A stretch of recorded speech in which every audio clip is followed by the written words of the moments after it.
Is that a new name? It's left. Moose left. Take me to my car. Give me a second. Left. Video making. Yeah, this car comes back to Tommy Shelby. I'm gonna put it to the impound. Where's your car? Okay.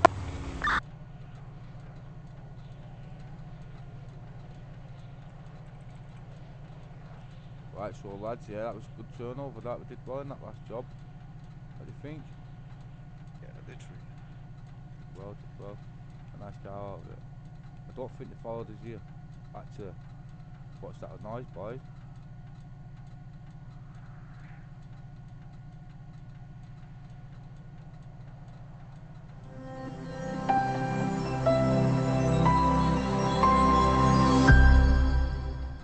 Welcome to the smartest decision you've ever made, Hustlers University. This is the smartest thing you've ever done. If you're sitting there wondering, you should already know, but if you're sitting there wondering, is this gonna be worth it or not, buckle the fuck up. This is the smartest thing you've ever done, because this is the first time, besides the PhD course, where I'm gonna lay down all of my knowledge in the world about a particular subject.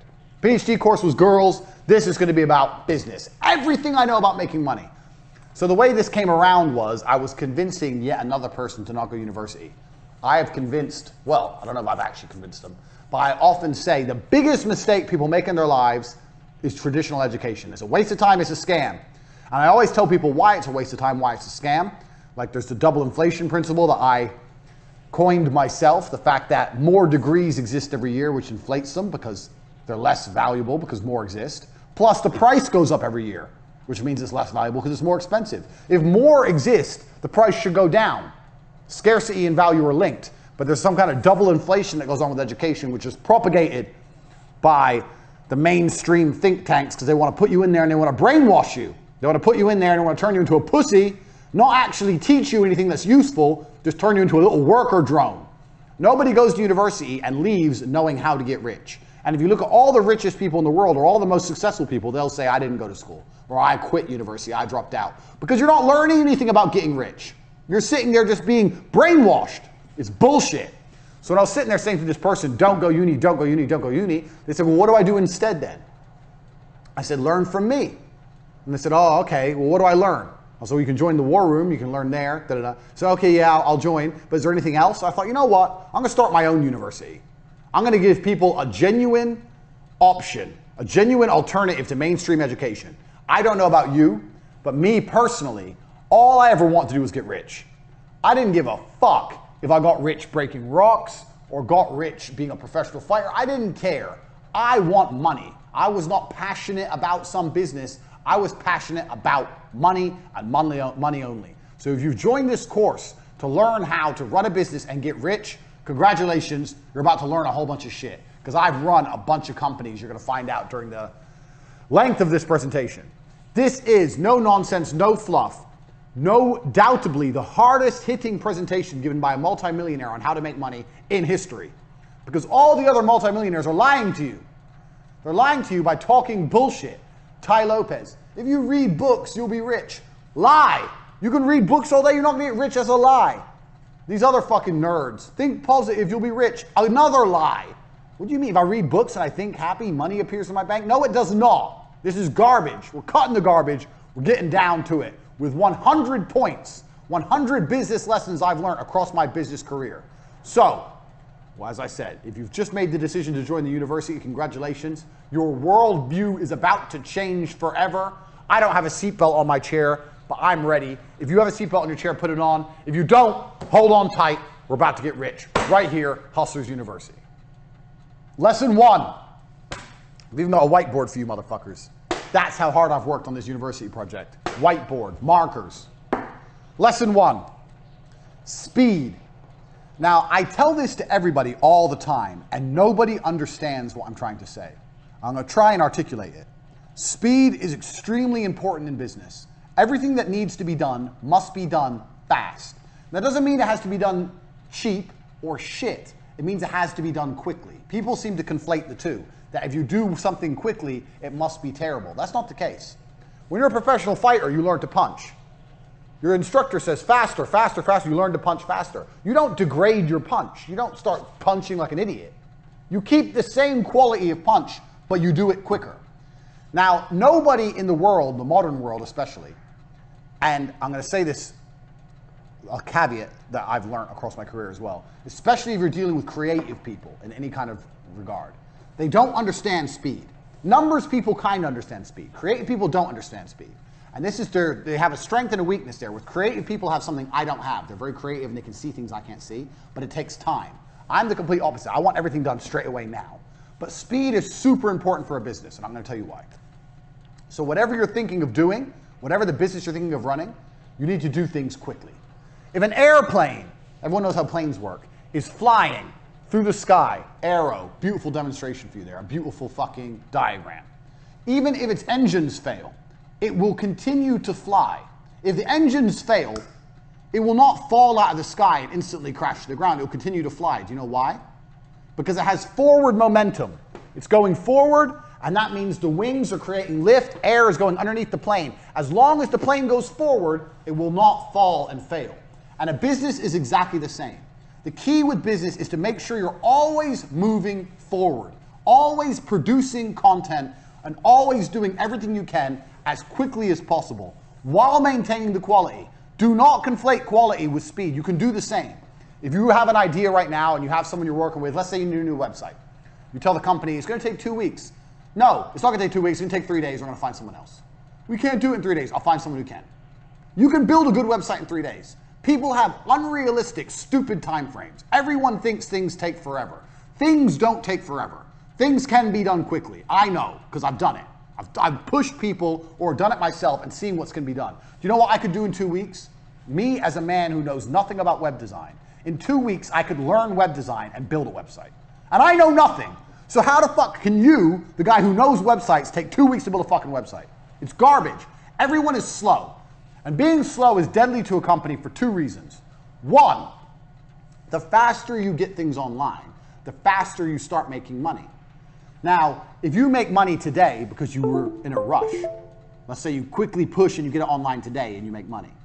That's one universe. And another universe where it takes a week and you get it online. That week of making money is gone. That money is lost. The longer it takes to get something online, the less money you're going to make as a whole.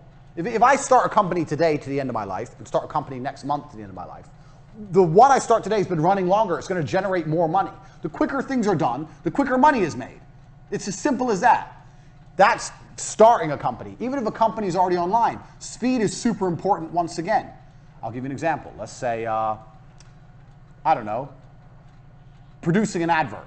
The faster you produce an advert, the faster it's out, the faster you get results. If you do it quick enough, you might be able to produce 2 adverts in the time that other people take to produce 1. Now you have double the advertising that other people have. Speed. You have to attack and you have to move quickly.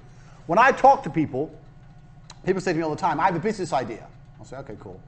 A week later, I'll say, how's your business? They go, what business? You have an idea and it's been a week. Where's your fucking company? Where's your business? It's been a week, you ain't done shit. People are lazy, people are slow, people are complacent, including you. Everything must happen instantly, quickly, fast, speed, attack. Hitler conquered Europe with blitzkrieg. You need to go quickly. I cannot emphasize this enough. Lesson 1, speed is important. Nothing can be slow. I'll tell you another quick story about this lesson. I used to run a company, so you're going to find out about a whole bunch of companies I ran and I've run in my time during this presentation. So my work history is long and varied, but I'll give it to you a very short version. There was a job selling television advertising that required a degree in marketing, to sell TV advertising packages. It was cold calling. This is a long time ago. I was 13 years ago, before email was a thing. You'd get on the phone, you'd call people up, marketing manager, hi, my name's Andrew Tate, I'm calling from TriStar Television, I'm interested in da-da-da-da, are you interested in putting your brand on TV, blah, blah, blah. Old school sales, which anyone, if you've not done a sales job, and if you are going to look for a job, do a sales job. Because once you learn to sell, you're going to be all right. And you're always going to be looked after by the company because you bring the money in. They're going to give you a nice car, a nice office, whatever. So anyway, I went to apply for this job. They said I needed a degree. I said, I don't need a degree.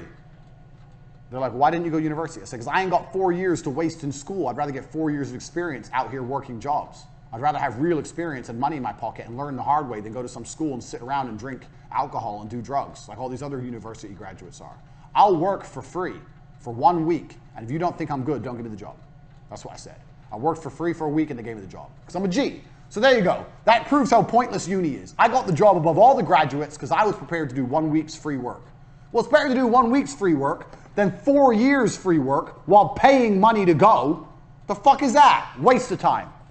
So I got this job at TriStar. I'm there. I break the company sales record in the first month. How? Because I was just on the phone. Hard work. Just calling. I would call everyone. Everyone in the office would laugh at me because we were a real small business. We were really small in terms of television advertising standards. And I would call the companies like McDonald's, like the huge companies that we never stood a chance of getting a deal with in a million years. I'd call everyone, tenacious. I'd get the newspaper and go through it. Anyone who put an advert in, that means they had an advertising budget, means they had a marketing manager, call them. So I broke the company record. In the first month, I landed 3 40 grand deals, 120 grand I brought in, 10% turnover, 10% commission, 12 grand for me. I was 20, got 12 grand. I didn't have never had this kind of money in my fucking life. I couldn't believe it. Turns out, the top salesman there, besides me, because I broke the company record for the first month. I didn't break the company record as a total, but just for the first month. The best salesman there was a guy called Dan. You're going to hear about Dan a lot because he taught me a lot about sales and business. He wanted to start his own TV company. So I'd only been there a month. Now I'm having lunch with Dan, the number 2 in the company, and he's saying, I'm going to go start my own TV company. I want to make you a managing director. I've been doing it a month. I'm 20. Now I'm going to be a managing director of this company. But I have 12 grand in the bank, so I have a bit of money to sit on. I'm like, yeah, fuck it. What's the worst that can happen? Fuck it. So I only worked for this company a month and a half before I quit and start my own TV company. I'm 20. I own 50% of a TV advertising agency.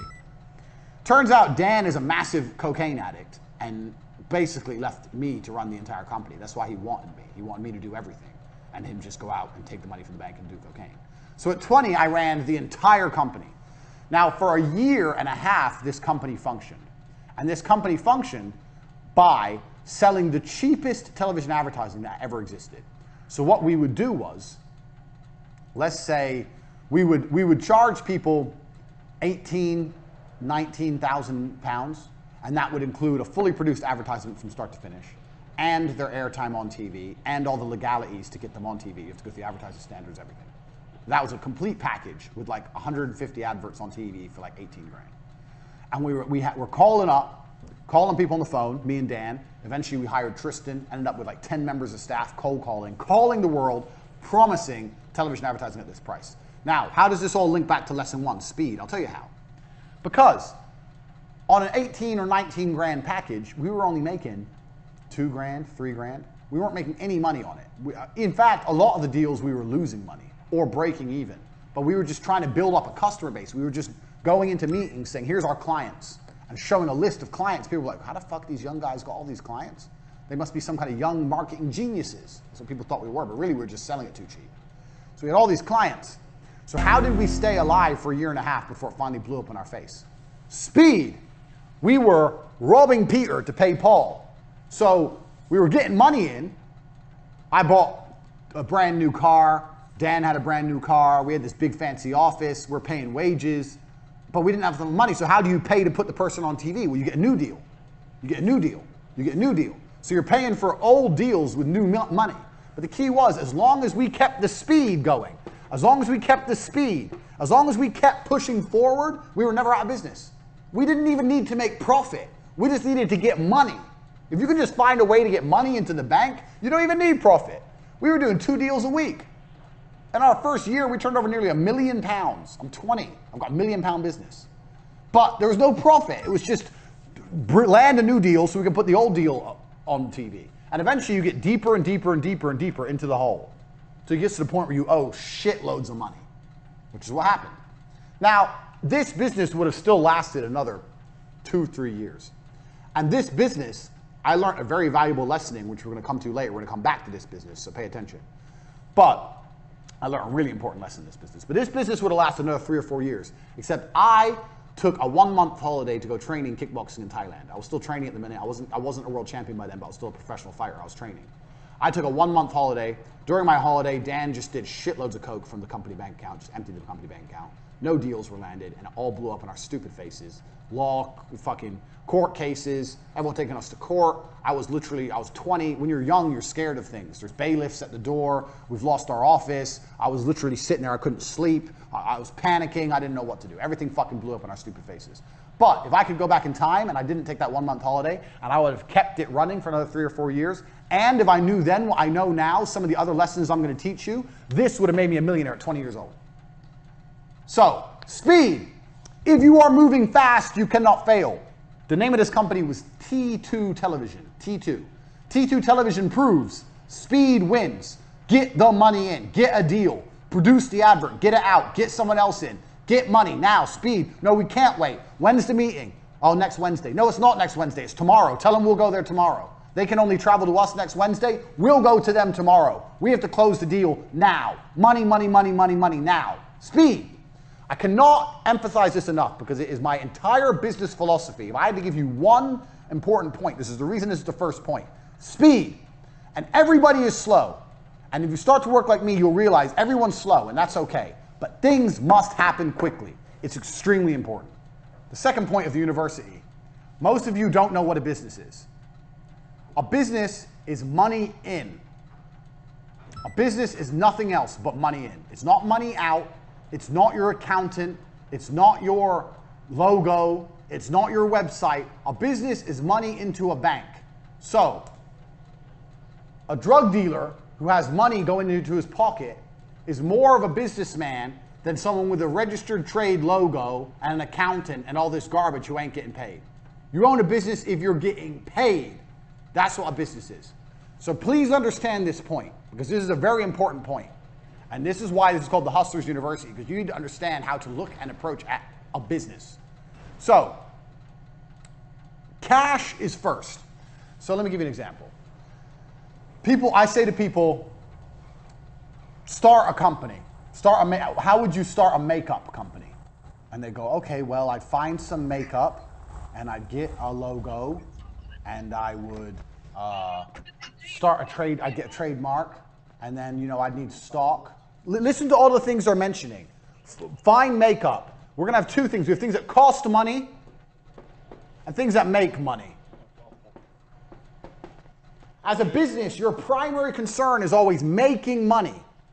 And when people think of how to start a business, all they start thinking about is how to spend money.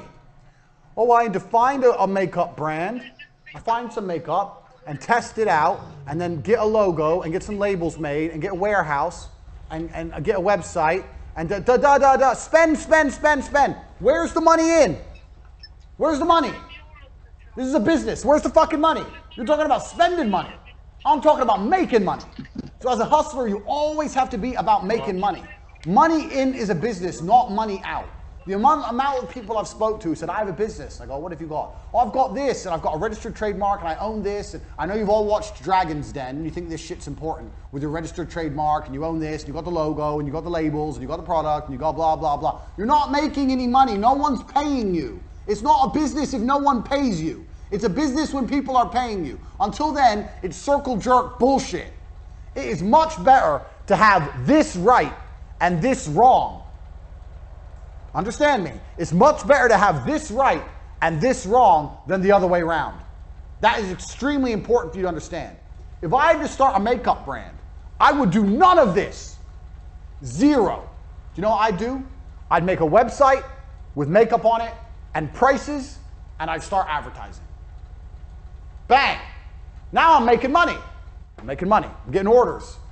I don't have any makeup. I don't have a warehouse. I ain't got a logo. I ain't got a trademark logo. I ain't got nothing, but I'm making money. With money, you can fix the problems. So when I've got money in my bank, then I email everyone, the product you've ordered, the one you're interested in is in such high demand that we're sold out. There'll be a slight delay in delivery of your product, but don't worry, we're going to give you one for free. Or we're going to give you a free gift. Thanks for being a valued customer. Now this person's going to wait. They're like, free gift? Okay, I'll chill, I'll wait. Now you have 3 or 4 weeks to find some fucking makeup to put in the fucking mail. But at least you got money. You got money in the bank. You've spent none of your own money, or hardly any. You got money coming in, and now you got to find a way to fulfill the orders. That goes back to business lesson number 1, speed. Now you got to quickly find some makeup, find a logo, stick it on, put it in the fucking mail. But doing that makes more sense than this.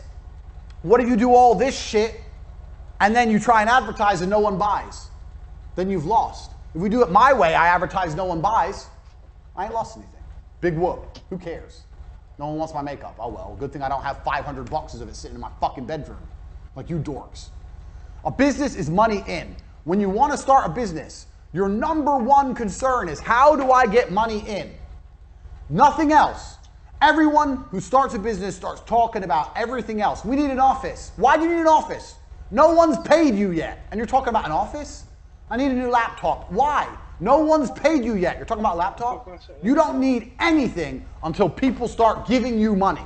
Money in is a business. Money out is vanity. It's very easy for me to think of a business, buy an office, buy laptops, hire staff, get an accountant, sort out the tax records, register the company online, get business cards, get a logo and get that trademarked. And I'm doing all this shit. I'm spending all this money, wasting all this time, and no one's paid me anything. It ain't a business.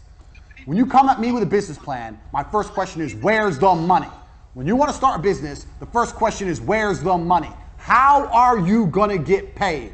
Is it PayPal? Is it Stripe? Is it Bitcoin? How are you going to get paid? How can people pay you? And how are you going to convince them to do that? How are you going to convince them to pay you? When you've worked that out, you can work the rest out. A business is money in, nothing else. That's lesson number 2, and that is extremely important because it's going to save you a bunch of fuck-ups in the future.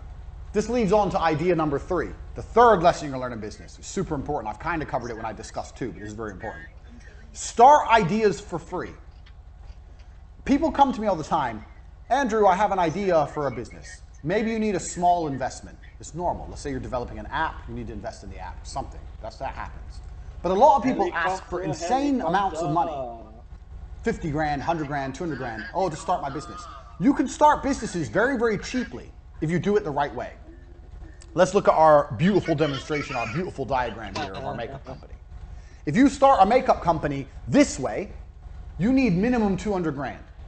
You need an office, you need logos, you need trademarks, you need stock, you need staff, you need company incorporation, you need tax, you need accountants, you need advertising budgets. You need 200 grand, 200K to start this business.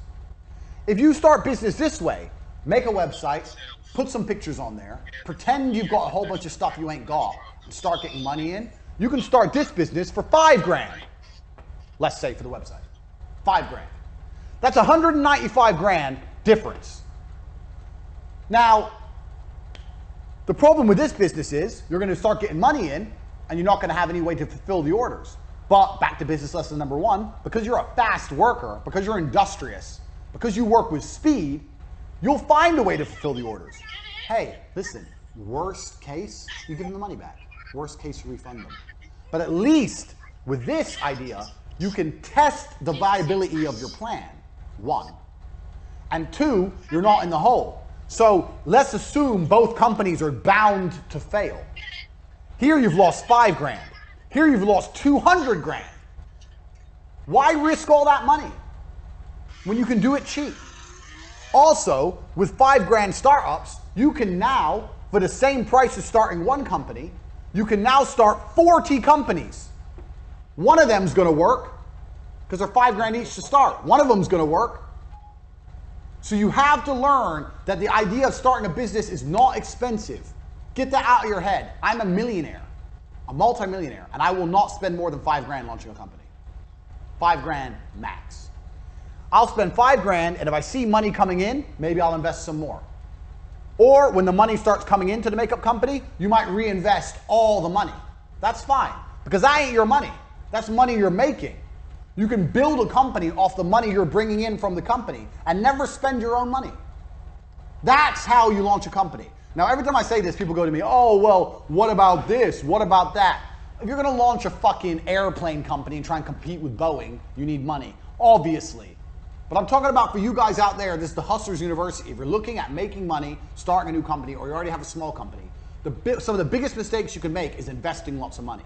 When you're broke, it's hard to make mistakes because you don't have any money to lose. When you're rich, it's easy to make mistakes because you have a lot of money to lose. Start companies as cheaply as possible, basically for free, by prioritizing money in and not prioritizing fulfillment.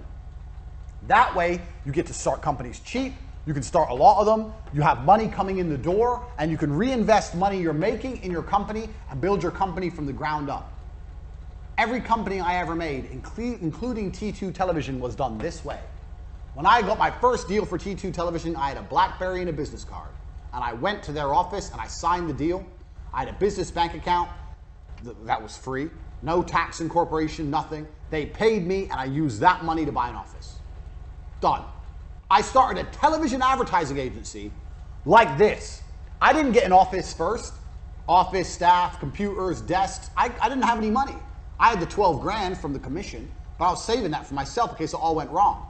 I could have blown my whole 12 grand and set up the office. But no, I bought a laptop.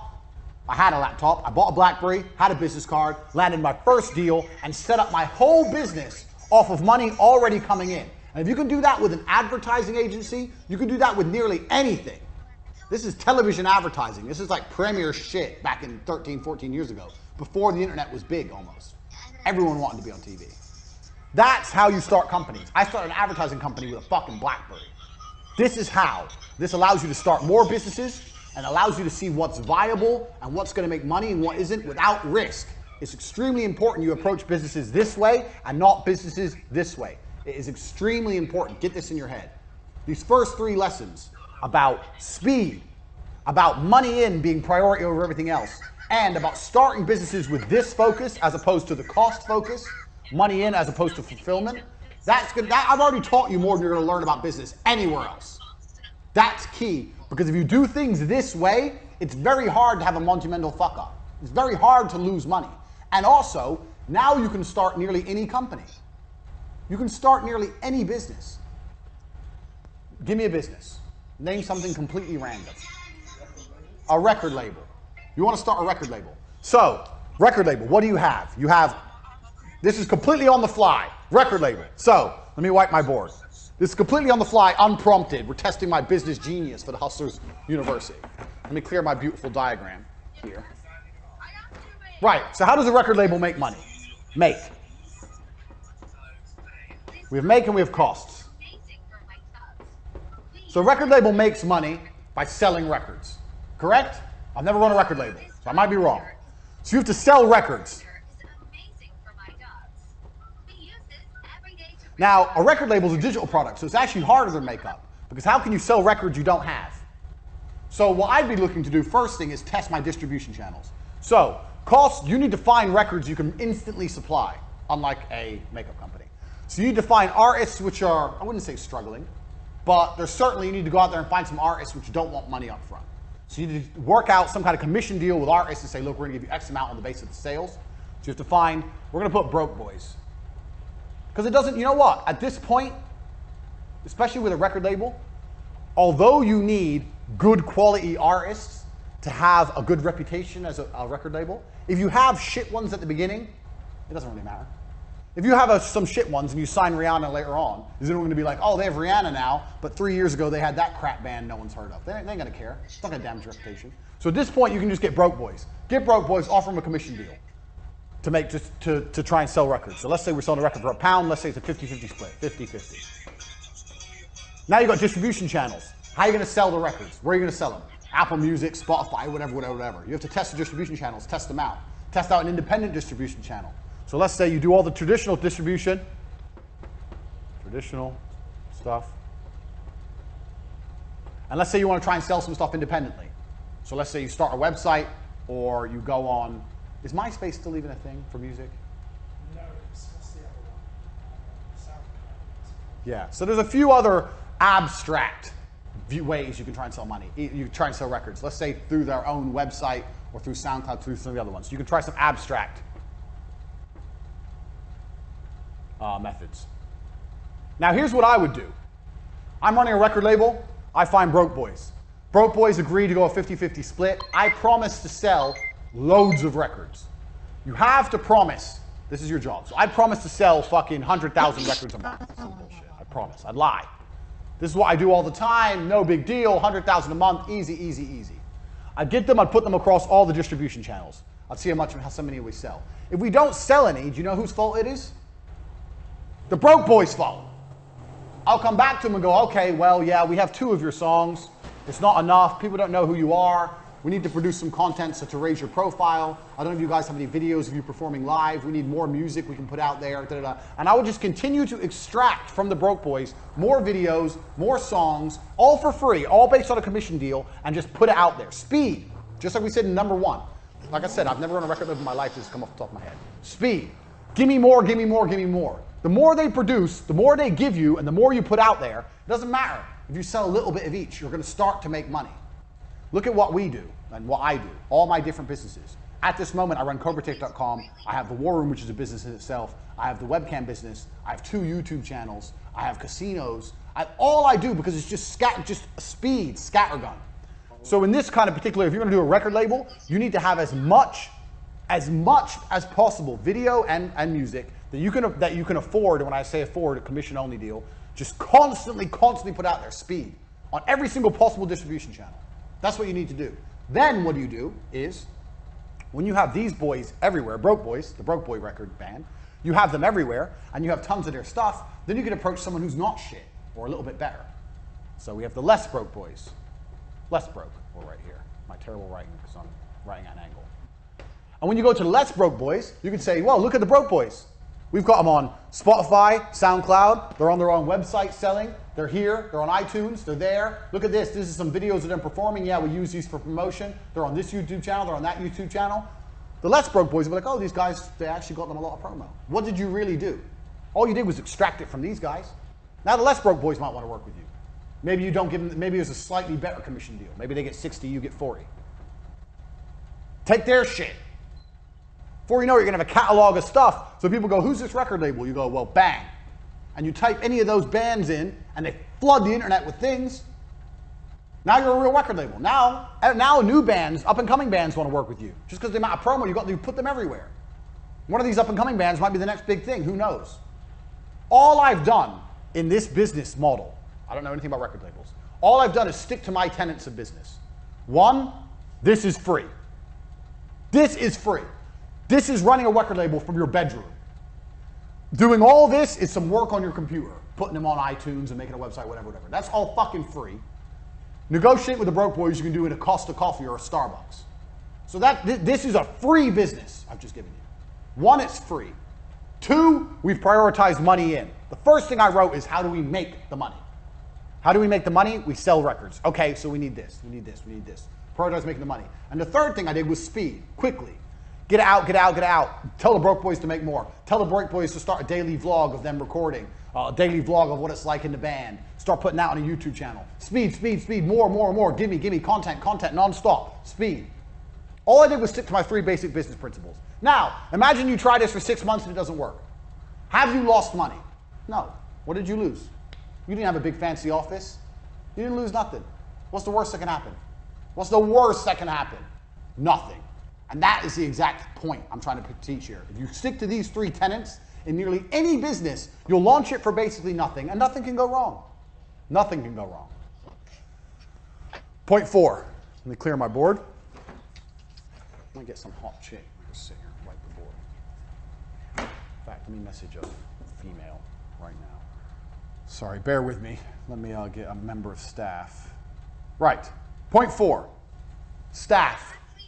Now, this is going to be a controversial one, but bear with me. If you're watching so far, you should have learned a lot, because we're just getting fucking started. We have 100 business points to go through. We're on number fucking 3. Number 4. Family and friends are actually the best staff you can possibly get. Now, people say don't mix friends with business, don't mix family with business. Can you clean my board? Sit here and wipe it, please. Don't mix friends with business. Get that shit off. Don't mix friends with business. Don't mix family with business. That's a lie. So the reason people say this is because people are dickheads and they can't get along with anyone. They can't get along with anybody long enough to make any money. But I guarantee you have family members right this second who could make you money. I guarantee you have a 15-year-old niece, nephew, cousin, brother, whoever, who knows more about computers than you do. I guarantee there's a 15-year-old out there with nothing better to do, who knows more about Photoshop than you do right now. His stupid ass needs a job. So you can start a company right now. You can call up all your cousins. One of my cousins works for me. My brother works for me. One of your cousins, nieces, nephews, whatever, some 15, 16-year-old who's in school and bored, and say, we're starting a company. I'm going to make you a director. You're going to have 10% of the business. You're going to do everything I say. And by the time you're 20, you're going to be rich. Not bad. 7 out of 10. You're going to be rich. And he'll come start doing work for you. Now, if he won't listen to you, well, then I don't know. If you can't tell a 15-year-old what to do, then you're a dickhead. But me, I always have people I can call on. There must be younger people. You don't need some old person. You need young people. And the reason for this is because young people have nothing to lose. If you hire a 30-year-old man, he has to pay his rent. He hasn't got time to waste. He has rent to pay. He has a car payment to pay, whatever. A 15-year-old, he has nothing. All he does is play video games. So if the business fails, who cares? He has nothing to lose. So why don't you utilize him? You must have friends or family members who are young enough in a position that they have time to waste. Don't hire people who can't afford to not pay their rent. Hire people who live for free. If you have friends and they have a kid, go to your friends and say, your kid's 15, he's good with computers. Yeah, I'm thinking of starting a company. I'm thinking of letting him work with me for free at the beginning, see if he's good, and if he's good, I'll start paying him. They'll love that. They'll love the idea of their son or daughter getting some enterprising work. Yeah, good idea. What's the business name? Bang! There are free, effectively free workers everywhere. And if they're not free, they're extremely cheap. And they're everywhere. You just don't utilize them. So now, let's think of you own a website business. I don't fucking know website business. Let's say you don't know, like you're me. I don't know anything about building websites. You want to start a website company. It's oversaturated. I wouldn't recommend it, but let's say you start one. You go and you find a 15-year-old, you tell his ass to learn how to make websites, you convince him it's a good idea, and then you start taking money and you give it to the 15-year-old. You're a middleman now. The 15-year-old works for free. You can do websites cheap now. You can do websites for $300. I'll do an entire website for $300. Half now, half when it's done. People are like, $300 for a website? Yeah, $150 now after it's done. Take $150, give $50 to the 15-year-old, tell him when he's done he gets another $50. $100 for him, $200 for you, you ain't done shit, boom, wham, bam, done. He can even start your company website for advertising at the beginning for free. Bang, you have free workers out there. Find young people, because young people can afford to work for fucking nothing. You try to find members of staff that have mortgages and fucking pension plans, that's expensive. The best staff you can find are young people. And in most cases, young people know more than the old people anyway, especially about technology and stuff. Young people are fantastic. I love hiring 18, 19-year-old kids. They know fucking more than me about fucking TikTok, Instagram, all the blah, blah, all the shit that's big. They know more than me. I'm 33, I'm not even old. These kids are sitting there going, we need to do this and this and this. I'm like, go then. They're like, how long is it going to take? They're like, a week. I said, no, it's going to be ready tomorrow. Tomorrow, show me it. Done. Don't piss me off. Go. Speed. Back to lesson 1. Bang. So you already have workers for your business. You already have them. You just don't fucking use them because you're lazy. So contact them right now. Let's get started. I apologize for the change of face, but Andrew has invited me here to talk about another very important point when it comes to making money, which is work with family when possible. That's why I'm here. Now, it's very easy for people like me and Andrew to tell you to work just with family members because we're two brothers and we're exceptionally close, but we actually learned this from other people. Me and Andrew have always been best friends, but we used to fight and argue when we were growing up, and when we were 16, 17, we worked in completely different, let's call it fields. I mean, we worked different jobs. We weren't actively putting our resources together and trying to make money. We had some friends who were Pakistani guys from the United Kingdom, and they taught us a very important lesson. One of our friends, I won't say his name, but he had a Ferrari and he used to drive it around our hometown. And we were very impressed and we said, well, how do you have this Ferrari? Because he was only a lawyer, a junior lawyer, making maybe £50,000 a year. A good income, but not a Ferrari income. And he told us, he said, you English people, you white people actually, he said, mixed race, have it all wrong. I have 6 brothers, and what me and my brothers do is this. One of us is a doctor, one's a dentist, one's a lawyer, one's an architect. We're all in different fields. What we do is we live in the same house. Our wives live with us. Our wives cook the meals and look after our children. And we pool all of our money together. That way we own the house instead of renting 6 other houses. I thought, oh, that's pretty clever. And what about the Ferrari? They said, well, a Ferrari finance payment is £2,000 a month, more than me on my own. However, I don't drive the car all the time. So me and all of my brothers, we bought these finance agreements for the Ferrari, our Range Rover, and our Rolls Royce. And we all drive them whenever we want. I thought, wow, that is smart. That's a conversation that got me and Andrew thinking at a very young age. From that point on, whenever we were renting a small apartment, we'd rent it together rather than pay 2 separate rents. Property prices in England were still too expensive for us to buy. But when we worked together, when we were looking at making money, we thought, how can we do this together? And everything from there went into a single pot. Up until this day, we're multi-millionaires. We share bank accounts. I don't know what's in whose account, under what name, which house, which car is owned by who. I mean, I know on paper, but it doesn't matter because everything is collectively owned. Now it doesn't matter so much. Me or Andrew could go our separate ways, buy our own family home and have 3 supercars each if we wanted to, but we don't. You see, when we were much younger, our first ever supercar was an Aston Martin Vantage. An old one, cost us £65,000 secondhand. It wasn't the most amazing car, but we paid for it, the both of us. That way we had a supercar for both of us to use. The money we saved, we put into business, the other activities we were doing, and that helped us propel forward to the point we're at now. So sure, it'd be easy to divide resources and split now, but why? Am I going to reach the next level faster if I do that? No. So now I live in a 7-bedroom house. My driveway is full. It's got 6 cars on it. I actually need to extend it now because Andrew won't stop buying cars, but that's fine by me. Always work with family. Now, my cousin from the United States is in a very lucky position. He's now living here in Bucharest. He works with us, and he essentially works with us forever. As long as we're making money, he's going to be here and he's part of the team. When I first met him, he was 5 years old. I didn't see him again until he was 19. Now, when he was 19, he was smart. He had it all going on, but he was a bit privileged. His mother was a very well-to-do woman, a best-selling author in the field of political science and a university professor. And he was at university, everything was getting paid for him. I thought, okay, you know, he's not from the same world as me. But then things started going wrong for him. He was sleeping on a floor, delivering pizzas, living the kind of life I remember. So after 2 years of what I call the struggle, I thought, okay, it's time to bring Luke back in. And Luke is now a member of our team, as he is a member of our family. Now, I understand not everybody has brothers. Not everybody has cousins. You may be an only child. You may be an orphan. I don't know what you are. But everyone's got those people. Those people that are so valuable to you that you wouldn't stab them in the back for $1 billion and 1,000 women. Those are the people you want to work with.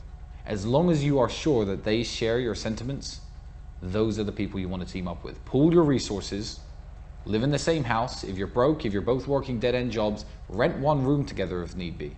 If you're good friends, if you meet a woman, tell them to take a walk for an hour and come back. That is one of the keys to mine and Andrew's success. Lesson 5, command respect. Now, what I want to do in the 100 points, this 100 tenets of business, is I don't want to talk too much about the fluffy bullshit that all the other millionaires talk about and teach, because what they're really doing is copping out. So it's very easy for Ty Lopez, who has no real business skill. Ty Lopez doesn't know anything about business, to say, you get rich by reading books, because it sounds easy. Then everyone goes, oh, really? Okay, I'll read books. It sounds easy, but it's not true. And think positive, you'll get rich. That's not true either. But some things are true. And number 5, this is true. Command respect. This is true. So I'll give you an example. We're going to go back to Dan, the T2 guy. So I still talk to Dan sometimes now. And he's a good guy. He's got a good heart, but he just loves drugs. Some people do. One of the reasons I'm good at business is because I command respect. And I command respect because I'm a physical specimen of a man. This is the reality. I'm a professional fighter. So this helps me, whether I'm running my webcam girls or whether I was pitching television advertising. There's a level of respect humans have for other humans who are a physical specimen. Dan is a big black guy. The way Dan sold and acted and treated staff, he could get away with that he couldn't get away if he was an obese white guy. Because there's something evolutionary about humans, and if you're a person who's viewed as strong, people respect you and people trust you. If you want to run a business and you want people to spend money with you, one of the best things you can do is go to the gym. Tell you the truth. Get in fucking physical shape And people will see, okay, well, he's obviously not afraid of hard work. He's obviously disciplined. There's some things that are spoken without being spoken. There's a word for it that will come to me. And having a physical presence is one of them. It helps in business every possible way.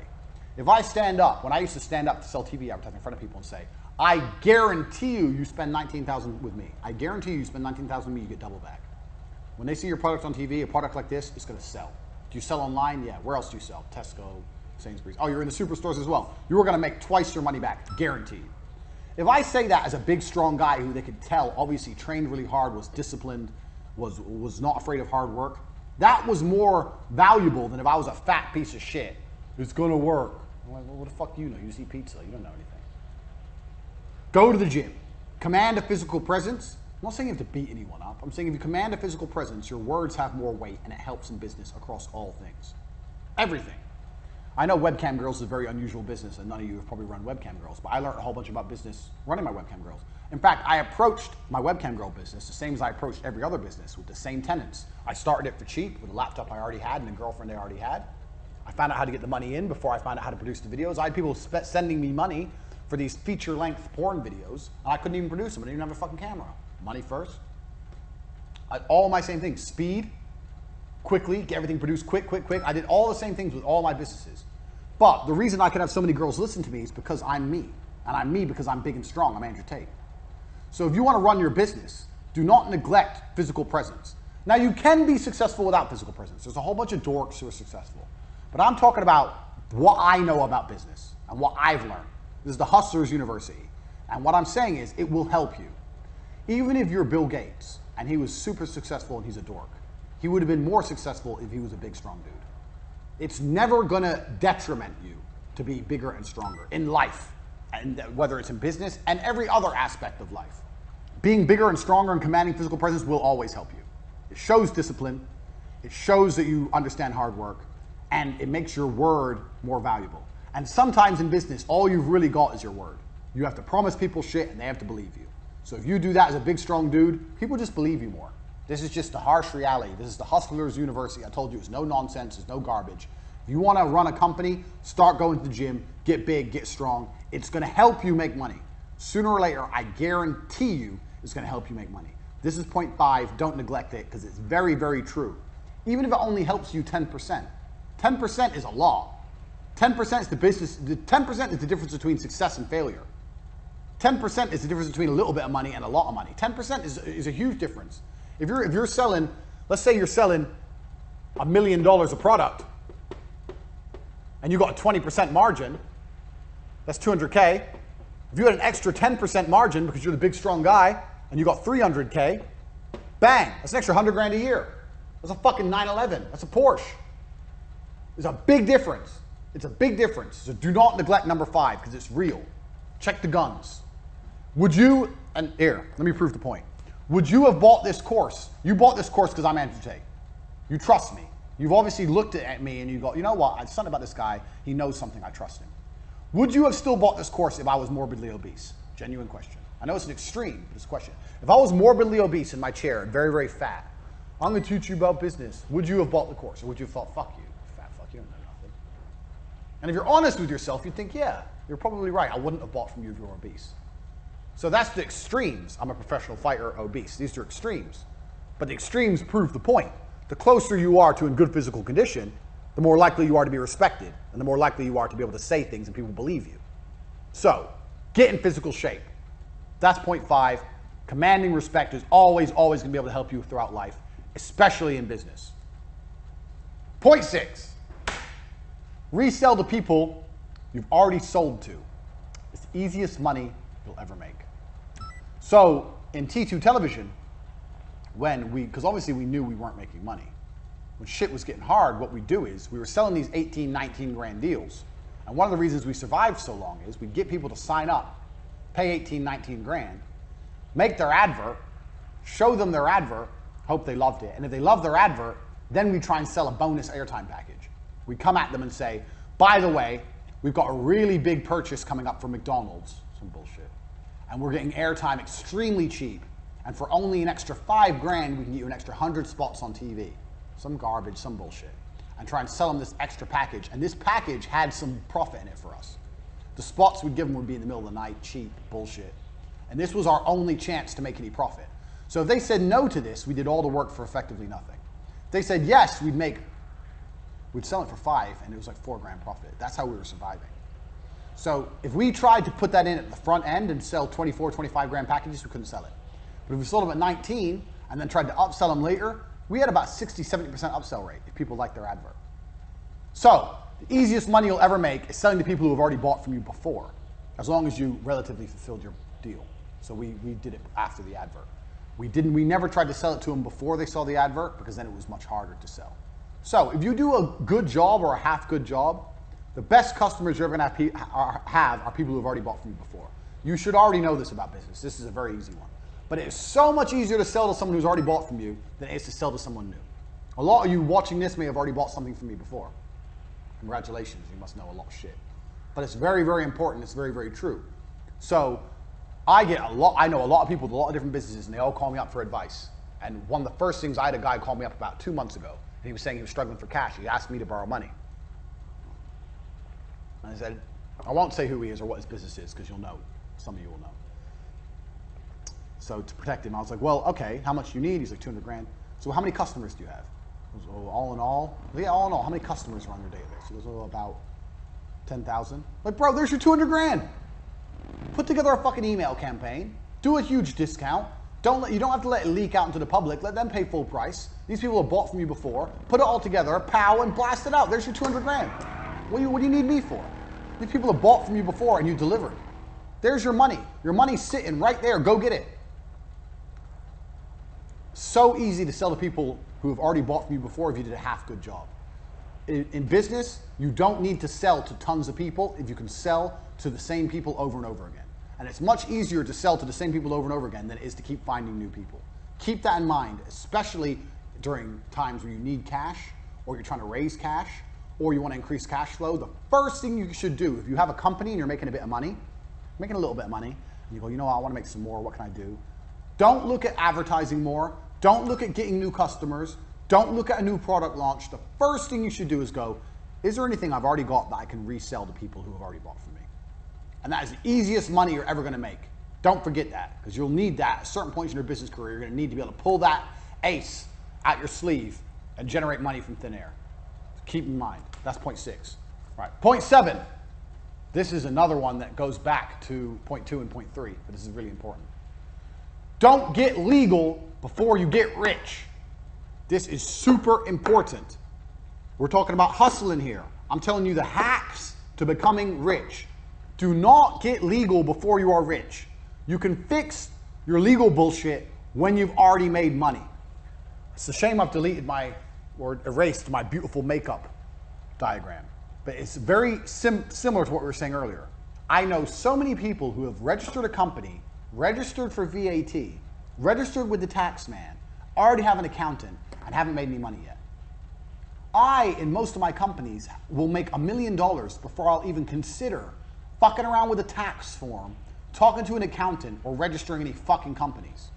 All that shit is on the later base until you have proved the viability of your company and you have money coming in. When you're rich and you have money in the bank, then worry about that stuff. Do not waste your time, energy, and money doing all that legal crap before you know anything about whether your business is going to work or not. Don't do that. It's counterproductive and it's expensive and it's a time sink.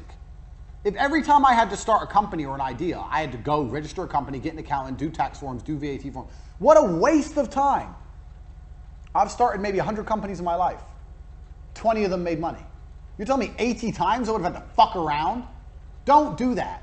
I know so many people who have a company legally, but don't have a company in reality because it exists as a legal entity, but it does not provide cash. A company provides cash. If you're a street drug dealer, you own a company. Much more than the guy with all the legal entities which ain't making money. We're hustlers here. It's the Hustlers University. Do not confuse this. Money in. What's the lessons I've been teaching you? Money in. Where's the money in?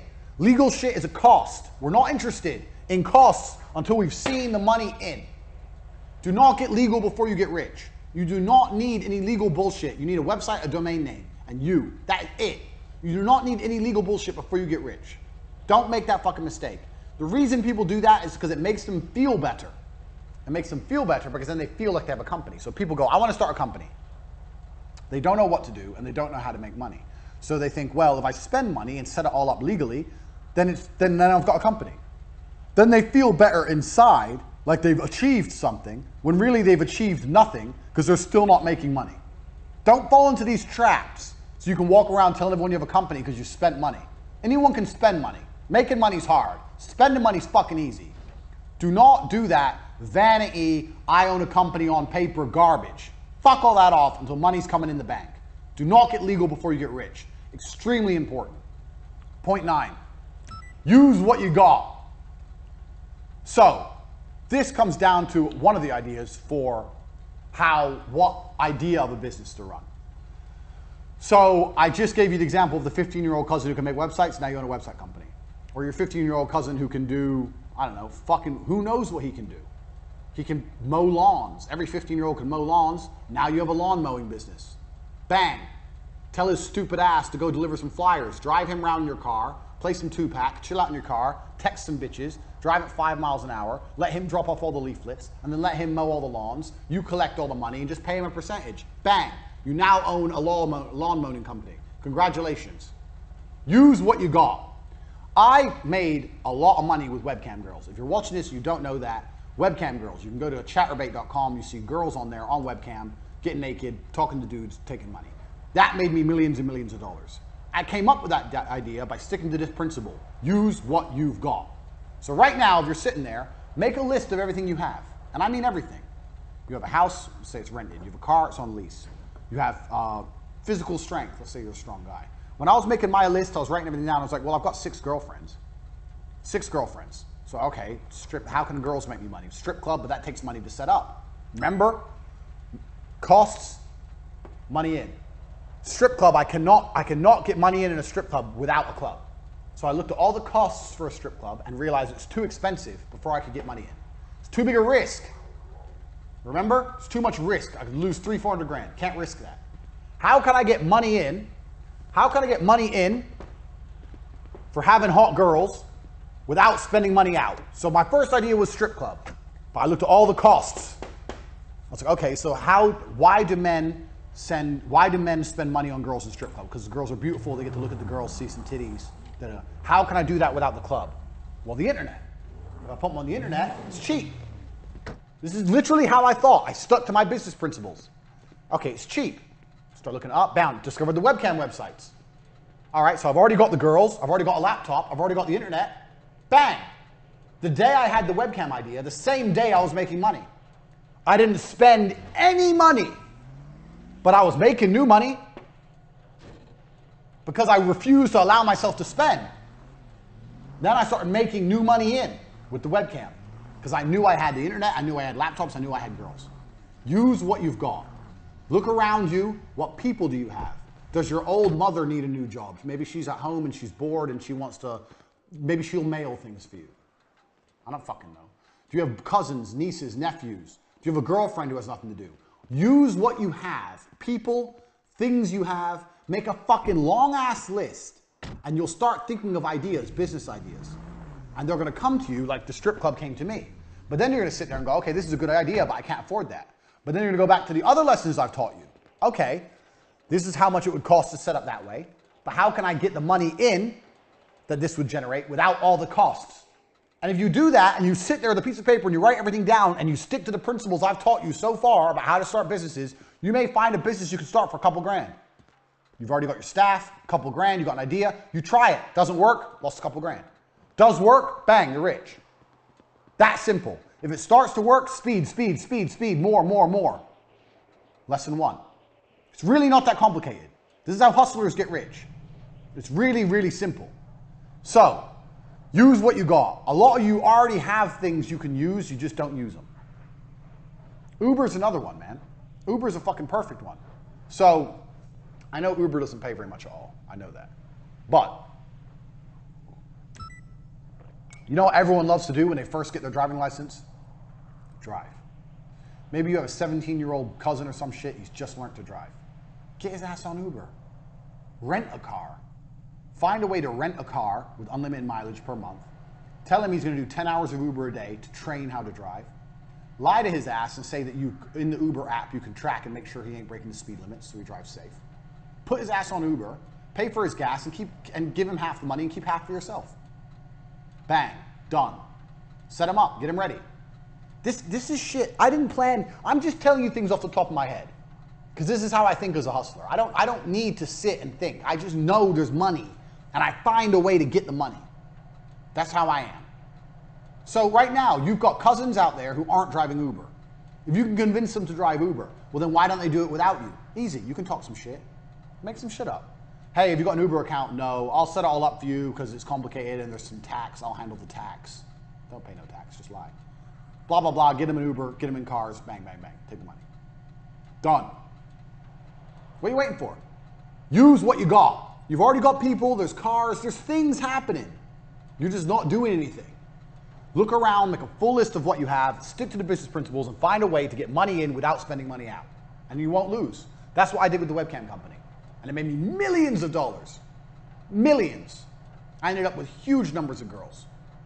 All because one girl. I started with one girl, made money, bought another laptop, got another girl, 2 girls, made money, bought a bigger apartment, 3 girls, 4 girls, 5 girls, bang, bang, bang, bang. Before you know it, I had a fucking empire of women. Because I stuck to my business principles. I never spent money I didn't make first. From my webcam company, which ended up generating over $7 million, I never once, ever spent money that I hadn't made. I didn't spend $1 out of my pocket that I hadn't already made first from the webcam company. I started that from zero. Just like I started my advertising agency, zero. And this is why when people come to me and go, I want to start a business, I need an investment. I sit there and think, you don't know about business. Because if you knew about business and your idea was really good, you wouldn't need my money. You'd pull it off for zero. If you're talented and your idea is good, you don't need money. So if you can't make it work for zero or for very little, then it probably wouldn't work anyway and you just lose a whole bunch of money. Because if it would work, if it's a good idea and it will work, then money will start coming in fast and you'll have the money you need. If no one's sending you money in to give you the money you need, then the idea doesn't work anyway. So if I put these I take that back. It's horrible. If I put these chicks on cam and no one was paying them, then they weren't hot enough to be in a strip club, were they? Luckily they were. I know my girls are hot. It's just an example. This way I get to find out if they're good enough for free. This way I get to find out if they're good enough for 200-300 grand. Think about it. Use what you've got. You've already got shit out there, you're just lazy. Point 10, staff. I know a lot of people who are starting companies or they want to start business and the first thing they say is, I need an assistant, or I need this, or I need that member of staff. Staff need a clear objective. So here's the very simple magic rule for staff. Staff either make you money or save you time. That's a clog, in case you're wondering. Or you don't need them. So a salesman, a sales staff will sell things and bring money in. You'll be able to sit there and see exactly each week how much money that member of staff made you, and you'll be able to make sure that he made you more than he cost you. Fine. Other members of staff are going to save you time, even if it's a general assistant or PA. You'll be able to see the time saved with the tasks they've given. And you need to be able to sit down with a piece of paper once a month, once every couple of weeks, whatever, and audit your staff. Staff member. How much money did they make? How much did they cost? Positive or negative. Staff member. What tasks did they complete? How much longer from my life would it have taken me to do those tasks? Is it worth the money? Because if you could have done those tasks in your free time where you spent watching TV, then you don't need that fucking member of staff. Fire them and save the cash. You have to audit your staff very specifically by this method. They either save you time, or they make you money, or you don't need them. Now, anyone who's worked any kind of job knows if you go into any kind of company, most people are doing nothing. I've worked so many jobs, and everyone did nothing. In fact, I had a job at a company selling advertising. After T2 failed, I got a job at another company selling websites and all this kind of advertising. And I spent 3 of my 5 days a week reading Wikipedia because I didn't care, because I had a basic and it was enough. And by then I was training to be a world champion. I was tired all the time, so I didn't give a shit. And no one called me up on it. No one noticed. 3 days a week, I did nothing but read Wikipedia pages because I couldn't access Facebook. It was interesting. That is literally the level of laziness most people experience. If you take out coffee breaks, cigarette breaks, chit-chatting in the office, most people do fucking nothing. I'm very sure you could fire 50% of the people in nearly any company and the company would be just fine if the other 50% did some real work. Everyone's lazy. Big companies are inefficient because they haven't got time to do this. But you're not going to have a big company. You're a hustler. You're going to have a few members of staff. You're going to make millions of dollars. And you're going to make sure that you're either making you money or they're saving you time. Now, if the amount of time they're saving you isn't enough, or they're not making enough money to cover their wages, they got to go. You've got to be ruthless in this game. But this is how staff, this is the magic formula of staff. So when people say to me, I want to start a company, I need an assistant. I say, an assistant to do what? Oh, just to help me with things. What things? What things will they help with? How long do those things take? How much time is that going to save you? And why do you not have the time to do them yourself? Because you want to watch TV? Because you need to relax? Because you're afraid you'll burn out? Shut up. It's garbage. It's all garbage. You want to feel important and tell someone what to do. It's not how you get rich. This is the magic staff formula. Do they make me money? Do they save me time? Write it all fucking down, work it out, and if it ain't good enough, they gotta go. Simple. That is how you manage staff. Because I get asked so many questions about staff. Making me money, save me time. Done. Another thing that's important with staff is you have to teach staff your business ethics. So, whenever I have a member of staff, I've argued with staff plenty of times because everything must be done quickly. But that is how I work. That is how I want them to work. Now, I am 100% certain that even if it's only by 1%, the fact that I am uncompromising in the fact I want things quickly, things get done quickly. Or quicker. If I didn't say anything, it may take 10 seconds. If I complain, it may take 9 seconds. It may only be a tiny saving. But that is how I work.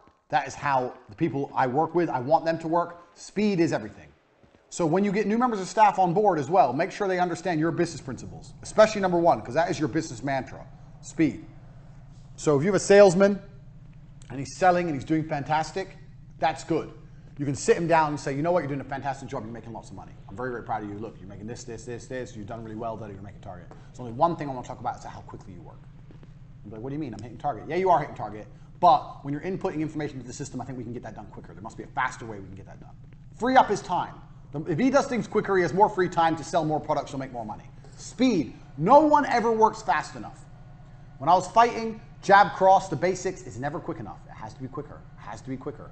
In fighting, there's no such thing as too quick. Everything must be faster all of the time. It's the same in your business. All of the time, faster. All of it, all the time. If your assistant is saving you time, if they work faster, they save you more time because they have more time to do more things to save you time. Faster, all the time. So even if they're both performing, you still have to re-incentivize and re-alliterate point 1. Point 1 is super, super important. If you do that, you're going to get more out of your staff, more money's going to be made, more work's going to get done. It's better for everyone as a whole. I learned this business. I learned this. We're going to come, I'm probably, some of these points will overlap, but before television, I worked as a fishmonger. When I was 15 was my first job, and I used to carry boxes of ice and fish at 6 o'clock in the morning on the market. Shit job. In the middle of winter, you're carrying ice, 6 in the morning, it's -5, it's horrible. Your hands are shaking, it's a horrible job. And I got paid no money, but I did it because I wanted money. So if I'll do that at 15, your 15-year-old nephew will make a fucking website. So I used to get up at 5, run from where I lived in Luton to the town center market, run, because I didn't have a fucking car. Work 10 hours and then run home. That's how much energy you have when you're young. That's what I did. And the person I worked for was my uncle. My uncle worked there, his name was Keith, and he always used to tell me faster, faster, faster, faster. And I was always trying to move these boxes of fish as quickly as possible. And when I was moving all the boxes, I'd say, yeah, but if I finish it all, what's the rush? I'm here till 5 o'clock. He goes, no, faster, faster, faster. He'd always push me to finish it. And then if I finished everything, I'd have maybe 3 hours left. If I walked, it would take me to 10 hours. If I ran like crazy, it would take me 7 hours. So I'd have 3 hours spare. I say, now what do I do? He goes, there's always work to do, find work to do. What do you mean find work to do? It was find work to do. Find work. If I see you standing around, I'm going to get angry. Find work. That's what you used to say. I'd end up sweeping the floor or wiping the walls, cleaning the walls, some dumb shit. But he was right. And we're going to come to this point later on. If you do things quickly, you have more time to find work to do. And finding work to do adds up. I swept the floor, I wiped the walls, maybe someone came in, saw the nice, clean, pristine walls and bought some fish they wouldn't have otherwise bought if there was a tiny mark on the walls. Who knows? The point is, the work got done quicker because I was being pushed to be fast. It got done, and then more work happened. Even if it was menial work, more work happened in the same time frame. More work got done. That made me more valuable as a staff member. That's how he valued me. You've got to be the same. Right. That's the first 10 lessons. We have 90 more. The first 10 lessons of the Hustlers University. I bet you're sitting there already and your mind's blown. You're sitting there like, whoa, I've learned so much. I didn't think of it that way. Tate, you're a genius. I know. We have 90 more. We've just begun. If you've watched this video once, I recommend watching it 2 or 3 times. These things need to sink in like second nature to you. You need to be able to recite them one by one.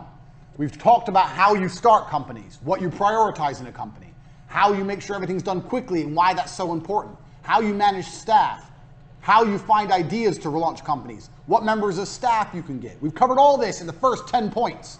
This alone is enough. This alone is worth the value of what I've taught you. And we've just begun. The first 10 points of the Hustlers University. If you've watched this video, I recommend you watch it 2 or 3 more times before you even move on to number 2. If you want to move on to number 2, do it. But you need to pay attention to these because they are the basis of everything I'm going to teach you here on after. Right. Hustlers University, straight into it. Point 11. Outsource cheaply. If there's something you cannot do and you need someone to do it, you need to outsource cheaply. You can either find a student, as I've discussed earlier, finding a niece, nephew, blah, blah, blah, or find students. Students are fantastic because students need work to do for their fucking projects or whatever. Let's say you need a video. Find a film student. They'll do it cheaper than a film company. Find students or use Fiverr. Outsource cheaply. And never, point 11 is, never hire, if you can avoid it, please do, don't hire another company to do your work. So as a company, let me remove my beautiful diagram. As a hustler, because I'm not trying to teach you how to be a CEO. I'm teaching you how to make $5 or $6 million a year so you can buy supercars and enjoy your life. As a hustler, you want to be here at the top. That's me. Wait, maybe there's some muscles. There we go. That's me. With the big arms, but you. That's me. I'm the hustler. I'm the CEO. Underneath me, you might have to have one company. Let's say I develop an app. I need an app development company. But if I can help it, I'll hire a student to make my app. Ideally, you want individuals below you. You want this person who's your assistant. This person is your sales. This person does your app development or whatever. And it's all people. Maybe you will need a company below you to do something. So let's make this specific. Let's say I have an app company. And then let's say this person is, these are all people that do different things. Sales, assistant, sales. My relationship with the people is always going to be better and cheaper than my relationship with the company. Because a company is not interested in making you rich. And I know you think the people aren't either, but bear with me. A company is interested in making itself rich. They're very different things. So if I have, let's take an example as a website. If I need a new website, and I tell a person who works for me to make that website, me and the person have a personal vested interest in such website. I can discuss with him personally, we can get it done. If I hire a company to make my website, it gets added to the list of work, and then this company thinks, how can we get more websites?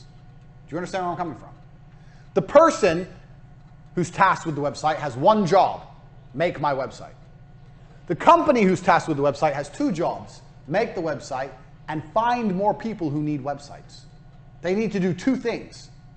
And if they're smart, and some of them are, if they had to choose between delivering your website on time or taking on more work and taking more money, they'll take the money. Their primary focus is not your site. Their primary focus is generating money. Do you understand these? There's a huge difference. This person's primary focus is completing his job for his boss. This person's primary focus is not completing the job for the boss. It's getting more money from somewhere else. It has nothing to do with you. Fair enough, they may have more people in different departments, blah, blah, blah. But that's still the primary goals of the individuals. The primary goal of the individual and the primary goal of the company. Plus, the company's more expensive. So, you want to try and outsource cheaply. You want to have individuals you work with. Now, if an individual has a company, fine, that's still an individual. When someone goes, I'm me and I have my company, I see that as an individual. I don't see big companies as people I want to work with. If I want a website, I don't want to go into some office full of people making websites. I don't like that. I've never had a positive experience with that. It's always expensive. They always have other jobs and other things to do. Their primary goal is making money. They don't really give a shit about you. Now, if you need something very specific and personalized and you need a really big company, okay, do it.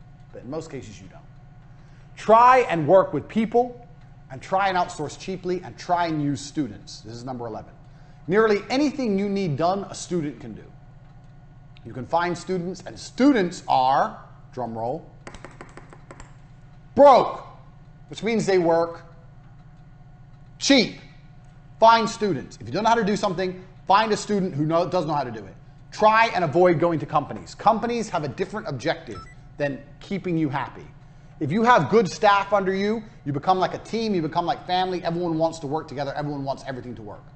If you're a good leader, your staff genuinely want everything to work, and you genuinely want your staff to be happy. It's a happy medium. Everyone wants success. This company doesn't really give a fuck if your company fails.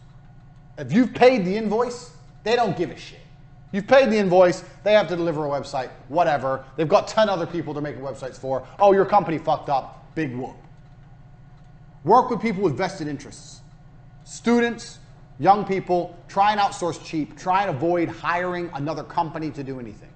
As a hustler, you want to have you at the top, individuals you can trust below you, and that is the happiest company structure. You don't want to be working with lots of companies. I know guys who try and start businesses, they hire a website company, they hire an accountancy firm, they hire this, that, and I was like, all it is you at the top, company below you, company below you, company below you, all trying to send you invoices and suck you dry. It's bullshit. Don't do that. You won't get rich very quickly doing that. Trust me. Point 12. I've said this already, but I'm going to say it again. I've been over this, but I'm going to stress it. Like I said, some of these points are going to overlap a little bit because of the way I explain things off the top of my head, because I'm a fucking genius. I don't need to sit there and script this out. You can't fuck up if you don't spend money. This is key. It's very hard to fuck up if you don't spend money. Now, if you have a very successful business and you're sitting on lots of money and you don't upgrade your business and then you go out of business, that's a fuck up. You should have spent money, yes. If you're a Blockbuster and you are sitting waiting for people to rent videos and you didn't invest in a streaming service like Netflix and you go out of business, yeah, you fucked up. You should have spent money. But at the beginning of a company, as a hustler, if you don't spend money, it's very hard to fuck up. 99% of business fuck-ups are, I spent cash and I can't get it back. I spent cash and I lost it. I spent cash and now I don't have enough cash. If you don't spend, it's very difficult to fuck up. And this is why being broke is so liberating. I was happier starting businesses when I was broke. If you're watching this and you're broke and you're living at home with your mom, you are lucky.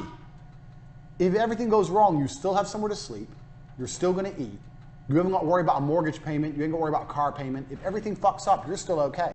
If you're in a position where you're semi-successful, you have a BMW and an apartment, now you can't afford to fuck up, you're going to lose everything.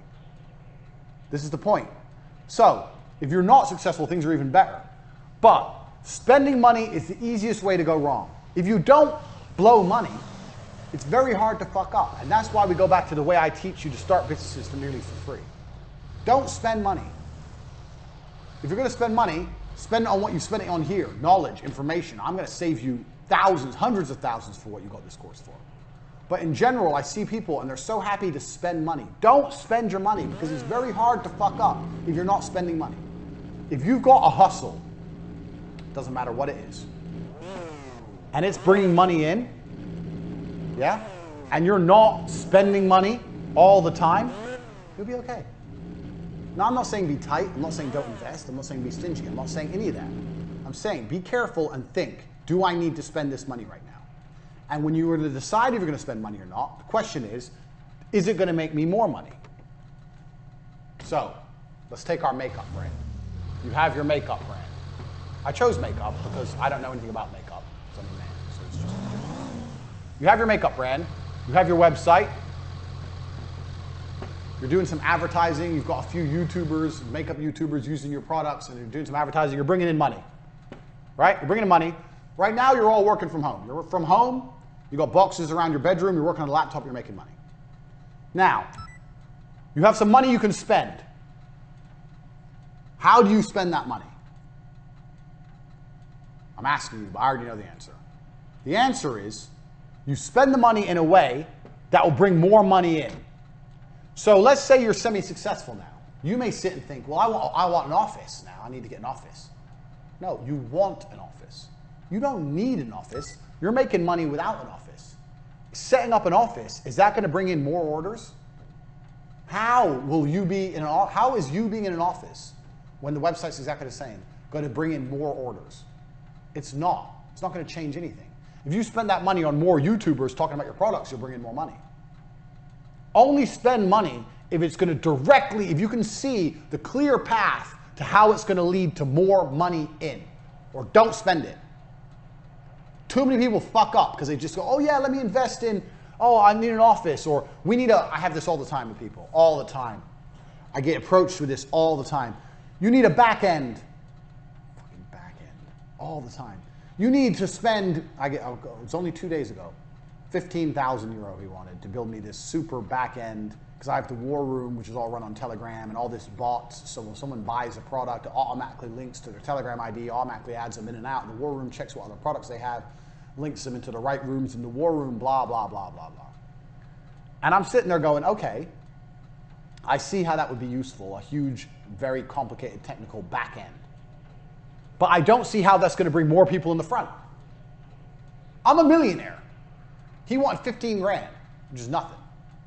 I don't see how me having all this fancy shit behind my website at this current stage, maybe at a later date, is going to make more people buy from my website. So why do I need it? All I need is people to buy. I don't need this back end, fucking back end, this big, huge back end for money. That may speed up things once they've already purchased. But right now, I'm doing everything manually with staff, and the staff are competent, and it's getting done. It's fine. So why do I need to spend this money? It goes against my business principles. When someone explains to me how this back end will convince more people at the front end to buy, then I'll be interested. But until then, if I'm going to spend 15 grand, I'm going to spend it on bringing more people in the front door. Now, if I get overloaded and there's no possible way I can deliver on my products, I'll buy a back end. But until that happens, I am only interested in one thing, money in. What's the other lessons I taught you in the first 10 lessons? One of the lessons was what? What's a business? A business is this. This is a business. This is a website, ain't a business.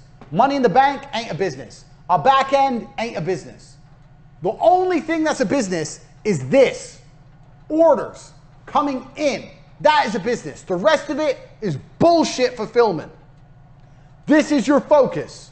As long as you have this, you will be okay. T2 succeeded for a year, and it would have been for many years, because of this. As long as you have this, nothing will go wrong. If this goes, you're fucked. You can have the best website, the best cash reserves, and the best back end in the world. If no one's ordering, you're going to go out of business. If you have lots of orders, no cash reserves, and no back end, but people are buying and buying and buying, you've got a business. This is it. This is your focus. If you're going to spend money, it has to directly lead to this.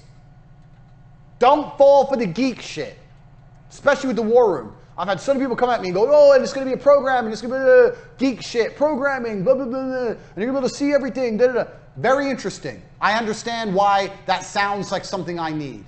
But I don't see how it's going to convince more people to join the war room. People join the war room because I'm me and I give value. That's why they join the war room. And manually, I make sure everyone ends up where they need to be. And it's fine. You could argue that this might speed things up. And that's going to go back to number one, speed. This is going to speed things up, giving my staff more time. But I already do my staff time equation. Remember staff? Time saving. I'm very happy with the amount of time that's being saved, the amount of money each member of staff's making me. I have a good equation right now for my staff. That doesn't need adjusting. My staff are all fantastic. Everyone I work with is G. So I don't need to invest a bunch of money. Plus, it's probably going to have a bunch of teething problems and not work properly anyway. So the point is, if you're going to spend money, be careful. And if you're going to spend money, you need to see a clear link to how it's going to bring more money in. Nothing else. This is your business. Nothing else is your business. The rest is bullshit. Point 13, and this is fucking important, and this is the biggest mistake I made with T2. Businesses won't last forever. I know you think your business will last forever, but it won't. And if a business won't last forever, you need to get rich quick and put yourself before your business. The biggest mistake I made with T2 is I was so desperate trying to keep it afloat that I wasn't taking any of my own money. I bought a new car, and I gave myself a little bit of money. But if I could go back in time, I would have milked that cow. I had money in the bank. But to keep it surviving, I didn't want to take so much money. I had to keep Dan's coke habit down, so I reduced the amount of wages we were taking, kept it low. So when it all blew up, I wasn't sitting on any money. I kept the company alive at the expense of me. If I could go back in time, by the time it all blew up, I'd be sitting on $500,000 clean. Look after yourself first. And this is very, very important because no business lasts forever. Doesn't matter what the business is. Even my TV advertising business that worked 13 years ago would never work today. Calling people on the phone trying to convince them out of money when they can just get a YouTuber for 500 pounds with more viewership and they can track the clicks and directly see how much money they're getting back that you can't do with TV. I could never sell TV to someone today. Never. This is before Instagram, before social media, before YouTube. All this came along and killed TV now. Now there's a few big brands left. Netflix, who even watches TV? That business wouldn't last anymore. I bet if you told blacksmiths 200 years ago that being a blacksmith ain't gonna ever work again, they'd be like, what? People always need metal. What are you talking about? Blacksmiths aren't around anymore. Every single business is gonna fail, sooner or later. So if it's gonna fail, make sure you get that money before it blows up. I have no problem with any one of my businesses going boom if it's already paid me. If all my cam girls quit but I have $3 million, good. If I've taken all that $3 million and invested it in a big studio and reinvested all the money and made everything nice and then they all quit, then what was the fucking point? The goal of a business is to make you rich. This is the point of your business, to make you rich. The point of a business is not to have a business for vanity. The point of the business is to make you rich. Look after yourself first. Now, obviously, this is an equation. I'm not saying only look after yourself to look after your business. I'm saying take this in mind, keep it as a happy equation, and make sure you're getting that money. With T2, I made a mistake, and I kept funneling all the money back into keeping the ship afloat. It's my ship. The T2 ship on the waves. And I didn't take enough of the money for myself. Kept investing in new staff, new computers, dumb shit. I was 20. All the lessons I'm telling you now are lessons I've learned. If I would have just taken the money, you know what? Get a deal in. All right, yeah, we'll keep it going. Yeah, just take the money, take the money, take the money, take the money. By the time it blew up, I would have been sitting on 500 fucking grand. And I didn't. You have to look after yourself. A business won't last forever, so you have to take the money and get rich. Look after yourself. If you're thinking about, oh, maybe I need a new camera, maybe I need a new car, maybe I need new vans, whatever your business is, doesn't matter. Think about it, but also think long and heavy. Is that going to bring new money in? Let's look at a video production business. Just come to my head. You have a video production business. You're filming in 4K. You want this new camera, it's still 4K, but it does all these extra features. Does the layman understand it? Not really. If you can go to a meeting and tell him you're going to film in 4K, it's the same. That camera is 20 grand. I don't know. I'm just off the top of my head. I don't know anything about cameras. Do you spend the money on that camera or do you just pocket the 20 grand? I'm telling you what you do. You pocket the 20 grand because it's not going to get you any more clients. It's still 4K. You can just lie in the meetings and pretend your camera can do what that camera can do. You're not going to lose or make any more business. Take the 20 grand. It ain't going to add money in directly, so you don't need it. You need to be getting rich from your company. Look after yourself first, because when your company fucks up, you need to be able to say, okay, abandon ship. Woo! Abandon ship with fucking suitcases. Don't abandon ship. When I abandoned T2, I had nothing. And that was a mistake. I worked my ass off, sleepless nights, millions of dollars through the bank for nothing. Don't do that. Look after yourself first. This is point 13. A business won't last forever. You need to get rich quick, and you need to take the money. Take the money for yourself. Don't run a business for vanity. Look after yourself. Get that money and keep it. If you have to choose between you and the company, most of the time you should be choosing you. Obviously, it's a balance. You need to make sure your company's looked after. You need to reinvest in your company, blah, blah, of course. But still, you are the primary focus of your universe. Everything serves you, including your company. That's point 13. Don't make the mistake I made with T2, putting it all back in and not looking after yourself. There's a reason why you can actually put this in the course. Look him up, Sir Philip Green with BHS. Billionaire, bought BHS, which is a big clothing store in England, saw it was failing, took billions and billions for himself, let it fail, let everyone's pensions go under, let it sink. Once he realized, you know what do I do here? Do I just make millions and billions for myself, or do I save this company? Nah, for me. He actually lost his lordship for it because they thought it was such an evil thing to do. Because like 10,000 old ladies lost their pensions who'd worked there for like 40 years. Pretty evil. But the point is the same. As a billionaire, he understood, me first, company second. So he milked it. There was another company, it was a toy store, and they ran up until Christmas Day, and they took all the money for Christmas. No, it was a catalog. You remember the catalog? There was these Christmas catalogs. I can't remember. There's these Christmas catalogs, and you pay every month, and you build up this balance, and then before Christmas, you can order all your presents and all your food from the catalog. And they ran up until Christmas Day, and then they closed, took millions, and didn't deliver anything, ruined everyone's Christmases. I remember it was big in the news in England. They ruined something like 10,000 families' Christmases because they couldn't afford Christmas anymore. But the managing director, because the managing director ended up going to court, but he still got away with it because it was legal. He took $7 million. He looked at his business and goes, you know what? I don't think this is sustainable anymore. I'm not going to put any more money into this shit. I'm going to take £7 million. I'm going to fuck it off. I'm going to deal with the big PR disaster. I'm going to go hiding and whatever. I've got $7 million. He looked after himself first. If he would have put that $7 million back in, the company would have gone bust a year and a half later and you'd have no money. Look after yourself first. Be ruthless with it. Take the money for you. There's no point in going through this stress for any other reason. So, Sir Philip Green, look him up. He did it with BHS. And you can also Google Christmas catalog bankruptcy. And you'll see both of these people, both times the managing directors took their money. Same thing with the big banks. When the big banks went bust, all the banking directors, you think they didn't take big money? When the big banks all fucked up, you think they didn't take their big bonuses first? The smart people know. Look after yourself first. Look after the business second. The smart people know that. Because as long as you're financially okay, as long as your bills are paid, your mortgage is paid, and you have money, everything's going to be okay. Number 14, reputation control. I get lots of questions of people who say, well, what about, my reputation? People are saying bad things, etc., etc. To control your reputation is very, very simple. You need to do more good than bad. You're never going to have people 100% happy. But as long as, in general, you do more good than bad, you'll be okay.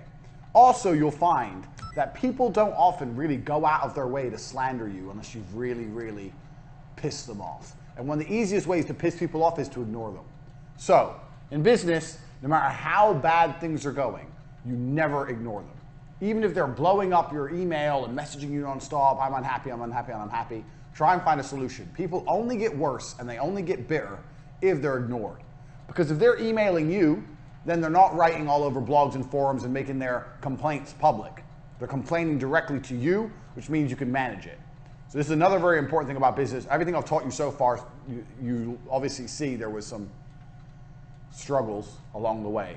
And I learned the most important thing you can do to manage your reputation is to take all the criticism personally so they can't spend the criticism anywhere else. So if someone has any kind of problem, contact them and say, hey, you got a problem, let's talk about it, let's see if we can work something out, blah, blah, blah. Even if they're a complete unreasonable idiot, If you continue to email them back and forth and let them vent a little, they're very unlikely to continue to just spread crap all over the internet. Because that's the world we live in now. It's easy to find customers with the internet, and it's easy to lose customers with the internet. So for reputation control, make sure you're prepared to speak to people even when they're being dicks. That's point 4. Point 15, and this is very, very important. This is going to be a major way you should change your thinking in regards to business. So you've learned a lot of things so far, and you're about to learn something else. And I think I've mentioned this before on Twitter, but if you missed it, this is very, very, very important. You have to change the way you think about money.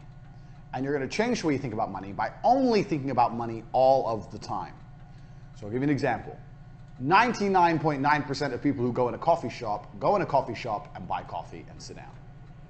If I go in a coffee shop, I go in, I look at the prices of the coffee, I look at how busy the place is, I buy my coffee and I sit down, and then I think, if I had to run this business, would I make money? Is there a way I could run this business and make more money? How much do I think the rent is in this establishment? How much are these coffees? How busy is it here? Do they sell cakes and sandwiches to make extra revenue? Who are the main customers? Well, it's mainly businessmen. I can see there must be a business district across the road. Why are the waitresses or why are the people who work here not hot young girls to attract more men to come in if that's the main customer? Think outside the box and look. If I were to open a coffee shop right next door, could I beat them? Are these coffees expensive? Are they cheap? Are they good? You have to start looking at every single business you interact with, every single one, and see how you would compete with them. Or if you had to run their business if you believe you'd make a profit. Because what you'll often find is you'll see there's a lot of people making mistakes and you think you could probably do better and you might be able to beat them. So you need to sit, and when you're going through your normal life, you're having your coffee, you're sitting in fucking Starbucks, whatever. Obviously competing with a multinational like that is going to be very difficult. But any business you interact with, just start training your mind to view their business, how you believe it works, everything from rent, overheads, the product, the profit margin, whether you think you could sell more, any tips or tricks they're missing, everything from start to finish. Just have a look and see if you can work it out. You'll be surprised how much you learn about business self-taught. I do it with every bar I'm in, every restaurant I'm in, every coffee shop I go in, everything. Even simple things, like even things I know nothing about, like a mechanics. I don't know anything about fixing cars. Still, I'll look at the amount of cars they have around. I look at how much they charge me for my time, how much the labor is, how much I think they're charging the low-level workers, where's the big boss, how much is he making. You need to start thinking about money and thinking about businesses like this. Every time you interact with one, you need to analyze it. And your analysis will get better and it'll get more precise. Obviously, there's some information you don't know. You don't know exactly what the rent is. But you can estimate it. You should be able to estimate it. So this is one of the really important mind hack I teach anyone who wants to get serious about hustling and making money. You need to start approaching and looking at all businesses this way. Because what's going to happen is when you eventually open your own business, there's going to be some lessons that you identified, some mistakes you identified in the previous businesses that you're going to make sure you don't make. Whether you're opening a coffee shop or an online company, it doesn't matter what it is. You're going to identify the mistakes and you're going to change them. So even next time you buy something online, most websites nowadays are extremely streamlined. But still, if you identify a problem with the website, if you identify a problem with the email that comes afterwards, if you're unhappy with a particular aspect of the customer support, if you don't like the packaging it comes in, whatever. Analyze everything and remember everything because you're going to use this stuff for your new company. So this is a very important mind hack. This is something you need to do permanently as a matter of habit. It's what rich people do. When they're sitting around money being made, or they're sitting around money being exchanged, because money's never made, money's only exchanged. When they're sitting around and they see money being exchanged, they work out exactly how and why and who's benefiting. This is something you need to start doing as a matter of habit. It's extremely important.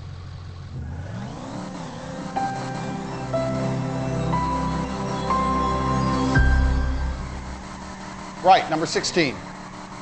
If you're working a job, you need to identify all the ways in which you could do your job better. A lot of people work their jobs and they don't try very hard. We've discussed this already about how lazy employees are. If you're an employee right now, you're probably lazy.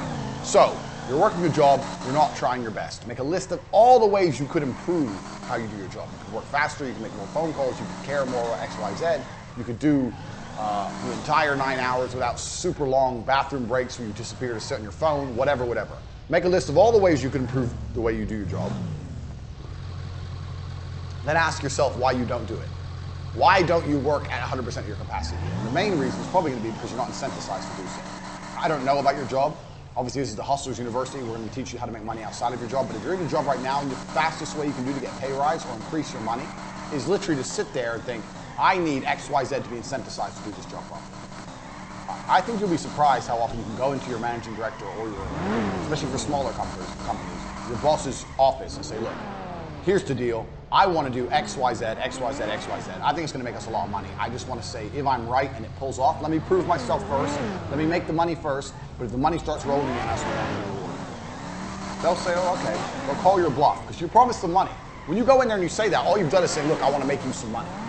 You say that to them, let the money start coming in, and they'll often reward you for it. If you're not doing your job to the best of your ability, then you need to be doing something else. And if you're not doing the job to the best of your ability, you need to be using that time to start something on the side. So my work history, as you can tell, is very varied. For a long period of time, I worked, when I say long, about a year, I worked for a company called N2. N2 sold web advertising. Sold advertising, websites, SEO, Google AdWords, all that kind of thing. So we would call up companies and convince them they need a new website, which we need SEO or Google AdWords or hosting, blah, blah, blah. So it was like an online advertising agency. This is a few years ago. At the same time I was working there, this is the company when I read Wikipedia three days a week. At the same time I was working there, I was pissed off that I wasn't a business owner anymore. I kept remembering T2 and all the mistakes I made at T2, and I wanted to start a television advertising agency again, but I couldn't afford to quit this job, and I also knew that it was going to be very, very hard to sell television advertising like I did a few years before, because this was, when I was selling it before, was just before the big credit crunch. Remember that? Now we're in the height of the credit crunch, so it's going to be very difficult to get money out of people. So I decided to start a company anyway. I started a television advertising company called Vixels. I looked at the word pixels, I changed my pixels here. Doesn't make any sense. Vixels television advertising, and what I would do is, my brother would pitch television from home, and I would still work my normal job, and in between not doing any work on my normal job, I'd provide leads and fulfill leads, etc., etc. So not only am I working a normal job, I had another company on the side at the same time. And what was good about this is if I went to a company to give them a website and it was a particularly big company and a company I think could afford TV, then I'd pitch them for Vixels on the side or tell Tristan to call them and pitch them. So simultaneously as doing my job, I was running another company. Now Vixels never really took off. I landed 3 or 4 deals. I maybe did 200-300 grand, which isn't a lot of money to me now, but 200 or 300 grand is a lot of money for most people in a year of a company. So instead of just sitting at my job doing absolutely nothing, I was doing a lot of nothing. I was reading Wikipedia. But I was also doing as much as I could for my own company on the side. So if you have a job right now, don't quit your job. People say to me all the time, oh, I need to quit my job. No, you don't. You don't need to quit your job. I guarantee there's enough time in the day for you to work your job and work your side hustle. Guaranteed. Because you're lazy and you don't do shit at your job anyway. You have all the time you need to continue with your job, get your side hustle rolling. When your hustle's rolling and you know the money's coming in, then quit. You don't need to quit your job at the same time. So people say it to me all the time, well, should I quit my job? And the answer is often no.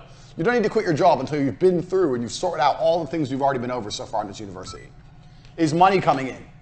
Why would you quit your job? Is money coming in? Yes or no? No. Well, then why would you quit your job? I showed you already how easy it is to get money flowing in. Get the site online, bang, bang, bang, get the money in, even if none of the fulfillment is ready. So if money's not coming in, you don't need to quit your job. No, you need to do everything at the same time. You can get money rolling in first before you consider ducking out of a job, sitting around at home, and being broke. So that's a very important key thing about jobs, because I get asked that all the time. Next point, and this is a very important one. People, I'm gonna make this very, very clear. People do not buy on price. You do not want to compete on price. For whatever company you're going to run, you do not want to compete on price. T2 competed on price, and okay, it lasted a while because of speed, but even nowadays, that would be much harder to do, and I'll tell you why. The people who compete on price are going to beat you. So if you go to Amazon.com and look at the phone cases for 89 cents for the case and delivery, and it's coming all the way from fucking China. How do they make money on that deal? I don't have a clue, but they managed to pull it off. There's too much Southeast Asian and Asian production now. Everyone's producing everything so cheap. There's no way you're going to win on price. You need to sell on brand. Here in the West, living where we live, that's our advantage. We have the whole idea of branding and quality and reputation. These are the things you need to sell on. You do not want to sell on price. You don't want to price people out the market. But when you're sitting there looking at your prices, you don't want to sit there and go, well, you know, I want to make it really affordable. I really have never experienced that. So you've joined my university. This is, I don't know if you joined at half price for $9.99 or you joined at the full price, whatever. I could have done this cheaper, but why would I do it cheaper? This is the value. The value here is everything I'm saying. This is how much it should cost. So you can't just be looking to sell things as cheap as possible. I see a lot of guys, especially the Twitter gurus, loads of them are selling ebooks for like $17 or $13. How are the fuck are you gonna get rich off $17 ebooks? You're not. So if that's the only price people will buy from you at, then that shows your brand has no strength, no reputation. Because if you had genuine strength and reputation, you could sell at a real price. So where your price point lies says a lot about who you are as a person. Do you want to be fucking Lambo? I'll write Lambo down because I like that word. Or do you want to be bullshit? This is where all the ebooks, the little ebooks are. This is where I am. Why can I sell more than them? Why can I sell for a much higher margin, a much higher price? Because I have a reputation and I provide a better quality product. So when you're looking for whatever you're going to do, whatever you're going to launch, when you start putting prices out there, if you put it up high and you're not selling, and you find yourself really reducing the price to try and get sales, that says a lot about who your reputation is. You need to do some reputation management. You need to build your reputation, build your credibility, build on the point that you're an expert in your field. And as you do that, your price will increase. That is the easiest way to make more money. Because there's only a certain amount of customers in the world. Let's say there's only 100 incels who are going to buy a book about how to fuck today. There's only 100 of them. That's the only people on Twitter who are going to buy a book about how to fuck today. So the easiest way to make more money is to charge this 100 people more money instead of trying to find more people. Especially with Twitter, because if you're selling on Twitter, Twitter following doesn't grow that fast. Your Twitter followers may not be that big, and if even it is, let's say minus 30,000, they don't grow very quickly. You get shadow banned, it takes a long, long time. So you only have a certain amount of potential customers, so you want each one to spend as much money as possible. This is the reality of the game. So if you're selling shit cheap, like a lot of these Twitter guys do, that's because they're cheap and they're lame. They're lame. Never sell on price. Also, you'll have more problems and more complaints from people who buy cheap things than people who buy expensive things. And the reason is because the people who buy expensive things are getting Lambo quality, like you're getting here, all the information I'm giving you. The people who buy the cheap things, they're just buying it because it's so cheap. They don't believe in the person. They're just like, oh, what's the worst I can do? I'm only losing 13 bucks. But then they'll still feel pissed off when they realize it's garbage. So your number one goal, your number one aim in whatever business you do is to constantly be increasing prices. You need to be looking to constantly increase the price. And the way you do that is by constantly building on your reputation. That is how it goes. Even if you have to start off at a lower price, you need to always increase the price. You should never get to a point where you've priced yourself out. People don't buy on price. People buy what they want. If people want something, they're going to buy it. There's a whole bunch of expensive shit that people buy, trust me, because they want it. So you have to make sure that people want your product. Do not be one of those, well, I'm the cheapest on the market, guys, because that never works well. It gives you a bunch of dickhead customers, and it stops you making any kind of serious money. It's bullshit. Don't do it. Next, you need to learn to shut up and listen. This is a really important point for business. Super important. This is something I see a lot of people make mistakes with. I'm going to destroy my beautiful diagram here. Right. Most people, once they start a business, won't shut the fuck up about their business. I know so many people who are making money, and yeah, they're making money. But as soon as you start talking about money, all they talk about is how they make money, their business, how smart they are, ego investment, how great they are.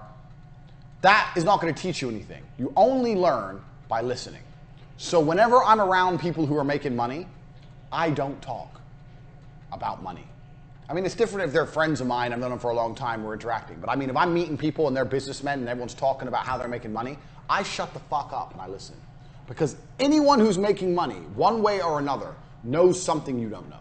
There's a lesson everywhere. So when you interact with someone who's rich, you have to say enough to convince him to talk, but don't talk too much yourself. The more you talk about your own business and how you do things, the more time you've wasted. You already know your own business, you already know how you do things. Maybe if you're asking him directly for feedback, yeah, I do this, what do you think of this? But if you're bragging, blah, blah, and I'm this, and I turn over this, da, da, you're just wasting time. Let other people talk. Learn from other people who are making money. Even if they're in an industry which is completely different to yours, it doesn't make a difference. Shut up and listen because somebody knows something. Even Dan, who I ran T2 with, Dan was a crackhead. Dan taught me shitloads about advertising and shitloads about sales. He taught me loads of things. This guy's got a fucking coke problem.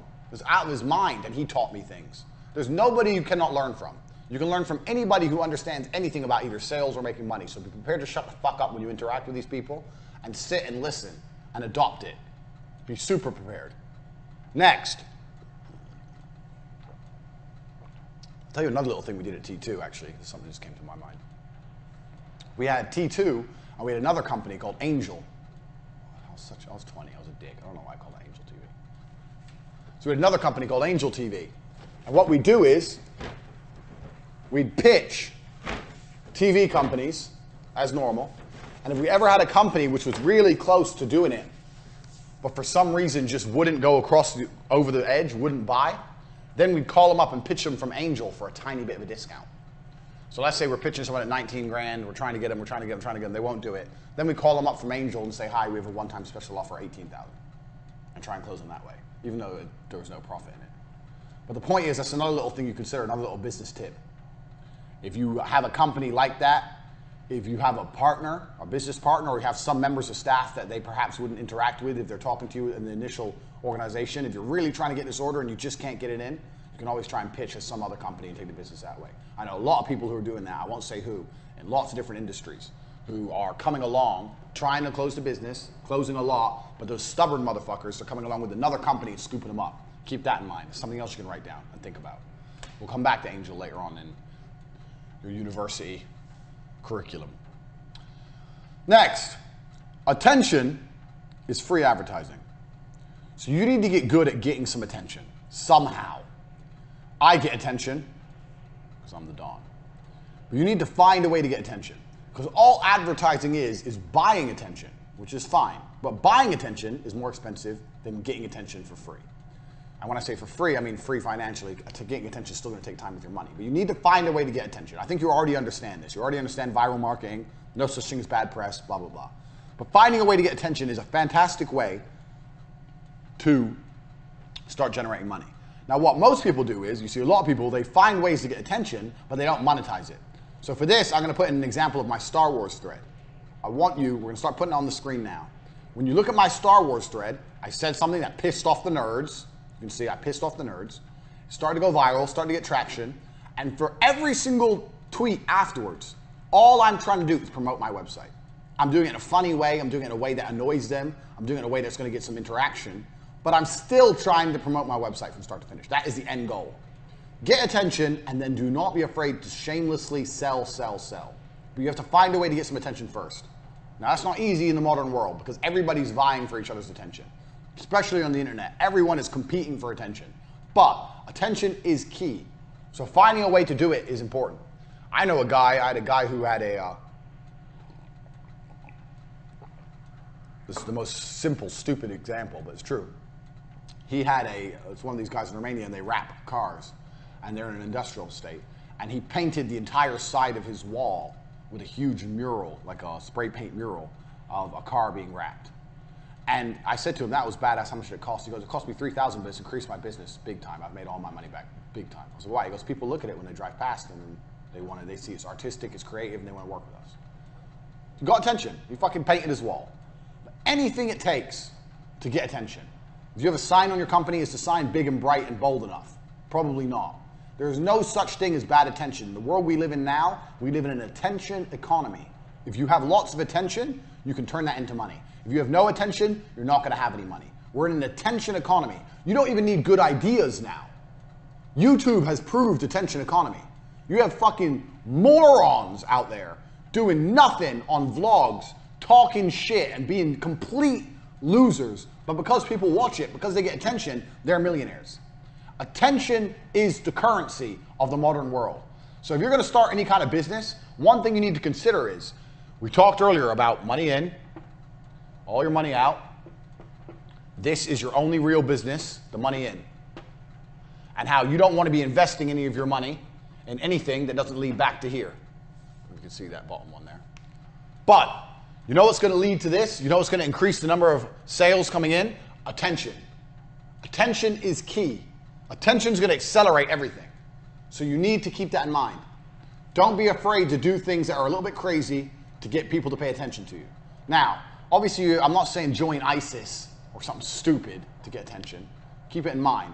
But attention is the currency. Attention is the magic formula the catalyst that's going to take any company and blow it up fast. So keep that in mind when you're looking to launch your company or you're already running your company. Does my company get enough attention? No. Okay, so which company in my industry does get attention? This one. How do they get it?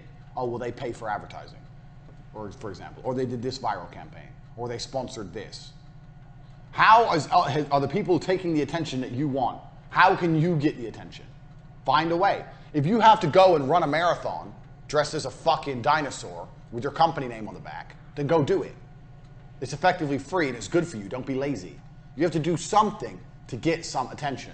Attention is the key. That's going to be the difference between a failed business and a successful business.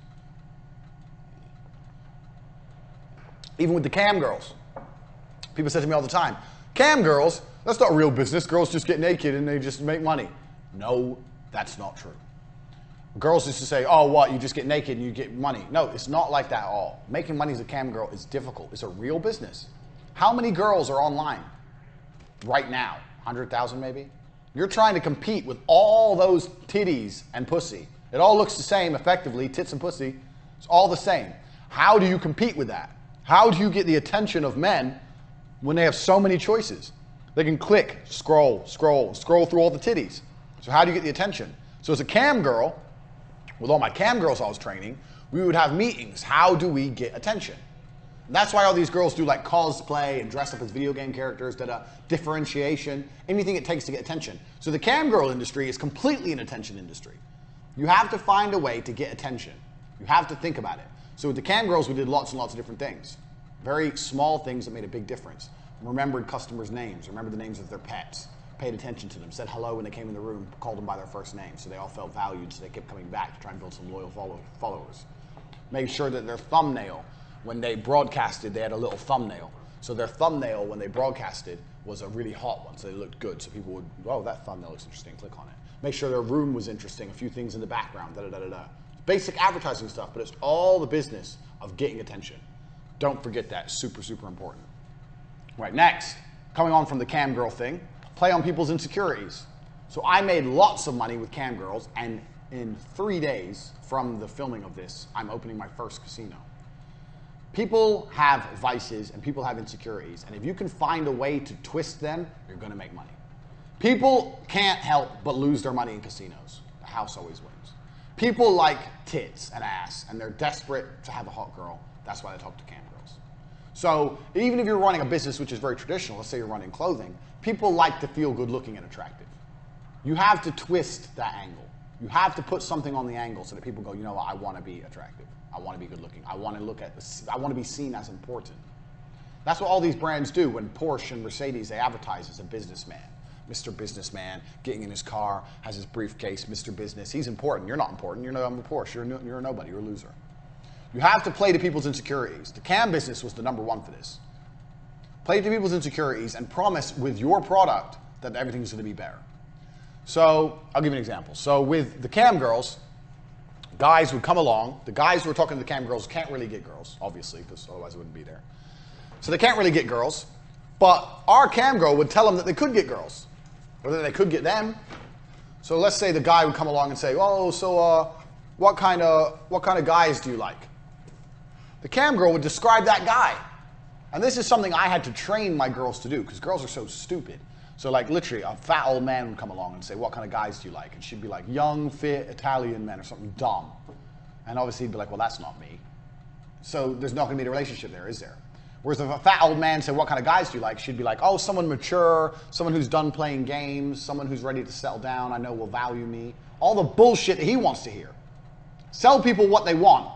Play on their insecurities. And he's sitting there going, yeah, well, I've been trying to look for a girl like that my whole life, but I just can't find him. Oh, where are you based? If we keep talking, maybe one day we'll meet. 1 year later, 2 years later, taking his money, taking his money, taking his money. You have to play on people's insecurities, and you have to find out exactly what people want. So I don't know what you're going to sell, and it doesn't matter what you're going to sell. What you're going to sell, why do people want it? Right now we're in a university. You guys want it because you want to learn how to make money. That's why. So in all of my advertising and everything I'm doing, I make it very, very clear to you. You need this to learn how to make money. I know more about business than you. I've run more businesses than you have. If you don't get what I have, if you don't get the Hustlers University, you're not going to know what I know, so you're not going to make money like I make money. I identified it's the product. We have it here. I identified the reason you're buying it, and I'm pushing it, pushing it, pushing it. So I don't know what you're going to sell. Say you're selling fucking protein shakes. I don't know. You don't sell, a lot of people will sell a protein shake, best flavor, this much carbs, this much sugar, blah, blah, blah. Who cares? It's boring. If you're going to sell your protein shake, I'm going to draw a protein shake. I'm going to draw one. It's going to be artistic and beautiful.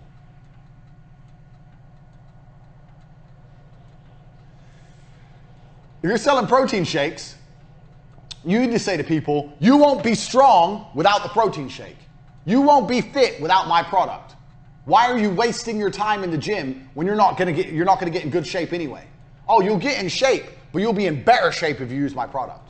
Fuck the product. Who cares what's in the product? Sell the result. You need this. You need this because of X, Y, Z.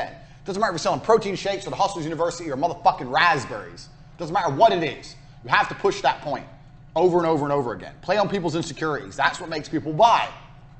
Because they're not going to buy otherwise.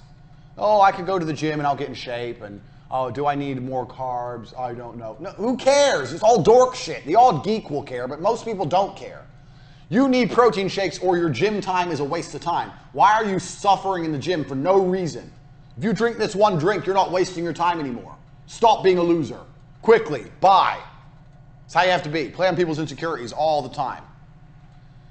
Next, this is a really important one. And this feeds into one of the points I made earlier about the coffee shop. Let's imagine you go in the coffee shop. You probably, unless you're a complete loner, are not going in there by yourself. The people you're going in the coffee shop with should be the people doing the same thing you do. Analyzing the price of things, analyzing the rent, analyzing how much the coffees cost, how much do the staff cost, can money be made here, could we make more money if we open somewhere next door, is there any gaps on the market, are there any mistakes they're making, identifying problems, etc. Everyone you roll with should be thinking about money. The lesson number 21 is, network is everything. This is super important. If you're a loser and you're rolling with losers, you are going to stay. I'm going to write this down in case you motherfuckers don't believe me. So I'm going to make this extremely clear to you. If you're a loser and you're rolling with losers, you are going to stay a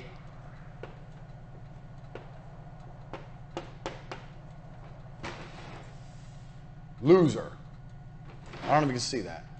You're going to stay a loser. Underline. Losers roll with losers and winners roll with winners. Number 21, network is everything. The people around you need to be thinking about money, thinking about hustling. If they're not, you don't need to talk to them. I hear this all the time. Oh, but he's my friend. We like hanging out. Hanging out, why? To do what? Play video games? Make jokes? Ha ha, he's so funny. Ha ha. Ooh, ha ha ha. Jerk each other off? The fuck you doing? If your friends aren't talking about money, why are you talking to them? This is why I started the war room. If you're watching this and you're not in the war room, get inside. Everyone in there is hustling. Everyone in there is interested in increasing their income and changing their lives. That is the point of a network. To increase your life, you're a node in the network. That's how networks work. You got nodes and you got links. You come into the network, you're a node. You know people, you help them, they help you, etc. Network is everything. And in my Networking Brilliance course, if you don't have that as well, I teach you how to meet high-level people and how to make high-level people like you, how to have high-level friends, how to get multi-millionaire friends, etc., how to pitch them for investment, all that. I teach you all in the Network Brilliance course. So you've got the War Room, the Network Brilliance course that will help you with this. If you haven't got them yet, get them, because they're going to help you. You need a network around you. You need people on your phone who are talking about money and doing important things. You need to be mixing with them. That needs to be your network. If you're rolling with a bunch of video game playing losers, you're going to stay a video game playing loser. This is super important. Your network has to change if you want to really become a hustler. Everyone around you needs to have a hustle. Even if all the people around you don't have hustles. Remember what I said earlier about finding free staff. Okay, let's say all your friends are losers. Well, now you've got a brilliant idea. So now you're the leader. I want to run this company. You're going to do this, you're going to do this, you're going to do this. If they all sit there and go, no, I'm tired, I don't have time, blah, blah, blah, then these people are completely useless. They're wasters. Get rid of them. They either agree to work for you or fuck them off. Find some new friends. Join the war room. In the war room, you can link up with people all around the world who are getting shit done. Get the Network Brilliance course. Learn how to get fucking important friends. Your network is everything. I don't answer the phone to broke boys. You call my phone, if I answer, that dude's important. When broke boys call me, it gets ignored. All rich people are the same. I cannot stand being around people who are not on a mission to get rich. That is the only mission I'm interested in. Everyone I hang around with is on the same mission. We ain't got time for no dumb shit. So if you're still participating in dumb shit, you have got to change your mindset absolutely. If your network's full of losers, employ them. If they refuse to work for you, fuck them off, find new friends. If you can't find friends, the war room will give you a network instantly. That's the whole point of the war room. International network of moneymakers. Not playing any fucking games in the war room. Right. Next point. Number 22. Keep your panties dry till the big guy's hard. So, too many people get excited about business they ain't got. Or excited about business they do have. This is just monetary exchange, gentlemen. You have to be a fucking professional. James Bond may enjoy fucking bitches, but you don't see him excited about fucking bitches. He enjoys it, but he ain't excited. He's smooth. He's cool. He's never giddy about it. You launch your business. You start to see some money coming in. Money's coming in. You're making some sales. Good. Be happy. Be proud of yourself. But don't be giddy. Don't be like, oh, wow. Don't be going to see clients and like, oh, I can't wait. I really want to work. It's going to be so much fun. This is numbers on a screen, gentlemen. That's all this shit is. Numbers on a screen. You're moving numbers around. Let me get rid of the big loser sign before one of you guys start crying. Oh, he called me a loser. You are a fucking loser. Learn some emotional control. Don't be getting all giddy and shit. Keep your panties dry till the big guy's hard. Don't know why I wrote that down, but that's the basic lesson here. I see so many people get giddy and excited. Oh, we might get this much money. One, you haven't got the money yet. Two, even if you got the money, good. All you have to do you know what you have to do when money comes in the door? Let me tell you, motherfuckers, because maybe you don't know. This is me. Here's my muscles. Again. Money comes into the door on Tuesday. On Wednesday, do you know what I do? I wake up and I try and find some more fucking money. Don't be getting excited about money. Because when money comes in, you're allowed just 2 or 3 seconds of excitement when you check the bank. Then it doesn't exist anymore. It's here, okay, there. Now it's done. This is done. It's in, it's done, it's gone. Even if I still save it, it's effectively gone. You have to find a way to make more. You shouldn't be getting excited about big chunks of money or any chunks of money. You should always be pushing for more. Don't be getting excited about what you've already achieved. You can't live in the fucking past. Second that the business is done, it's the past. Living in the past is going to sink your business. You have to live in the future, constantly pushing for more. I wake up every day broke. Every day I wake up at zero, poor, every fucking day. No matter how much money I made the day before. That's not how I operate. Every day is a new day. You wake up broke. Do not be getting giddy and excited and emotional. Oh, but last week we had a really good week. Who cares? That was last week. Last week, fucking Iran hadn't attacked an American army base in Iraq. Last week was a different fucking world.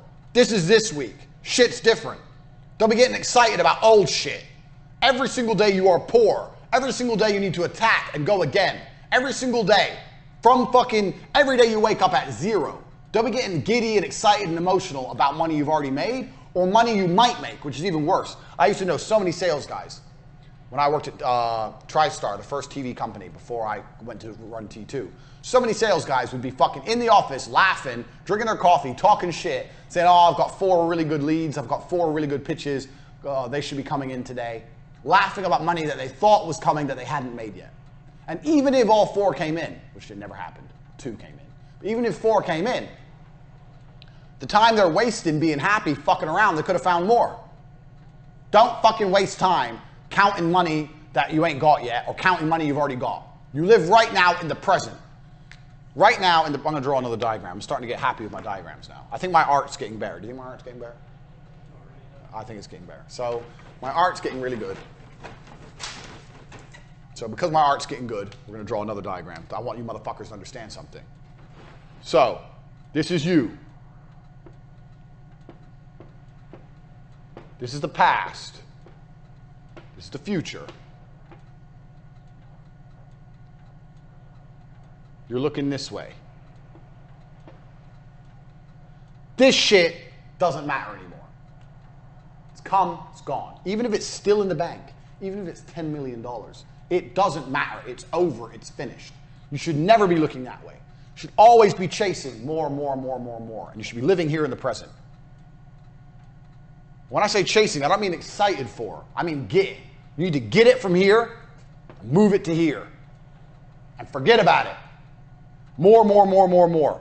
If I have a really, really good day with Cam, when I had really good days with Cam, sometimes I had all my girls online. It was popping. Every room was busy. The girls had like healthy competition between each other, and all their clients were trying to help them win tip wars, and it was going off.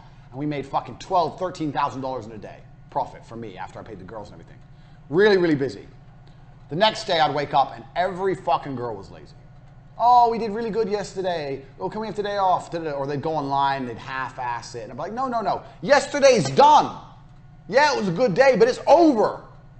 Today is a new day. Today you're on zero. Oh, but yesterday I made so much. Yesterday, I don't live in yesterday. I live in today. And the only day that's coming for me is tomorrow. Yesterday is gone. You have to be that way with money. So many business people will do a little bit of business and fucking sit on their ass. There's some dork on Twitter called Kyle Trouble. Kyle Trouble, such a stupid name. And I could just tell by his whole face he's a nerd. And the guy is fucking on Twitter going, oh, I had a really bad year. I took my foot off the gas. Da, da, da. You want to teach people about business? And he's saying publicly on Twitter that he made a little bit of money, so he became a lazy piece of shit. And then his money ran out or his business fell apart and now he's broke? You fucking dumb? Lazy. So he can sit around in his apartment getting jerked off by his free girlfriend? Like, what the fuck's wrong with people? Fuck this. Put it here, forget about it. More, more, more, next, next, next. I don't care how big of a deal you do. I don't care how many tokens you make online, Cam girl. I don't care what happened yesterday. It's over. You have to push forward at all times. I've seen so many people do a little bit of business and end up fucking changing their attitude to money. Oh, I've got some money now. No, you don't have shit. That's yesterday's money. You need to get today's money. Right.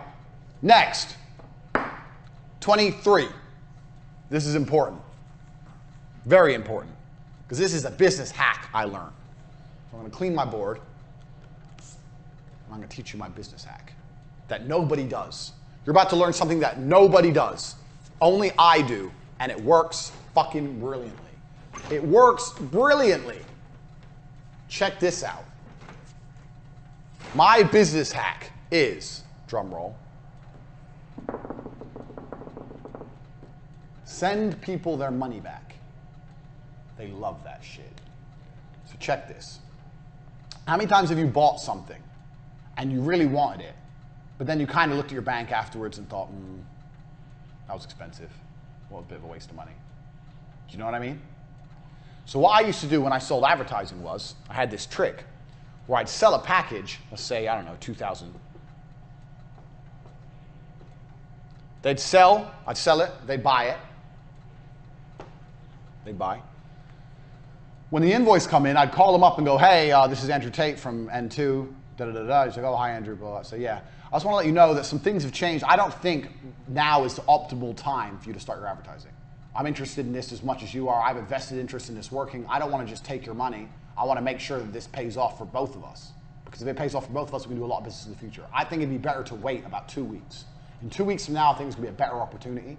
So what I'm going to do is I'm going to send you your money back now. I don't want to sit on your money. It's your money. We can still do the campaign. I just think if we wait a week, maybe 2, not very long, I think there's going to be some more opportunities in the market. And they'll be like, oh, okay, yeah, all right, that's what you think. I said, yeah, well, I want this to work. I want to, I've been doing this a long time. I want to make sure this is very, very good for both of us, blah, blah, blah. And I'd send them their money back. And they'd be like, what the fuck? I tried to buy, and he gave me my money back. It's kind of like a takeaway. You know the takeaway trick. I tried to buy it, and he said no, and he gave me my money back.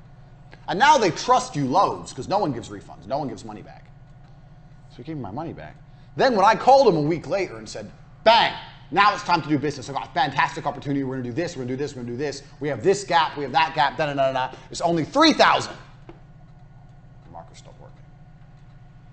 Every fucking time they buy. They'd be like, oh, that's more. So yeah, I know it's more than last time. I mean, we can do the 2,000 package now, but there's a really good opportunity here. You build so much trust when you send the money back that they will spend more later. I did this trick with every fucking customer. Every client would buy, pay, call them up, now's not the right time, send them their money back, talk some shit about how I'm really looking after them, how I want a really good relationship, blah, blah, blah, blah, blah, and then hit them up for a bigger invoice. Every fucking time, and it always worked. It works because the trust you build when you send someone their money back is immense, because no one does that. Nobody does that. Remember what I said earlier about there's only 100 people on Twitter who want to buy a bullshit ebook. It's the same with everything. So my logic was this. I'm making phone calls all day for N2 on the days I worked. Let's say I make 100 phone calls. Only one of those people is in a position to buy something. The other 99 are never going to buy no matter what I say. So that one person who buys, I had to make as much money as possible. What was I teaching earlier, one of the lessons earlier? They don't buy on price. You have to get people to buy things expensive. So that one person who bought for 2,000, the only way I can make more money is to get him to pay for more. There's only one customer that day. And this was the system I developed, the send the money back system. And it's fantastic. So even if you're selling $17 ebooks, let people buy for $17. Email them and say, you know what, I'm going to update the ebook now, so I'm going to send you your money back. I'm sending you your money back because the ebook's going to be updated. I want you to have the most updated version. Here's your, let me know how to pay you. Email them personally so they have to see it and reply. Don't just click refund, they might not notice. Let them look at it and go, okay. Oh yeah, okay, send the money here. Send them their 17 bucks back. Then they'll be like, okay, that was weird. Then email them again, hey, let you know, working on the update, it's gonna be out soon, da, da, da. I think you're really gonna like it. I could have, and then remind them, I could have left you with the older version, but I think it'd be better to have the most up-to-date stuff. Bang, email them again. Watch that person go, oh yeah, you know, I really appreciate that. Most people wouldn't do that. Most people wouldn't care. Because now you've sent them their money back. This person isn't, you don't understand the psychological effect this has on people. Now they're like, whoa, I can trust this dude. Then you come at them and go, hey, so it's updated. I've updated, I'm gonna give you the latest version. As well as that, I've got a new product that's coming out. It's not out yet, it's blah, blah, blah, blah. It's worth $100, da, da, da. If you're interested in both, I can give you both for 40. Bang, I guarantee you he buys it. You've turned a $17 sale into a $40 sale with a 2-day wait and a fucking 2 emails. You've doubled your turnover. You've doubled your turnover. Do you have any idea how important that is? You've doubled your turnover with a 2-day wait and a couple emails and a bullshit story. You ain't gonna update anything because they've never seen the original ebooks. They don't know if it's updated or not. You just have to add on another ebook you already had. A big famoose. Famoose is the word I invented in T2. Famoose. You take the money, famoose them. You famoose a goose and you famease the geese. This is business. Listen. He's the goose. You famoose him. You famoose him by taking his $17, emailing him, sending it back, promising a whole bunch of fucking updates, then saying you can get a bundle worth 120 for 40 because he waited, and you apologize for the wait. Like you're doing him a fucking favor. I know you bought 2 days ago. I've updated the ebook now. I know you've done a bit of a wait, so if you want my $100 product for only an extra 20, I'll give you both for 40. Sorry for the delay. Oh, he's doing me a favor. Yeah, okay, he gave me the update, and I got his ebook from Moose the Goose. Bang, doubled your turnover. And it only works because you send that money back. When you send people their money back, I guarantee you it changes how they think. So that's a trick you need to start implementing. Finding ways you can send people their money back. Because that shit works. Trust me, I did that for a very, very long time. Especially with low value products with 17 bucks. You ain't making no money on 17 bucks. Send that back, aim for 40s or 50s. That's how you get paid. All it takes is a few emails in between. Keep a spreadsheet so you don't get confused. Be moderately organized. It's easier to double your turnover as a business this way than any other way. There's no easier way to double your turnover. Trying to get double the customers at 17 is going to be a lot harder than just fucking a couple emails and doubling your turnover. Double. I've just doubled your business with a very simple trick. I'm a genius. I'm a genius. I'm a genius. And I know this shit works because I did it all my fucking self. I've done this. I'm a genius. Literally. I used to do this all the time with advertising. Oh, I've just bought. Yeah, I'm going to send it back. Now's not the right time. Oh, but we really want to do it. It's part of our marketing strategy. Yeah, okay, I'll be in touch. Don't worry. I'm going to identify the right time. Bang, higher price. 24. You have to hard close.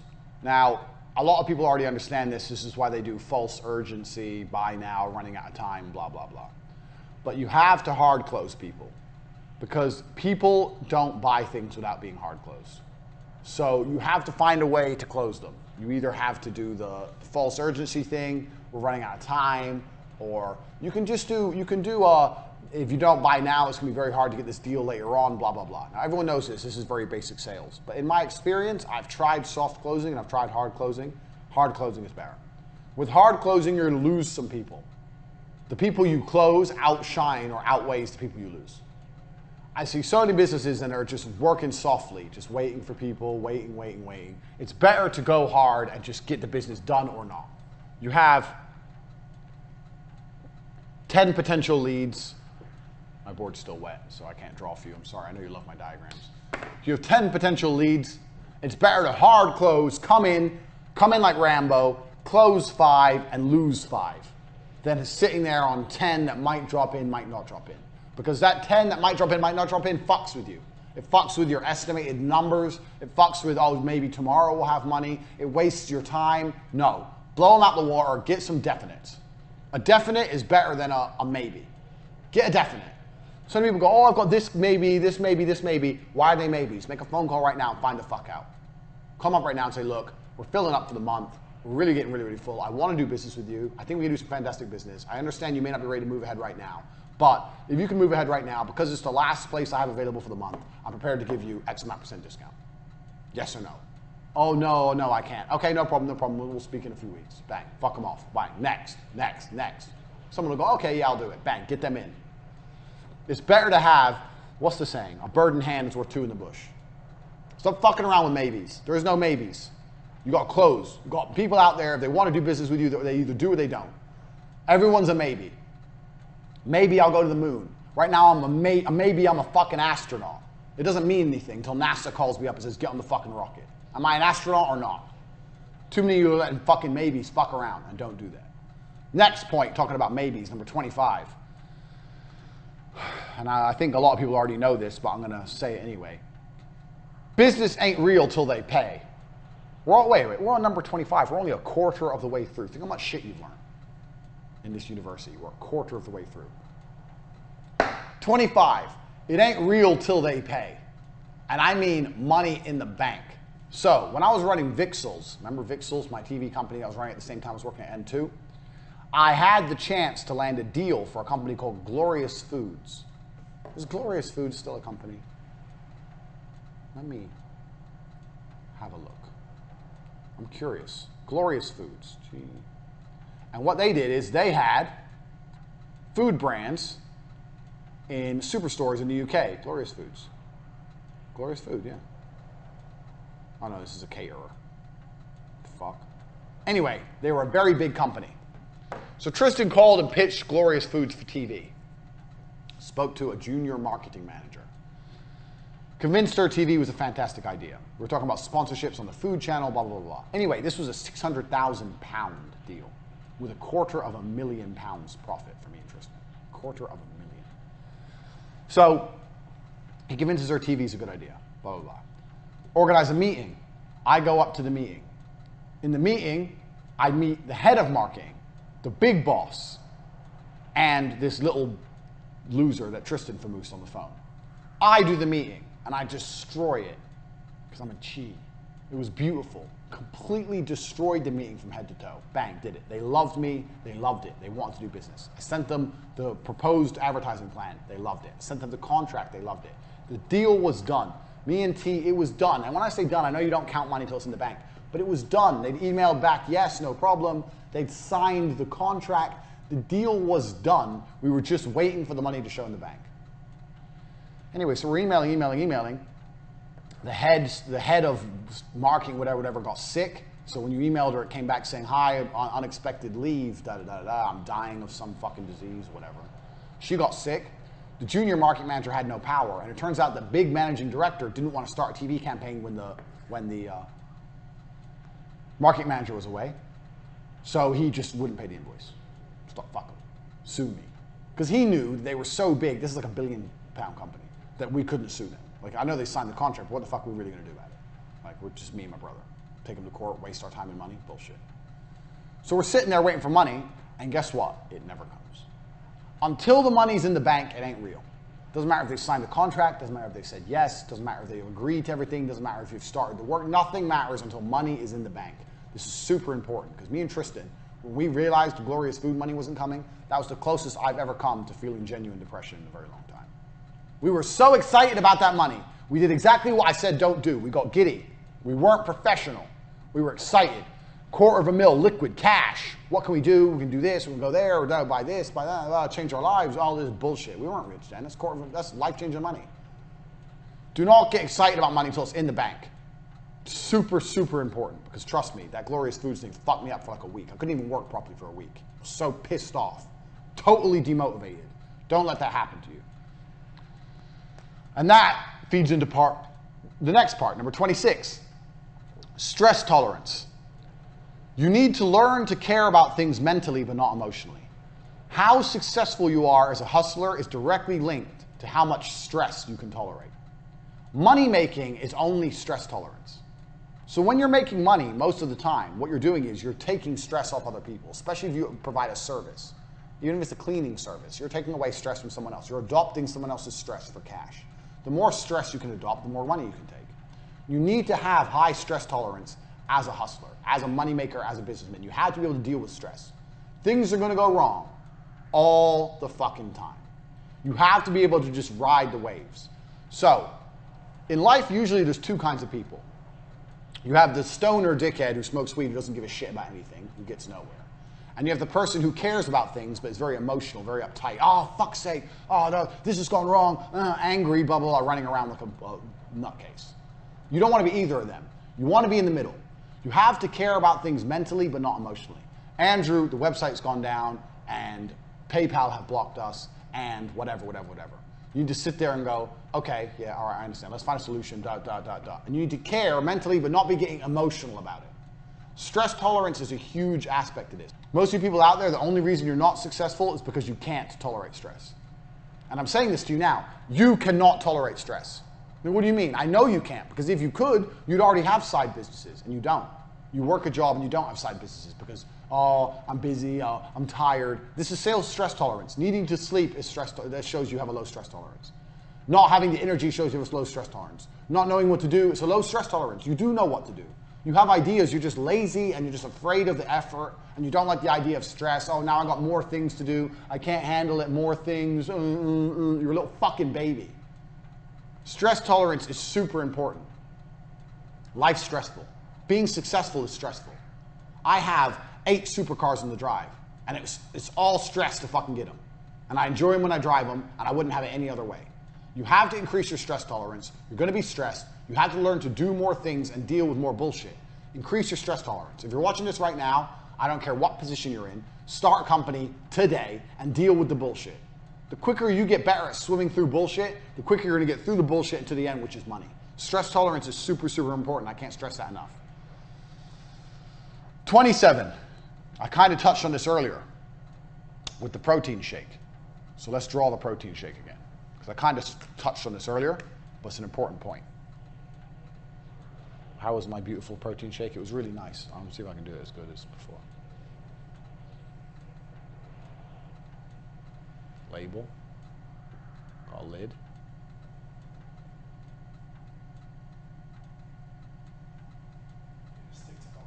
That's good. So, protein shakes. The way you sell protein shakes is you convince people they need them. This is one of the most basic tenets of business. You have to convince people they need whatever you sell. You don't talk about the product. You talk about their need. What's the old adage that they do? Sell me this pen. Have you ever heard that before?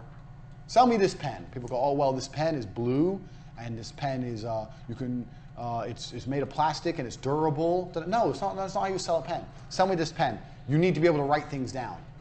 But I've already got a pen. Yeah, but now you can write more things down because you have another pen. How are you going to write down all your ideas? Think of all the things you can write down. You can write the next novel. You can become J.K. Rowling. You can become a billionaire if you had a pen. You don't have a pen. You need a pen to write things down. Sell the need. Don't sell the product. It's blue and it's plastic. As opposed to you can become J.K. Rowling because you need a pen to write things down. You have to sell the need at all times. Most people don't sell the need. Have you noticed with me, I never sell the product. So let's look at my products. compared to other dorks who sell stuff online. So you'll see other dorks will go, my 18-page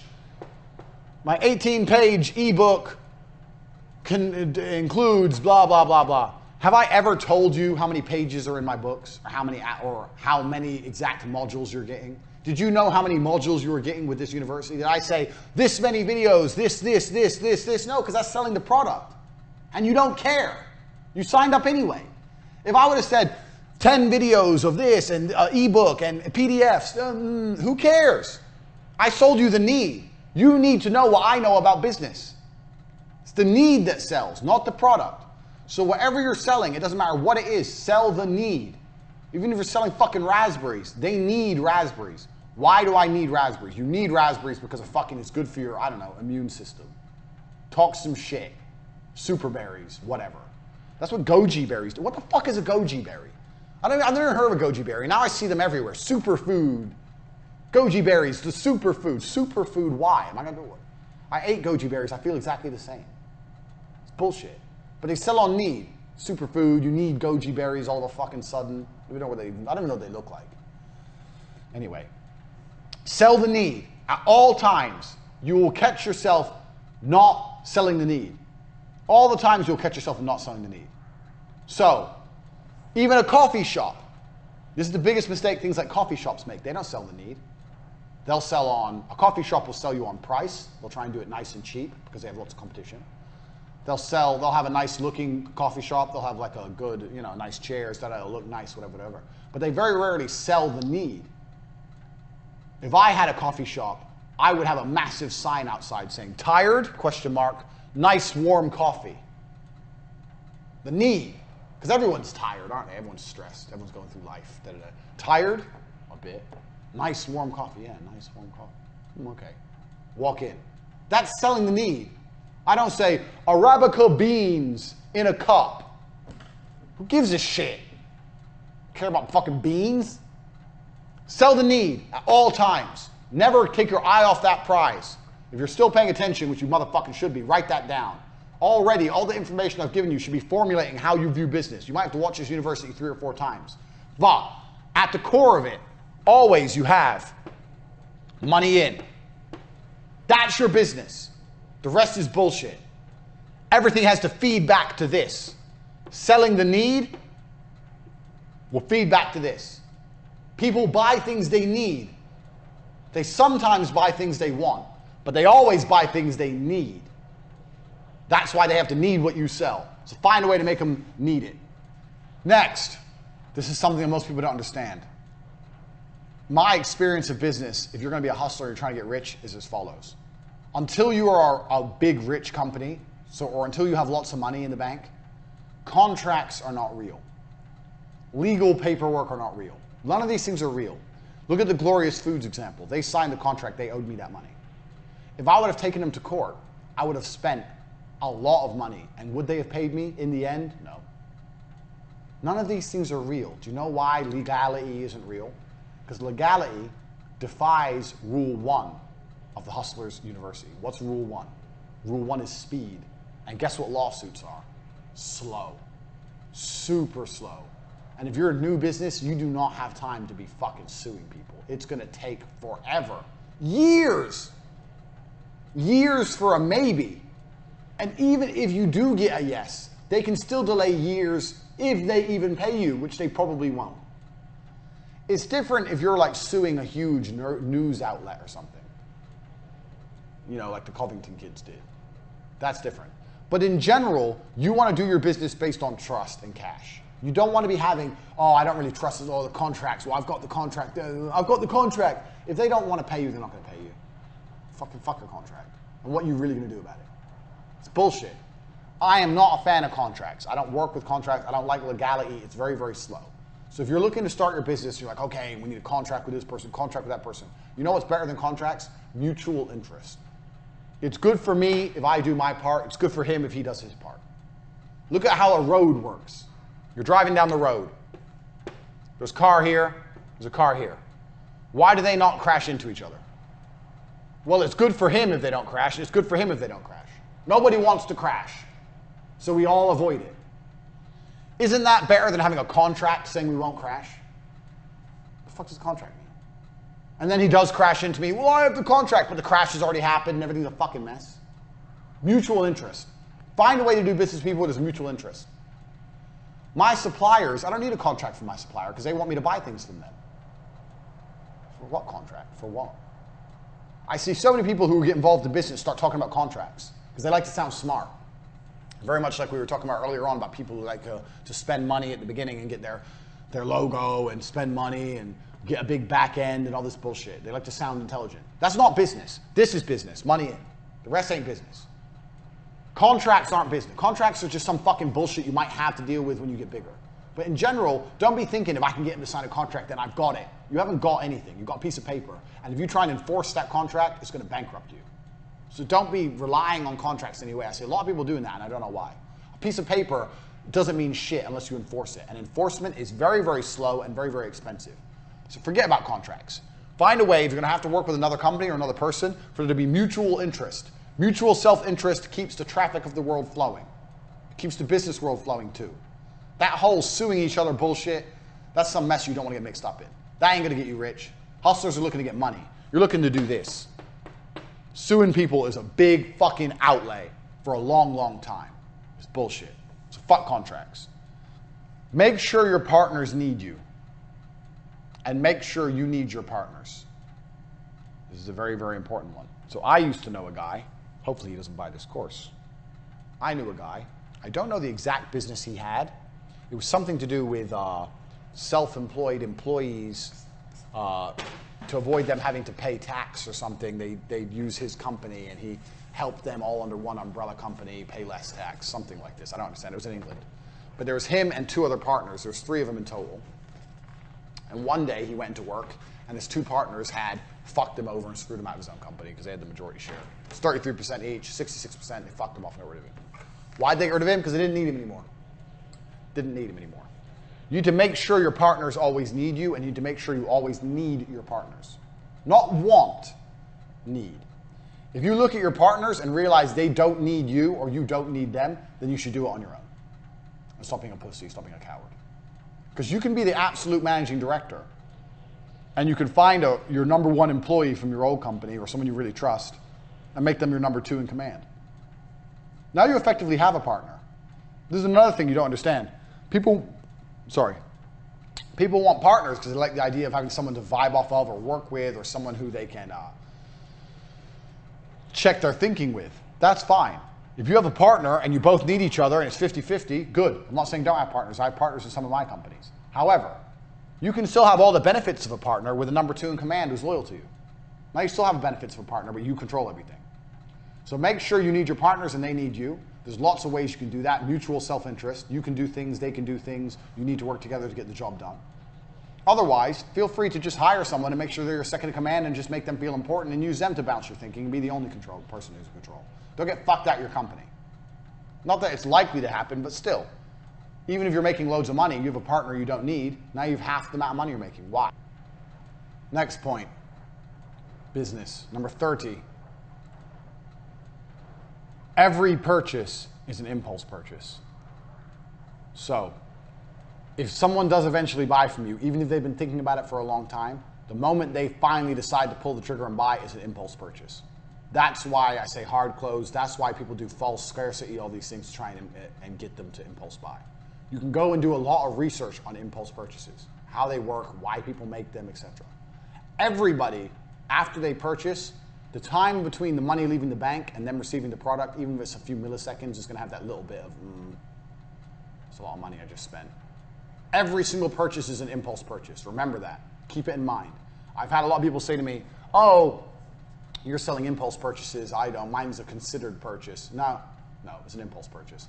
A house is an impulse purchase. A supercar is an impulse purchase. At the point of buying, it's an impulse purchase. No matter how long they consider it for, when they finally click send, it's an impulse purchase. So all the tactics and tricks I'm teaching you to get people to impulsively buy, work on every single kind of sale, because every single kind of sale is an impulse purchase. Don't get stuck up in some bullshit thinking, oh, mine's not an impulse, like you're better than everyone else. Oh, mine's not an impulse purchase, mine's considered. Shut up. It's all impulse purchasing. All of it. Everybody impulse purchases. And that's why you have to look, if you're going to look at any kind of sales tips and tricks, look at impulse purchasing, how it works, why people do it, and those are the factors you need to implement, especially when you're trying to close a considered purchase. If you've been talking to them for a long time, you're trying to close them, bang. You're trying to convince them to make an impulse purchase. It's as simple as that. All sales are impulse purchases. And they're not buying on price. Those two go together very, very well. Remember those 2 points. It's important. So how does a real estate agent do that? Like a house is a considered purchase. This is where you're going to live, and it's very, very expensive.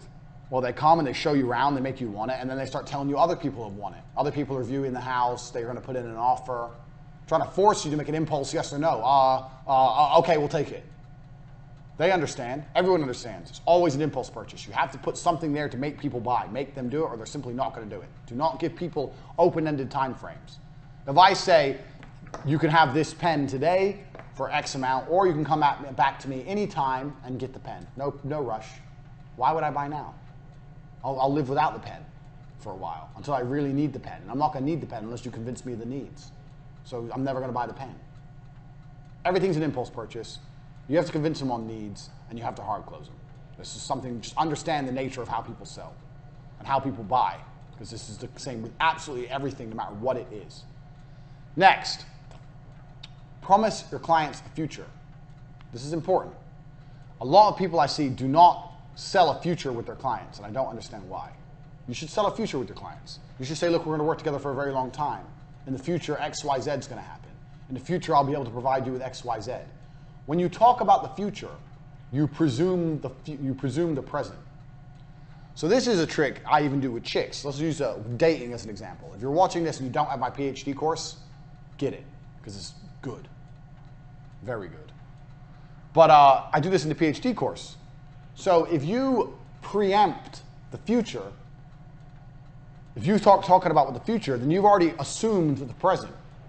So if you're talking to somebody, or you want to do some business with somebody, and you got a business or whatever, and you want to sell them something, you talk about how it's going to affect things in the future. So let's take an example. Let's look at your ebook.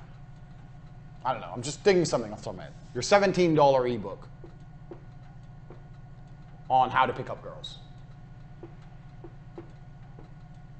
Girls. I'm going to draw a girl.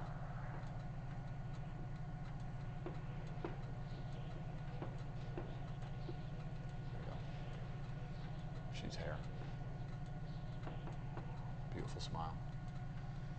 So how do you preempt the future to make sure that they buy? So let's say you're talking to someone, they're not sure if they're going to buy or not. Well, then you talk about the future. You say, well, in the future, maybe we can go day gaming together. This is all pickup artist bullshit, but whatever. In the future, we can go day gaming together. Or in the future, if you're texting a girl and you're not sure exactly what to say, let me know. Or in the future, if you see a girl doing some of the things I point out in my ebook, send me examples because I can use them on my website. I'd really appreciate that. Talk about the future like he's already bought and digested the product. And that makes them far more likely to buy and digest your product. It's just, I do the same thing when I date girls. Oh, well, when we're married, how do I know you're not going to cheat? Fuck, I've just met her. What do you mean married? Ha ha ha. If you're talking about when we're married, that's presuming I'm going to fuck you sooner or later, because we're going to fuck before we get married. Presume the future. Presuming the future makes the present, you're setting what the present's going to be. You're saying this is what's going to happen now, so I know what's going to happen in the future. You can do exactly the same thing with business. So when I was selling TV advertising and I was talking to clients, and I'm trying to close a small 19 grand deal, I'd be talking about 2 years when we're doing the 500 grand deals. So when I'm trying to close this, I'm talking about this. I'll be like, oh, well, in the future, well, in a few years, when we're launching the big campaigns, we can do the sponsorships. We can sponsor the before and after the programs. And when you're spending that kind of money, we'll also be able to have meetings directly with the channel, blah, blah, blah, blah. And they're sitting there going, yeah, okay, yeah, sponsorships, yeah. Talking about all this imaginary shit to try and close this. Sell the future at all times. If you presume the future, it makes them more likely to buy now. And that's something that people don't do. Even for bullshit $17 ebooks, for television advertising, for websites, doesn't matter what it is. If I was trying to sell a new website for N2, I'd be talking about how 2 years later down the line we can integrate a new back end with our website. Who knows? Who gives a shit? Talk about some fancy shit that's going to happen in the future. If you do that, you're more likely to sell now. That's super important. Don't talk about now. Back to the ebook. If you buy my ebook, you'll see what girls are texting you and you'll see why they mean it or why they're saying it.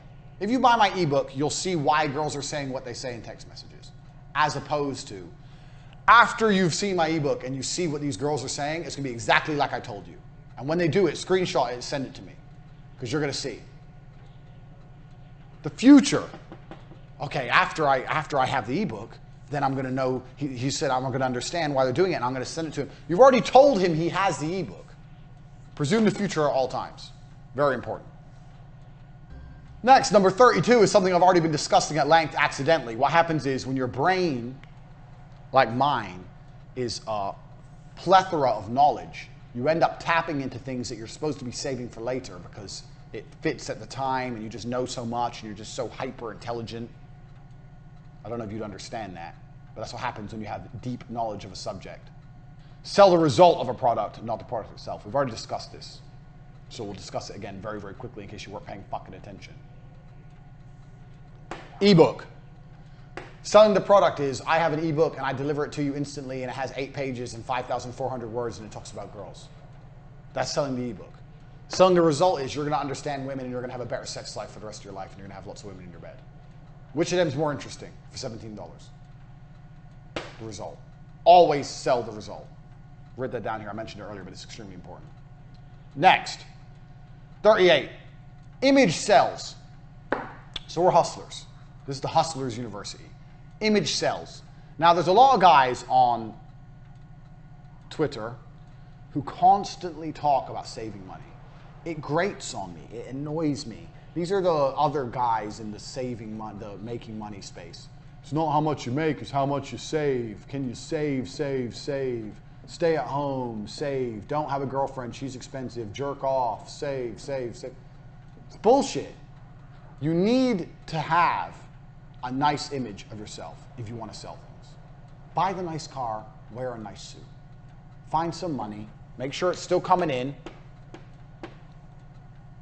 Because buying the nice car, you say, oh, how does that equal money in? Well, it actually does because it's your reputation.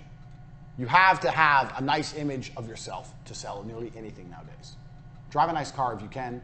Have nice clothes, look good, look presentable, go gym, have nice things. I'm not going to tell you not have nice things. A lot of people who say that are fucking liars. Tight losers, they're tight losers. They're living a tight person's life. Do you really want that life? Do you want to be selling $17 ebooks and sitting at home and not spending any money and saving it all? Go fucking squirrel. Or do you want to be like me with 8 supercars? Who knows more? Let me ask you another question. If I would have launched CobraTape.com, I was already a millionaire when I launched it. So that's the difference between me and all the other course guys. These guys need courses to be rich. I'm rich without any of this shit. I don't need this because I had cam girls way before this. When I launched CobraTape.com, the reason it was so successful was because I already had a Lambo. I was already rich. My car paid for itself. Would you be buying from me right now? Would you have bought this university if I didn't have a big house and loads of nice cars?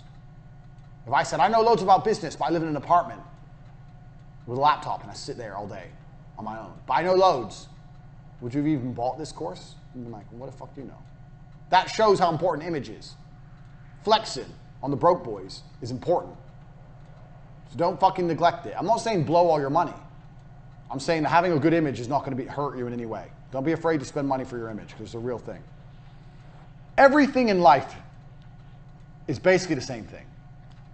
Everything in life is people walking into rooms and saying things. That's what politics is. That's what business is. That's what negotiate. Everything you can think of is some guy walking into somewhere and starting to talk. That's what the Senate is. That's what Congress is. That's what court is. Everything is people, blah, blah, blah. Talking. Talking is something you need to get good at. If you're good at talking, you have the gift of the gab, as they say, you can sell anything. No matter what you're selling, the better you get at talking, the better you're going to sell it. So if there's one skill you need to practice for your sales, it's how to talk. How to talk convincingly. How to put energy into your presentation. How to not be boring. Learn to speak. If you don't have my body language course, there's a course on CobraTape.com that teaches you body language, and we cover oration. We talk about talking and how the way I talk, what I do, things, tips, tricks, etc. If you want to learn to talk like me, the Grand Master, I'll teach you. But you need to be good at speaking. Being good at speaking will make you be good at selling. They're the same thing. Get used to talking. I see so many, I've been in presentations over and over again with people who have a fantastic product, fantastic information, great price point, but and the presentation is slick, they've got the PowerPoint, etc., but they're just not good at talking. There's no fucking X factor with their talk. There's no pa-pow. You need to have that pa-pow. You need to get good at talking. Practice it. Practice getting good at talking. That's one of the most important skills you can learn for life. From getting women to selling products. It's exactly the same thing. You need to get good at talking. It's important. So, there's lots of different ways you can get good at talking. My way, the way I talk, suits my personality. You have to develop your own type. But I make sure, I try my best to make sure I put loads of energy into how I speak. Most people speak and they don't realize super low energy. And when you have the ebook, you don't sell the ebook, you sell the result of the ebook. Because if you sell the ebook, you're bored already. I'm bored. So I scream and I move my arms around and shit. I'm eccentric. I'm over the top. You don't have to be that way. There's other ways you can also be engaging without being the same as me. I know lots of other guys who are engaging other ways. But you have to develop an angle to be engaging. So next time you talk to someone who's an engaging speaker, find out why they're engaging. Even some people are engaging because they laugh all the time. People like positivity. So have you ever been around someone who's like constantly like laughing when they talk? But then you're like, well, you listen more. Because what the fuck's so funny? His life seems great. I want to know what he knows. Find a way to differentiate yourself one way or another. There's loads of different tips and tricks. I can't tell you to be like me, because I'm me and you're you. But you need to find a way to be engaging. And the way you do that is next time you're listening to someone and you're particularly engaged, work out what about them is engaging. So I like to be high energy. But high energy always helps. Being low energy never helps anyone. Even if you're shit in bed, at least if you're high energy, it'll be better. One thing you do need to avoid is, everyone does it, but if you'll notice, you're watching this university, I'm not reading off a teleprompter, I'm doing everything off the top of my head, and I very, very rarely start stuttering or saying, I've trained it out of my brain. And I teach how to do that in the body language course. So if you're watching this and you want to be able to speak like me, free-flowing, bow machine gun, get the body language course. But you start slowly. You talk slowly, you breathe, you make sure you don't make any and then you get better at it and you can be as quick as me. Now I talk very, very fast without mistakes, without gaps. And will lose you a deal. Oh, so explain to me how the flux capacitor works. Okay, so you just lost it. You just lost the deal right there. And 99% of people will do exactly that. Even people who are good, even experienced people. Okay, so why? How does the flux capacitor work? I'm going to tell you exactly how the flux capacitor works. Here's how it works. Look at this. I just got the deal. You didn't. All I did was repeat his question. You're saying, so you have time to think. I'm repeating the question, so I have time to think. Tell me how the flux capacitor works. Okay, or tell me how the flux capacitor works. I'll tell you what I'm going to do. I'm going to tell you exactly how the flux capacitor works. All I did was repeat his question. It's not complicated. There's tips and tricks so you learn how to speak without sounding like a moron. If someone and ahs in a presentation with me, I won't buy from them. Because I don't like that shit. I don't speak that way. Learn how to not speak that way. If you're watching this and you want to learn what I know about how to talk, get the body language course. It will teach you. I gave you one little trick there. But there's a bunch more. Next. Everything will go wrong all the time.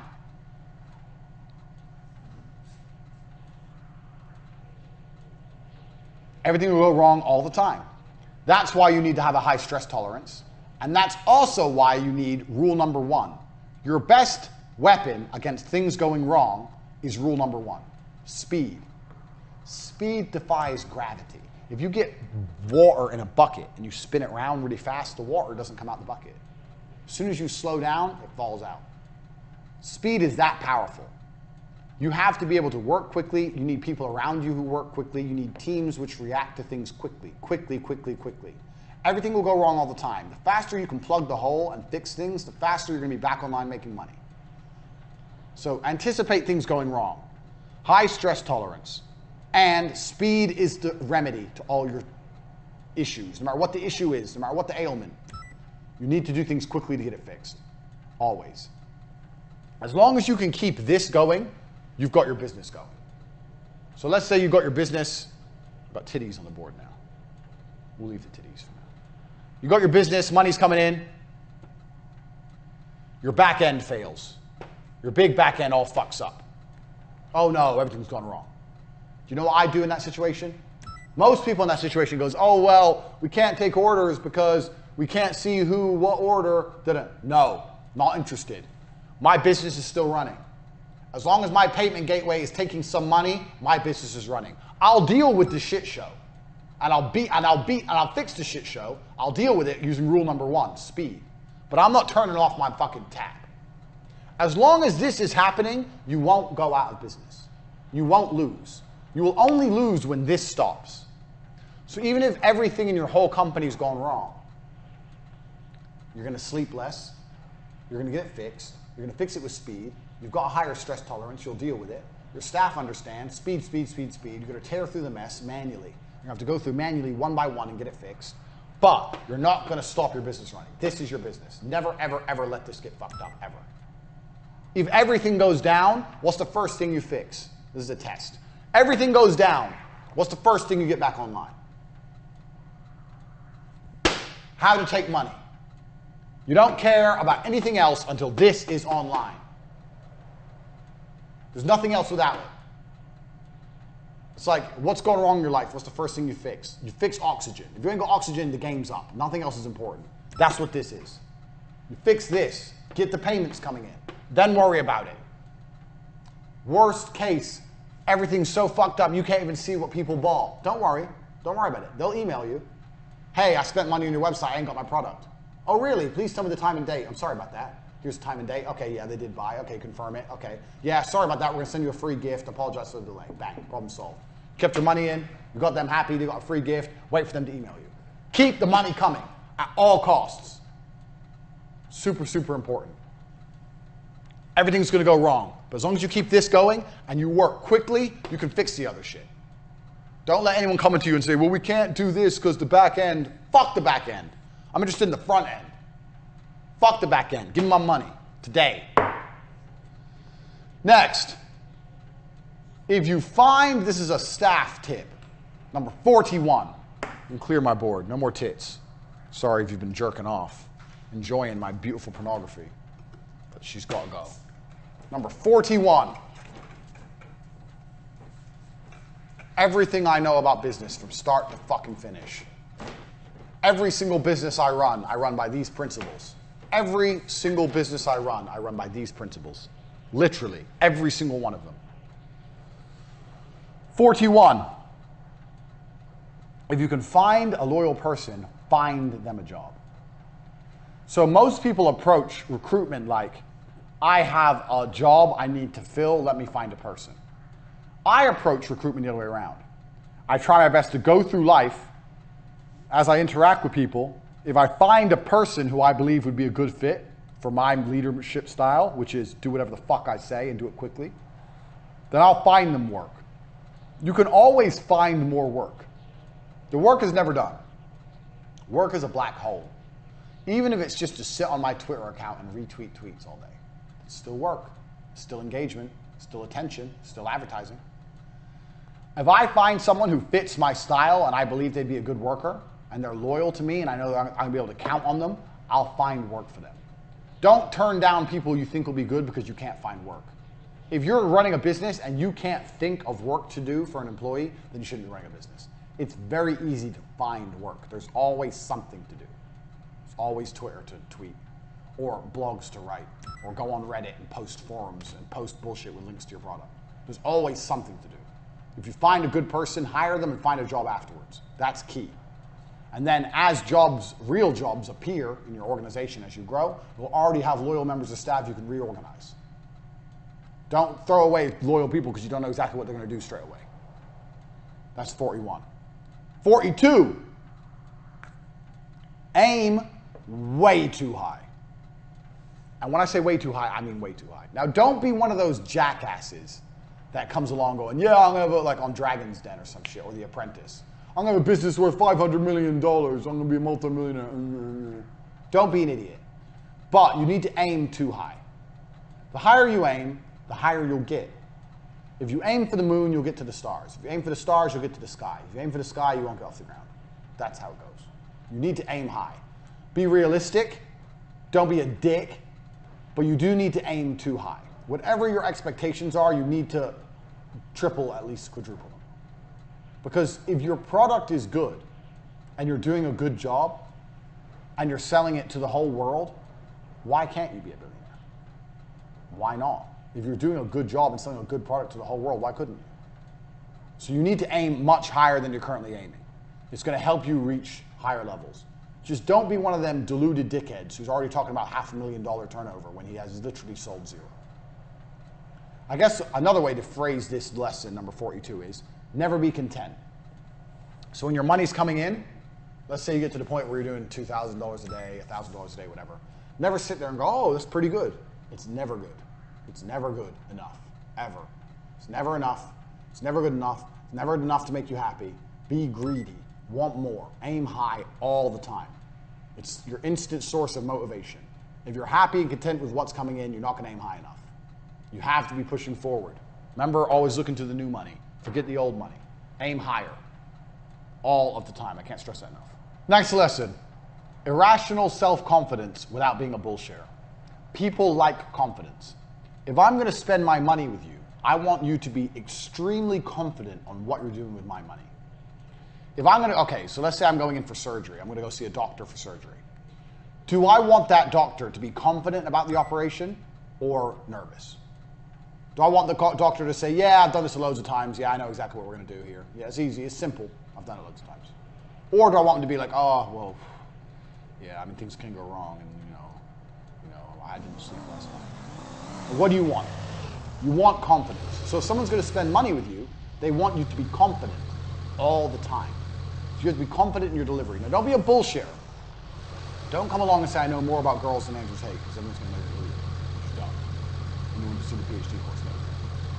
But still, you need to be super confident at all times. So if anyone's going to spend money with you, they need to be confident. So when I used to go into sales, when I would go sell things, when I was doing television advertising, I would say I was the best. I was the best. Now, I was relatively new to the game, and I'd say, yeah, I've been in this game a long time. I've met a lot of people, and I've met a lot of agencies. I see how they do things. I'm not trying to sound conceited, but I'm very sure that we are the best at what we do. And they'd be like, oh, okay. I was like, no, really, we are the best at what we do. In terms of price-wise and the way we plan the media, I know we're the best. We're the best in the country. Did I have any evidence? No. Just said it. Gives a shit. Evidence. Why evidence? They go, why? And I say, oh, because of the way we do planning and the price point we work at. I've been doing this industry a long time. I've seen lots of people, and I've also taken lots of big clients from other competitors, and I know that we're the best. Bang. Just said it right there. And if you say it so confidently, they're not going to be like, well, no, you're not. They don't know. They don't know anything about your industry. How are they going to prove it? They're like, oh, okay. Oh, well. People love confidence. They want to give their money to the best because they know the best is going to give them the best job. It's better to be irrationally self-confident than not. This also ties into the and ah thing. Did you notice how smooth I was right then when I said why I'm the best? Did I go, I think, we're the best, No. I'm the best. Any job you do, any client you're going to land, you need to sit there and say, I'm the best at what I do. I'm the best at what I do. What they're going to do is say, no, you're not. Yeah, I am. No, you're not. How do you know? It's my industry, not yours. I'm telling you I'm the best at what I do. You're not going to find anyone better than me for this price point. No way. Impossible. I am the best. There's no one else in the world who does what I do at this cost. I'm the best. Congratulations, you found the best. You're lucky. Irrational self-confidence. Do not be a bullshitter, but you need to be super self-confident. Smooth with it. James Bond. He walks in, he's outnumbered, everyone wants to kill him. I'm the best. Doesn't matter. I'm me. I'm a G. That's how you have to be. Irrational self-confidence, super important. Lots of people don't have enough confidence when they're trying to sell. I don't know why. You're trying to sell something and you're all like, oh, well, maybe. Fucking maybe. Irrational self-confidence. Now, next point, 45. We're on 45. We're almost halfway. This is another thing that's going to change the way you view business and money. I want you to understand something. Money cannot be made. I don't even like the saying making money. We're making money. Nobody's making money. The Federal Reserve makes money. You're not the Federal Reserve. If you are the Federal Reserve and you bought my course, I'm very, very humbled, but I doubt it. You're not the Federal Reserve. You're an individual. We're not the Rothschilds. We're shit munchers, which means we cannot make money. All we can do is take money from other people. Money exists, and we have to take it. Dan the crackhead said to me something once. When our TV business was doing deals and there was money all around. We had no profit, but there was money in the bank, and we had new cars and this big fancy office, all this money. I said, how the fuck did this happen? This is crazy. I'm 20, I've got this advertising agency. He said, money's like water, and water is always moving. So you have an ocean, and the sun evaporates the water, goes into a cloud, and the cloud moves, and then it rains, and then it goes in a river, and it goes to a pond, and then it evaporates again from the sun. Water never stays still. The cycle of precipitation. Some geography for you. And he said, money is like water, it's always moving, and if you stand in the right place at the right time, you're going to get wet. And that's absolutely true. So money cannot be made. It can only be taken from someone else. You stand in the right place at the right time, where money's moving, you're going to take it. 99% of people are middlemen. Most people are middlemen. Everyone's a middleman to some degree. Loads of companies exist out there that are just simply middlemen. All they do is there's something, this is a product, this person wants the product, they're in the middle, they make money. They supply the product. Done. And it really ain't that complicated. They're middlemen. So, money cannot be made, it can only be taken from other people. So every single penny that comes in your bank is not made, it's taken from someone else. Why are they going to give you their money? Why? That's a serious question. Get a piece of paper and write down. I have this, I'm selling to this person, they will give me their money because. And you should be able to name a bunch of reasons. And if you can't, you have a problem. Don't be thinking about making money. You're not making money, you are taking money. And because you are taking it, you have to convince it from others. That will change the way you approach your marketing, change the way you view money, change the way you approach your business. Because that's the reality of what's happening. You're not making shit, you're taking shit. It's very, very different. You're convincing it, prying it from them. Precipitation cycle for bonus. Next, don't make anyone irreplaceable. This is a very simple one, but I've seen it happen time and time again. You're a guy, you're busy, you get an assistant, your assistant is exceptionally good, your assistant knows all the passwords and shit you don't know because you're busy and you're in a rush. You know the end of the story.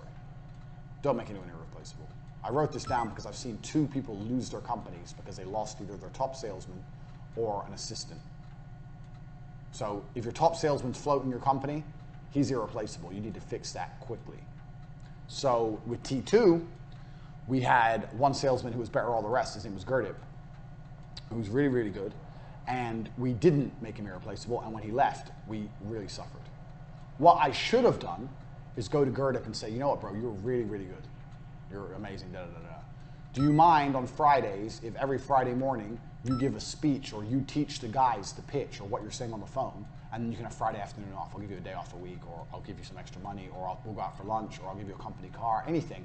If you can teach, you don't mind, you know. In fact, you probably would have done it for free because people like the ego thing, the promotion of telling others what to do.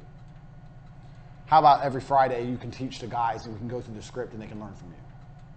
To make the others get up to par so he's less irreplaceable. Take what he knows. Never make anybody irreplaceable. If you see or identify someone as irreplaceable, or you look at your company and go, I couldn't survive without this person, then you're in trouble. You should always have a company and you should work with people and it should be fantastic, but you should know if any of them leave, you can find someone else at all times. Next, another basic sales tactic. Tell people they can't have things. You already should know this if you've sold anything before, but you should know. Tell people they can't have things. All the time I tell people they can't have things. If you tell people they can't have things, they want things. This is the reality of the world. So let's say someone calls you to buy, let's say you sell flux capacitors.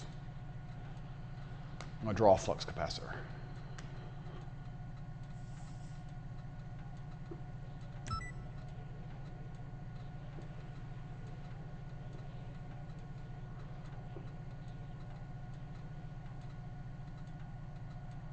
Let's say you sell flux capacitors.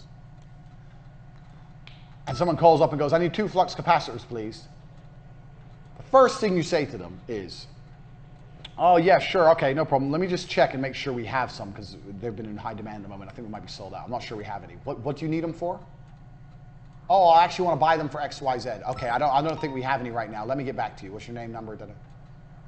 So what just happened in that exchange? Dude wants the flux capacitor. I am in the middle. In that short exchange, I told him, 1, he may not be able to have the flux capacitors, and 2, I asked him why he needs the flux capacitors. So 1, I told him he can't have it, and 2, I asked him why he needs it, to reconfirm in his mind that he needs it. I don't know we have any. Maybe there's something else. Can I ask what you want to use it for? Oh, I need it because my dick is too small, and I want to use the flux capacitor to grow a man-sized penis. That's fine. I don't think we have any. So he's reconfirmed his need, and I've told him he can't have it. Takeaway. His desire for the flux capacitor is higher now than it was before. He wants it more than ever. So this is obviously one example of how this can be done, but you apply this basic principle. Get them to confirm what they need. Tell them they cannot have it. You cannot have what you want. You cannot have it. You're not allowed it. When I eventually call him back and go, okay, how many did you need? 2. All right, I can get hold of 2 for you, but it's going to be difficult. Are you looking to purchase right away? Oh, well, I was thinking next week. Okay, well, I don't know if we're going to even have any then, so bye. Are you looking to purchase right away? Yeah, I am. So if you ask someone, are you looking to purchase right away, and they say yes, it's done. Deal's done. They ain't going to fuck around giving you credit card details. They've already said yes. They're looking to purchase right away. Bang, done. This is sales. You've managed to fulfill his need. Buy it now. Tell people they cannot have things. Now, a lot of people do this online with the simple running out of time, this book won't be allowed around forever, blah, blah. But that's shit, because an ebook is around forever. So everyone knows you're just doing it because it's garbage. If you actually could use your brain and think outside the box a little bit, you could find a better way to do it than that. Telling people they can't have things. So, for example, if you sold a $17 ebook on girls, let's say, saying the ebook won't be around forever, everyone's like, bro, it's a fucking ebook. It literally will last forever. Shut up. If you say, I'm going to cap the number of sales because I don't want people stealing my lines, or I don't want my lines to become less effective, that's probably a better angle. It's not a fantastic angle, but it's better. At least it has some kind of validity to it. But telling people they can't have things is a fantastic way to make people want things. It works. So here's a little example of how that's done. We're going to come back to this point later, and another point I'm going to mention. I nearly start talking about something, but I've shut up because I know it's a later point. Learning. We have reached the halfway point of your education. Point 50. And I've deliberately made this point 50 so I can tell you something that you already know about yourselves halfway through this presentation. You already know what to do for your business. You already know how to make money. You're fucking lazy. And I'll give you an example. The other day I was talking to some chick, story of my life. She's talking shit, obviously, about how she wants to run a makeup company. I said, if you want to run a makeup company, why don't you have a makeup company?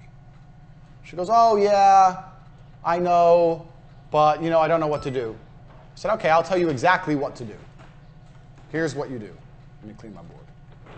Here's what you do. Go to Alibaba.com, get some samples of makeup, find one you like, put a new sticker on it, make a website, sell it on your website, get YouTubers who talk about makeup to talk about your makeup brand, sell makeup. Done. You own a makeup company. She goes, that's a good idea, actually. I go, yeah, it is. A week later, I said, how much makeup you sold? She goes, what do you mean? It's like, I told you how to do an entire makeup brand from start to finish. I told you to do an entire company. How much have you sold? It was, oh, well, she did nothing. 7 days, she did nothing. I told her how to run a whole company. You wanted to run a makeup brand. I just told you how to do it. Didn't do it. A lot of you are out there already sitting on ideas. And guess why you're not doing them? Because you're fucking lazy. You know how to do it, but you won't do it. You already know what you should do. You already know how to do it, but you're not doing it because you're fucking lazy. You already have the idea. Go. Stop waiting. Number one, speed is everything. What are you waiting for? If you would have started the idea a week ago, it would be ready by now. You're fucking around. A lot of people out there with business already know what to do. They just are lazy and they don't get it done. If you're waiting, hoping you need some kind of investment or you're waiting for something, you should have learned enough in the first half of this Hustlers University that you don't need investment. You can get the money coming in without investment. We've already discussed that. There is nothing to wait for.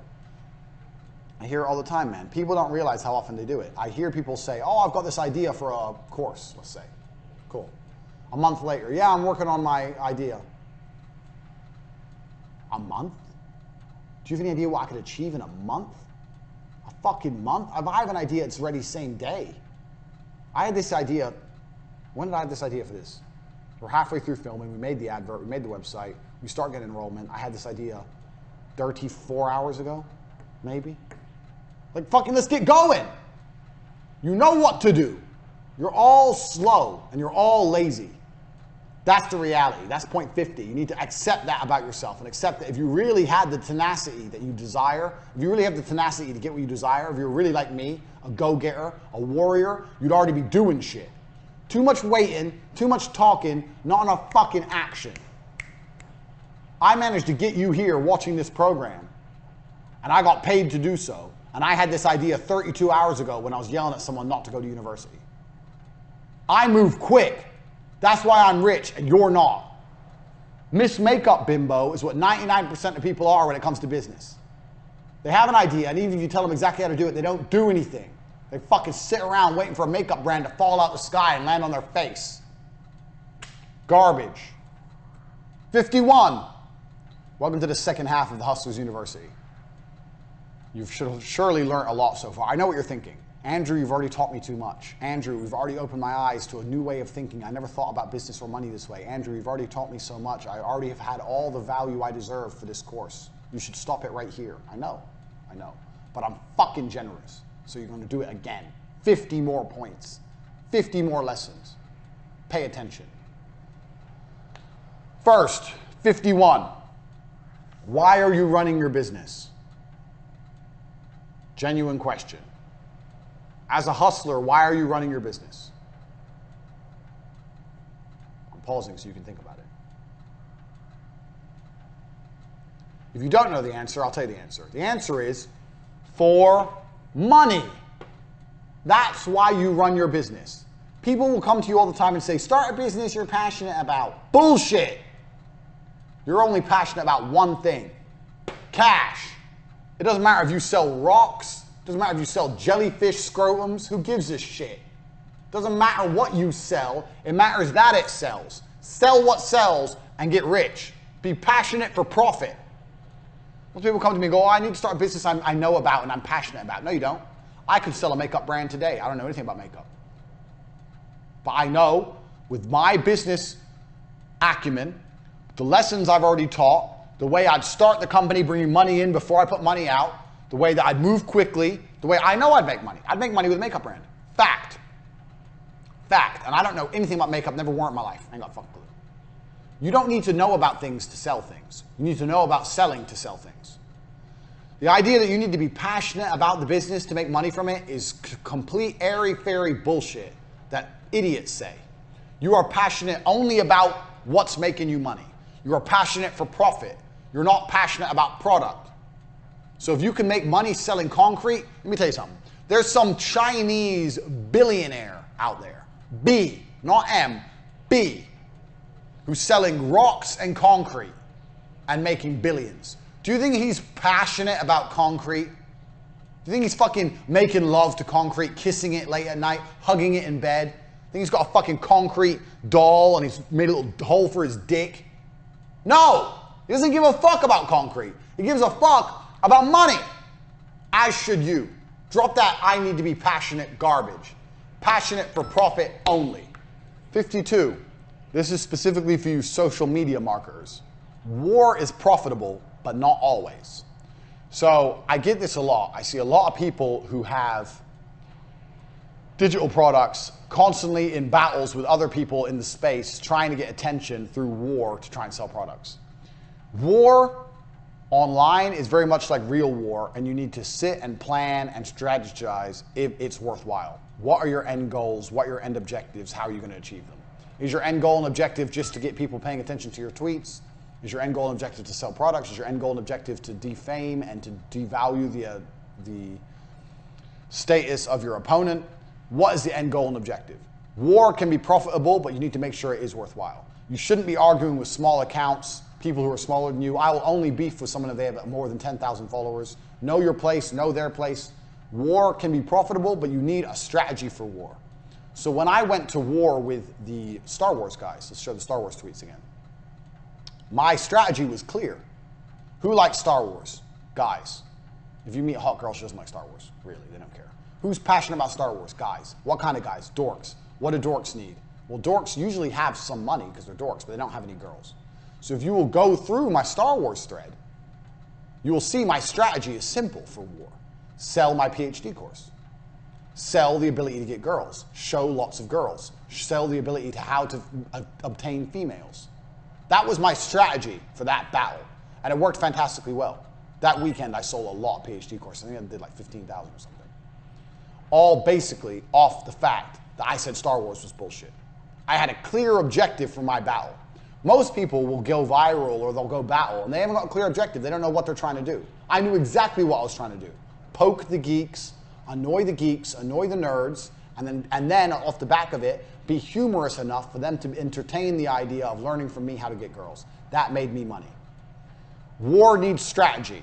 So if you're going to go to war in any way, either in the physical world or the internet reality, you need to be prepared. And you're not prepared without strategy. So war is only profitable if you have a strategy. Have a clear end goal, have a clear objective. Don't end up like America, stuck in the Middle East in forever, endless, pointless, nothing wars. That's what most people online are doing, constantly jabbing at each other for no reason. It's pathetic. I don't go to war often. And if I go to war, it's going to pay me. I don't lose money to go to war. War is profitable, but only if you do it right. Keep that in mind. 53. Another thing that sells. We already talked about predicting the future and preempting the future. Presume the sale by talking about the future. Do you know what else makes people buy things? FOMO. Fear of missing out. I know you know this already. You're thinking, Tate, I already know that. How do you instill FOMO? Well, here's how most of you guys instill FOMO. If you don't buy now, we're closing and you won't be able to buy. No one cares because we know that that's a lie, and we know that you're just closing it artificially to try and make some artificial deadline, so no one cares. How do I instill FOMO? I talk about how many other people have already bought it. All these people over here know what I know. You don't know shit. Talk about other people buying your product, and it will make people want to buy your product because they'll feel like they missed out. So with television advertising, I used to do this all the time. Constantly talk about other campaigns or other clients I had.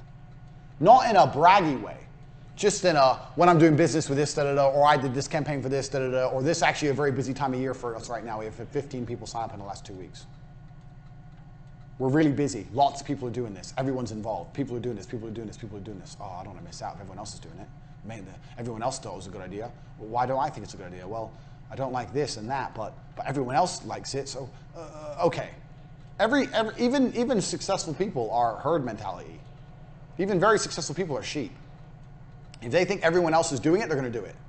It's the same with fashion trends. How many stupid, fucking, dumb pieces of clothing have you seen people wearing? Everyone else is wearing it. People need to know that lots of other people are buying. You need to find a way to make that clear. Lots of people are buying. Lots of people are doing this. You're the one who's not doing it. So with this university, I told the truth. I've been very, very impressed with how many signups I've had. I've not lied. I didn't need to because I've had lots of signups. But lots of people are learning all of my secrets to making money. You don't know. That person has FOMO now. I don't need to say I'm closing the uni. I need to say, look, these fuckers know a whole bunch of stuff you don't know. I did this all the time with advertising. It was fantastic with advertising. This is a really busy time of year for us. I used to say this, you know what, any time of year. January, February, March, April, May, June, July, August, September, October, November. Didn't matter. Do you know what I used to say? I say this is a really busy time of year for us because people are gearing up for Christmas. They're like, Christmas? It's March. I'm like, yeah, exactly. People are preparing already for the Christmas rush. It's March. So now they're sitting there going, it's March. We haven't even thought about Christmas yet. All these other businesses are thinking about Christmas. They're thinking about doing adverts at Christmas. It's March. We haven't even thought about Christmas. Yeah. Oh, yo, shit. Oh, shit. Christmas. Shit. I used to say that any time of year. December 1st or January 1st.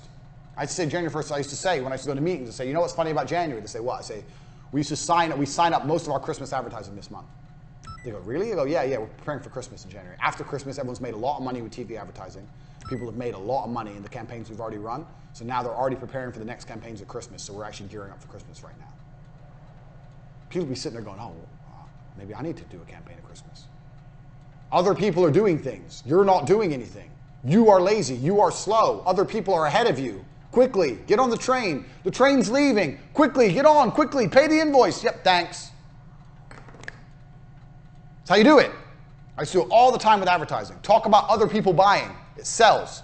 Always talk about other people buying. Super important because it sells. Because it, one, instills some confidence in them that you're a real person, a real company. Two, it allows their thinking to be checked. Well, I think it's a good idea, and all these other people think it's a good idea, so it must be a good idea. So on my website, you'll notice on CobraTape.com, I have something called social proof. I pay money to have that thing in the bottom that tells people every time someone buys from my website. So when you go on my website, you see other people are learning. You're not learning, but other people are. FOMO, super important. You can apply this to nearly any other company, any other business. Other people need to buy, super important. 54, chaos and opportunity. I once got told that chaos and opportunity are the same word in Japanese. I don't know if that's true, but I'm going to say it. Chaos and opportunity are the same word in Japanese. In other words, every cloud has a silver lining. Every time stuff's fucked up, every time there's chaos, every time there's a mess, there is an opportunity, a huge opportunity. And you have to find a way to identify it, one way or another. That's all it is. There's always a way to identify it. So, what's a chaos? What's a fuck up? I don't know. Off the top of my head, it doesn't matter what it is. The point is, you already applied speed to fix it, but you need to find a way to twist it in your favor. There's always a way to twist it in your favor. So it doesn't matter what it is. Let's say your back end isn't done properly. Your back end is missing a bunch of vital information, let's say. Okay, cool. So you need a whole bunch of orders. You need something, you need people to fill in some information to fill in the back end. Then you hit up all your customers with a ridiculous deal. 99 cents for our face cream. Usually $10.99, 99 cents if you buy within your product. Some ridiculous fucking deal. Even if it's a break even. What do you get? You get a whole bunch of orders, fills in your back end's back. Even if you just broke even on it, you filled in your back end, you've got some more loyal customers who are more prepared and more used to spending money on your website. Bang, done. There's always an opportunity. Doesn't matter how fucked up things go wrong, there's always an opportunity somewhere, you just need to find it. I'll sniff it out. Something's gone, there must be some way here I can make some money. And everything has to feed back to remember the money in. That's important. Chaos and opportunity are the same thing. Especially, that's chaos within your business. If there's chaos within your market, it's even better. So, I don't know. Let's say, okay, off the top of my head, 9/11. Why that came to my head, I don't know. 9/11 fucked up the airline industry. All the planes got grounded, no one could fly, huge lines at the airports, da-da-da. Chaos. There's chaos within the industry. So where's the opportunity? This is all off the top of my head. If I was an airline executive boss, I'd be going, okay, from now on when we sell tickets, we're going to sell it with an added option for insurance, for refunds in the event of a terror attack or an unpredictable event. We're going to contact a big insurance company. We're going to get them to insure us. We don't have to really do anything. We'll get them to insure us, and we'll sell the insurance packages on top at a premium and make some extra money. Because now people who've been stuck in the airport for 4 days, next time they book a flight, they're going to be like, yeah, you know what? I'm going to pay for that insurance. I remember last time it was a nightmare. If I pay for this, I get all my money back, and they'll book me a hotel. Bang! Chaos in the industry. Opportunity to make more money. This comes to me off the top of my fucking head. Where else was there huge chaos in an industry? Can you think of chaos in an industry? It happens now and again. Now and again, things really go wrong. So, fuck knows. But it happens all the time on smaller levels. And when there's chaos within a specialized industry, you need to find a way to monetize it, like I just did there with 9/11 and the airlines. Because there's always a way to monetize chaos. So when things go wrong, it happens. So like the YouTube apocalypse, for example. Everything went super, super wrong with all the YouTubers were making loads and loads of money off advertising, and then the apocalypse happened, they weren't making money off advertising anymore. So let's say that I'm a YouTuber and I see this has happened, there's huge chaos in the industry, no one's making money off advertising anymore. Do you know what you do? Well, I'd go, okay, well that means I need to sell merchandise.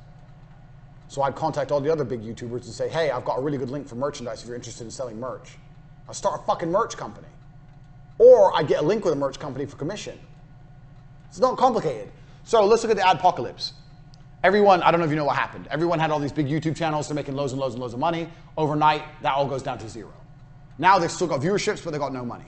So how do they make money from there? Well, they all decide to start selling merchandise, but they don't have any merchandise set up or worked out. Me as a big YouTuber, I contact a merchandise company, explain the adpocalypse, explain what happened, explain I want to produce my own merchandise, and explain that I know 10 other big YouTubers who are going to go to another merchandise company, but I'm going to bring them to you if you'll give me a cut of how much money they bring you. And they'll, anyone in their right mind will go, well, okay, get on the phone, old school. Yeah, I know 10 other YouTubers who I've met with and I work with, blah, blah, blah. They were going to use this merch website, just Google another one.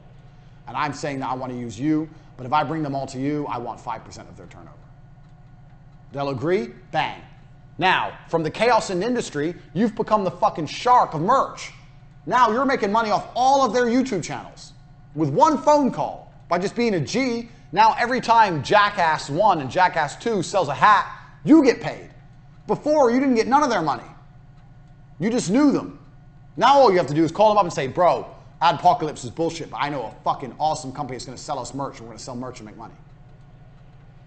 Bang! Chaos in the industry is an opportunity every time if you think like me, if you think like a hustler. This is setting up a company, a revenue stream. It costs you nothing. There's no outlay to this. This is just a phone call and a hustler's mindset. Bang, you got paid. Chaos is opportunity. Find it every time. 55. We're at 55 now. You should have learned a whole bunch of shit already, but we've got more coming. 55. Right. Remember what I said to you earlier, that you cannot make money. You can only take money. This is super important. This is lesson number 55. You have to learn to view all of your offers from your buyer's eyes. You have to understand why that's so important. The Federal Reserve can make money. They can print money. You can't. There's only one way you're going to make money. I'm going to give you a demonstration of how that happens. This is Mr. Customer. This is his money. This is you. He gives it to you. Beautiful. Very complicated, I know. That is how you make money. You don't print money. You don't generate money. You make money because people decide to give it to you. So you have to learn how to view your offer very, very specifically from your buyer's eyes. This is point number 55. So your offer is whatever. I am the best surgeon, masseuse, who the fuck knows, blah, blah, blah. You have to, you're thinking of it from your point of view. Oh, I see this all the time with people. Oh, but people are going to come do business with us because our oil is the best. Our massage oil is the best. Does he know anything about massage oil? Does he even give a fuck? Has he tried bad massage oil? Does he know the difference? Has he felt the difference between good and bad massage oil? Like you think, I see this all the time with people. They think nitpicking tiny little details is going to make them money. I took massage completely at random, but let's use this as an example. You have a massage company. That's supposed to say massage. You think, oh, we use the best massage oil, that's why we're the most expensive, and people are going to come to us. If you actually, instead of being a fucking dork, like most people who run their businesses are, you're a geek and you're a massage oil geek. It doesn't matter if you're a programmer geek or a mechanic geek or whatever your business is, a drop shipping geek, anything, it doesn't matter. you'd understand that from the buyer's perspective, they don't give a fuck about massage oil. They don't know the difference in different kinds of massage oil. And they don't even know the benefit of using a good massage oil. They've never used a bad massage oil. They don't know how bad a bad massage oil is. To them, oil's oil. So you're not viewing the things. You're not viewing the offer from the eyes of the consumer. You're viewing the offer from the eyes of you, a knowledgeable nerd. Most consumers are not knowledgeable, especially on what you're trying to sell them. They don't know anything. You have to view it from their eyes. If you viewed it from their eyes, you'd understand they don't give a fuck about massage oil. So then your choices are as follows. Either you educate them on massage oil, you incorporate that into your advertising and teach them and explain to them why it's better, or you fuck it off and get something cheaper and save money. Those are the two genuine options. Always look from your buyer's eyes. Why is your buyer going to give you money? And do this intricately, like do it down to the tiny details. Doesn't matter, we'll go back to a coffee shop. Why are they going to come get coffee with me? Because my chairs are comfortable, because my building looks warm. I use those the same lights we have in here, Edison bulbs, to make it look warm. My staff, I've got a couple cute girls there. My cups are cool, I got colored cups. It doesn't matter, you need to think of everything. Why would someone walk past my coffee shop and go, yeah, I actually do want coffee? You have to think on it at that level. For every single product you sell, why you and not someone else? Because there's always someone else selling. So you're viewing yourself from the buyer's eyes. While you're doing that, you can view your competition from the buyer's eyes. So if you do it in this example, this is the competition. He uses cheap massage oil, but he's cheaper than you. So from the buyer's eyes, he's like, okay, masseuse, he's 20 bucks cheaper. Massage is a massage. I'll just go with him first. They'll go with the cheap guy first, and unless it's absolutely awful, they're not likely to upgrade. Now, I've said many times, don't sell on price. So I'm not saying you should try and outprice your competition. My point is, if he is viewing two of you, and the only difference he can identify is the cost, why would he buy the most expensive one? So you need to understand here, okay, I have an important job. My job, now it looks like a dick. So you're a dick. You're a dick. My job here is to identify my USP, which is the expensive massage oil, and educate my consumers as to why they should use it. So every time someone calls you on any poster, anything like that, you need to be saying, guaranteed no skin irritation, or guaranteed best results for acne. I don't fucking know. Best results for eczema, whatever. Anything to make people go, oh, why is that guaranteed what? And you can explain to them, oh, we actually use this kind of oil. Other people use cheap oil from China. We don't use that. We use oil which is hand-pressed by beautiful virgins in the Italian mountains, blah, blah, blah, blah. View yourself from your buyer's eyes. Otherwise, you end up like this, like a dick. And think about that seriously. You can do this on so many levels. So it doesn't matter what product you have, doesn't matter what you're selling. View yourself from the buyer. Identify why they're going to do business with you above someone else. And never assume the buyer has knowledge. This happens all the time when people go, oh, but actually my company does this and my company does that. And I sit there and I go, yeah, but no one knows that. And no one cares. You think that matters. It doesn't matter. You think that matters. It doesn't matter at all. You need to educate the buyer why that matters. Otherwise, they don't give a fuck. View yourself from the buyer's eyes. Do not view yourself from your own knowledgeable eyes. And this feeds perfectly into lesson number 56. If you want an unbiased opinion from a general consumer on your company, I'll tell you who you get it from. Number 56. Let me clear my board quickly because having the dick behind me is a bit weird. We've all identified your dicks. Number 56. Ask your mother about your company. Doesn't matter what company you want to launch. Go and ask your mother about it. I'll tell you why. Your mother is going to be very indicative of a typical consumer. She isn't going to know a lot about what you're trying to do. She isn't going to know a lot about technical stuff. She isn't really going to understand a lot of the things you say. I'm talking about my mother anyway. My mother's an idiot. And I mean that with all due respect, because she's a nice lady, but she's just stupid. My dad was the smart one. So they ain't going to know a whole bunch. And two, your mother's never going to bullshit you.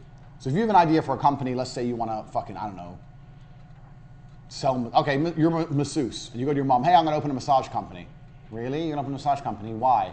Well, I think I can make money making massages. Well, how much is it going to cost? This much. That's expensive for a massage. If that's the first thing she says, you've got a problem. No, it's not expensive because we use the best massage oil. Well, what's the difference in massage oil? It's all the same, isn't it? Bang. Your mother is going to give you the best market research you're ever going to have in your life.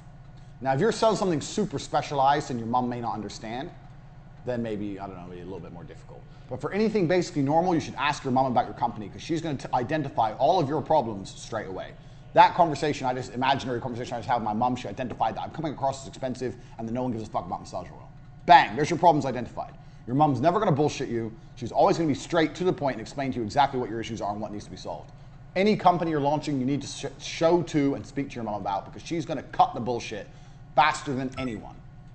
Please remember, your average typical consumer is not an educated person because most average people in the world are not educated people.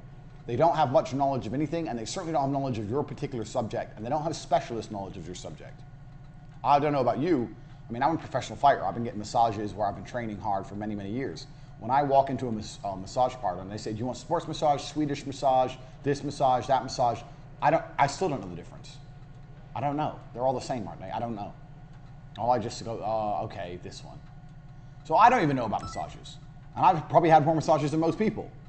And this is my point exactly. Your consumer is not educated. So you need to educate them and then make them understand why you're charging more. Or you need to remove that barrier. So when I just gave that conversation with the mom there, with the massage oil, she's already identified as expensive. She's identified no one gives a shit about massage oil. Your mom is going to tell you what ideas are good and what aren't, and she's never ever going to bullshit you. But you know why? Because your mother wants you to be successful. Your mother does not want you wasting your time on some company that's never going to pay you. Your mother wants you to do well. So any idea you have, go to your mom and say, what do you think of this company? See what she says. And then if she sits there and she says only good things, say, well, would you buy from me? No, because I don't want that. Why don't you want it? Oh, I don't know, I don't. Start writing down all the reasons she wouldn't buy from you. Why doesn't she want it? Why wouldn't she buy from you? Work out how to overcome all of these things. You're going to get a whole bunch of information. So you're speaking to your mom, ask her. Have a general conversation about the company, and then ask her why she would or wouldn't buy from you, and make sure you write that information down. She says, I would buy from you because X, Y, Z. Good. Those are your points you need to press home in all your advertising. So she wouldn't buy from you because of X, Y, Z. You need to go, okay, how do I solve? How do I overcome these? Why wouldn't you buy a massage from me, Mom? I don't have time. Oh, we have mobile masseuses, though. We come around, we'll come to your house if you don't have time. Oh, yeah, but, you know, well, how do I book it?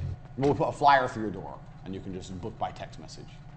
Okay, like anything to overcome. Find out what her problems are and overcome them. So you have to speak to your mom about every single company. This is super important because it's the best market research you're going to get. If you can do your market research in advance before you launch your company, that's less time you're going to spend fucking up. More time you're going to spend making money. So every single company I launch, I speak to my mom about it. So even when I launched my PhD course, I said to my mom, I'm going to launch a course telling guys how to get girls. And she said, oh, don't make more men like you out there. That's what she said. I was like, what do you mean like me? She goes, oh, well, the way you are with women. And I sat there and I thought, okay, bang, I know this is going to work. Because even my mom knows I'm pimping hoes. Even my mom knows. She's seen so many chicks coming out the door. Even my mom's like, all right, I don't know what kind of son I've raised. But he's tearing through these chicks dangerously. So with the PhD course, I knew it would be a fantastic idea. Because even my mom was saying to me, look, you're going to make some dangerous men out there. So every single business I've ever run by my mom, all of them. And sometimes she said some pretty smart shit. There's a level, you know what? There is a level of intelligence which comes from absolute stupidity. So like, smart and stupid is a circle. So you have smart at the top, and you have stupid at the bottom. And you have this circle. And let's say this is the smart side, and this is the stupid side. So it's in half. This is stupid. I know this is written bad. This is smart.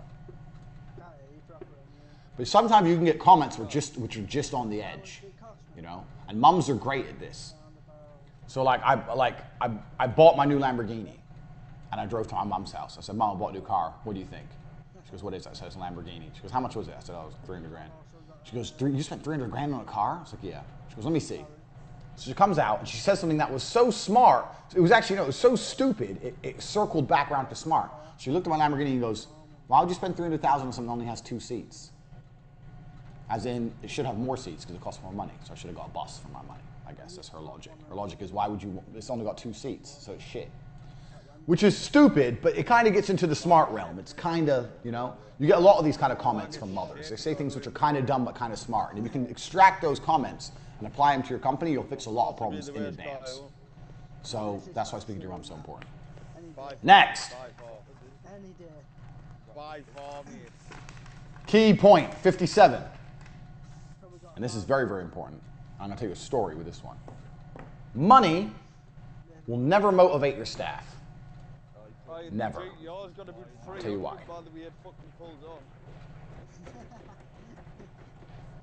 Money is numbers, and numbers never end.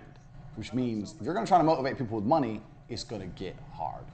If someone doesn't like the job and doesn't like you and doesn't like anything about how they're treated in the job or how they feel or what they do, you have to pay them a lot of money to make them do it. A lot of money. And that is not very, very cost effective. If somebody enjoys what they do and they feel part of a community and they like it, then you don't have to pay them much at all. And the proof I'll give of that, I just spat my coffee, I'm just saying proof, sent my coffee everywhere, is that people do shit for sense of community all the time. Remember after T2 Television, I started Vixels, my own company, to sell television advertising.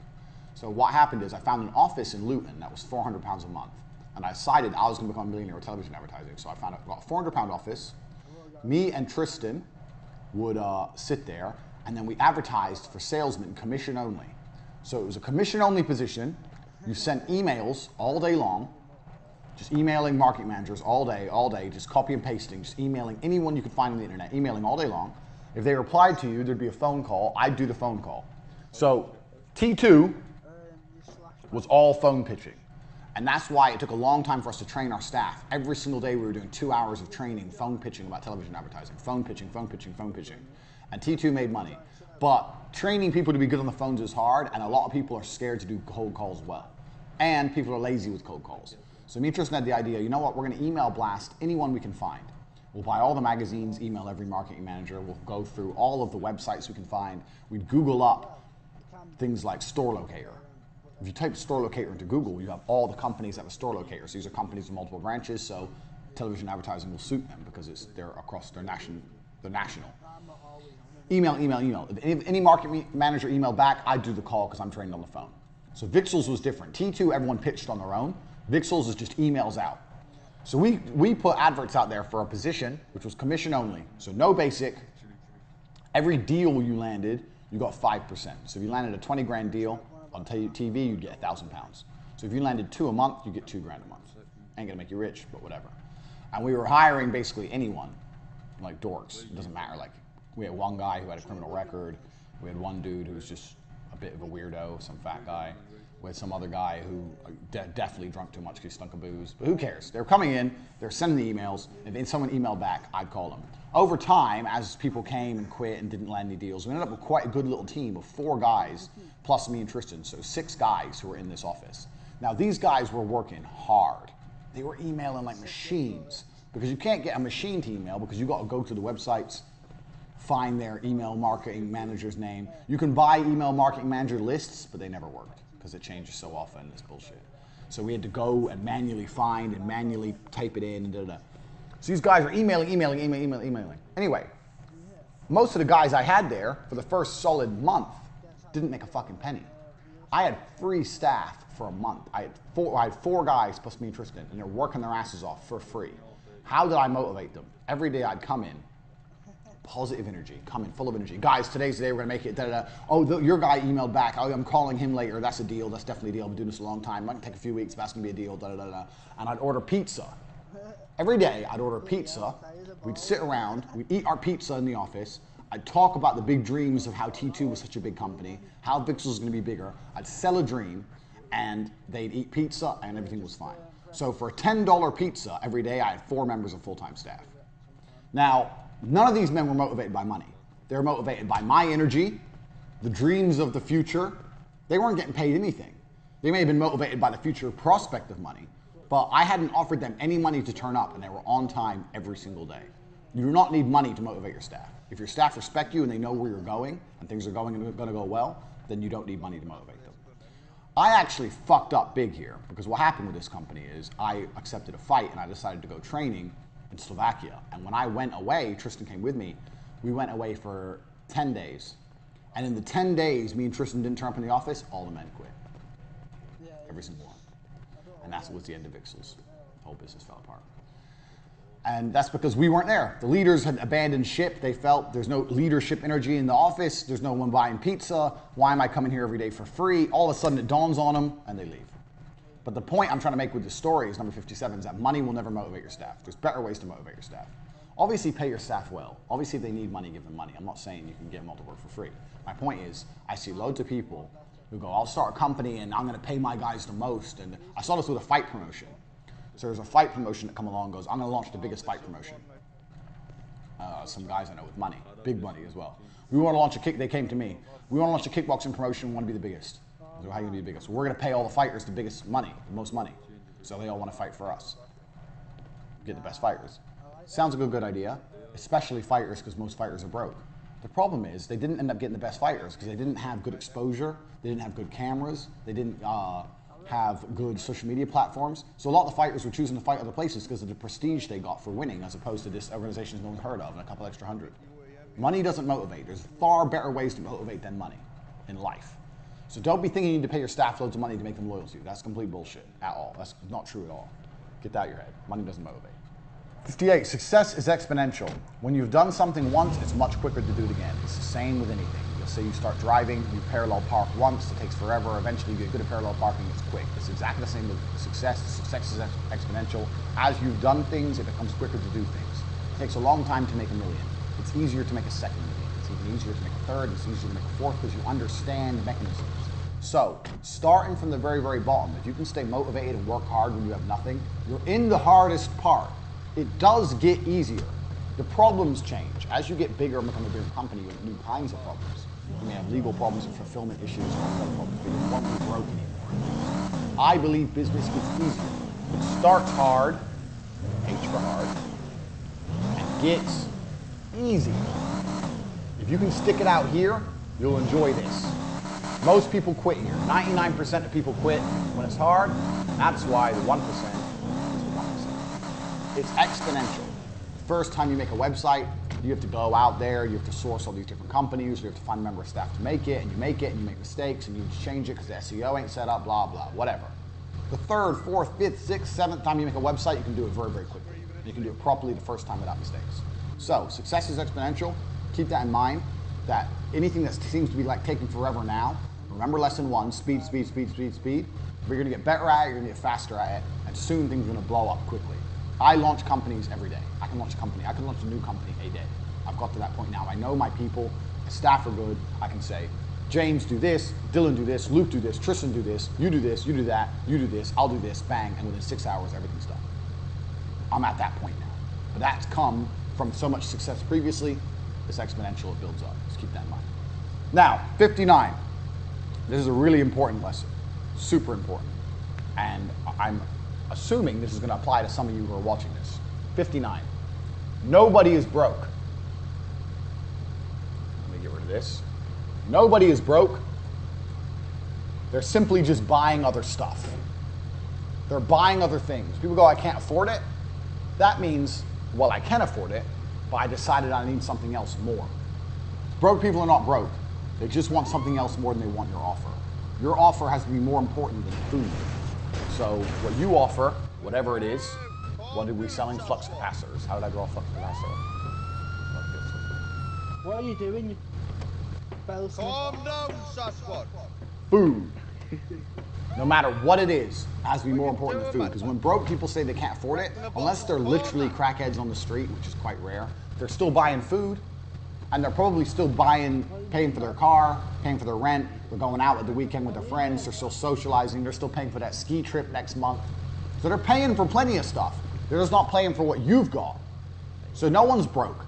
They just decide that other things are more important than what you offer.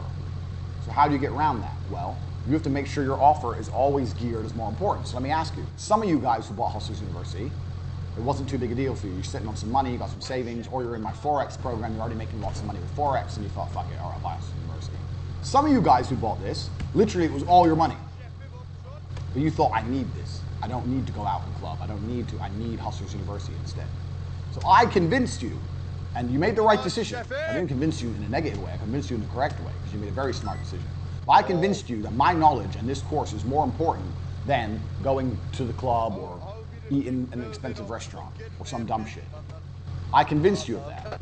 So nobody is broke. They're just buying other things. Get out of your head the idea that people can't afford things. They can't afford it. They just don't want it enough. Because if they wanted it, they'd buy it. Because they're buying a whole bunch of other shit. Everyone is. Everyone is spending money every day. They're buying other things. So how do you convince people your offer is worth more than something as basic as food? Well, that's very, very simple. You just promise it's going to lead to more food later. Done. So, and that's the truth of Hustlers University. So why is Hustlers University worth more than anything else you could do? Because if you listen to the advice in here and start your own business, you can do that shit later more. It's exactly the point. So let's say you sell flux capacitors, and you say to somebody, buy one. Can't afford it. Yeah, you can. No, I can't. I can't. I've got to pay my rent, blah, blah, blah, blah. You say, well, if you buy a flux capacitor, your rent's going to reduce. So in the long run, you're not going to pay as much rent, for example. Or if you buy a flux capacitor, you're going to have more food. Or you're going to make more money so you can buy more food. Or you're going to have your own farm. Who gives a shit what? Find a way to get around people's objections so that they understand that buying your product is more important than doing any of the other dumb shit they do. Nobody is poor. Everybody's a customer and everybody has some money. Everybody.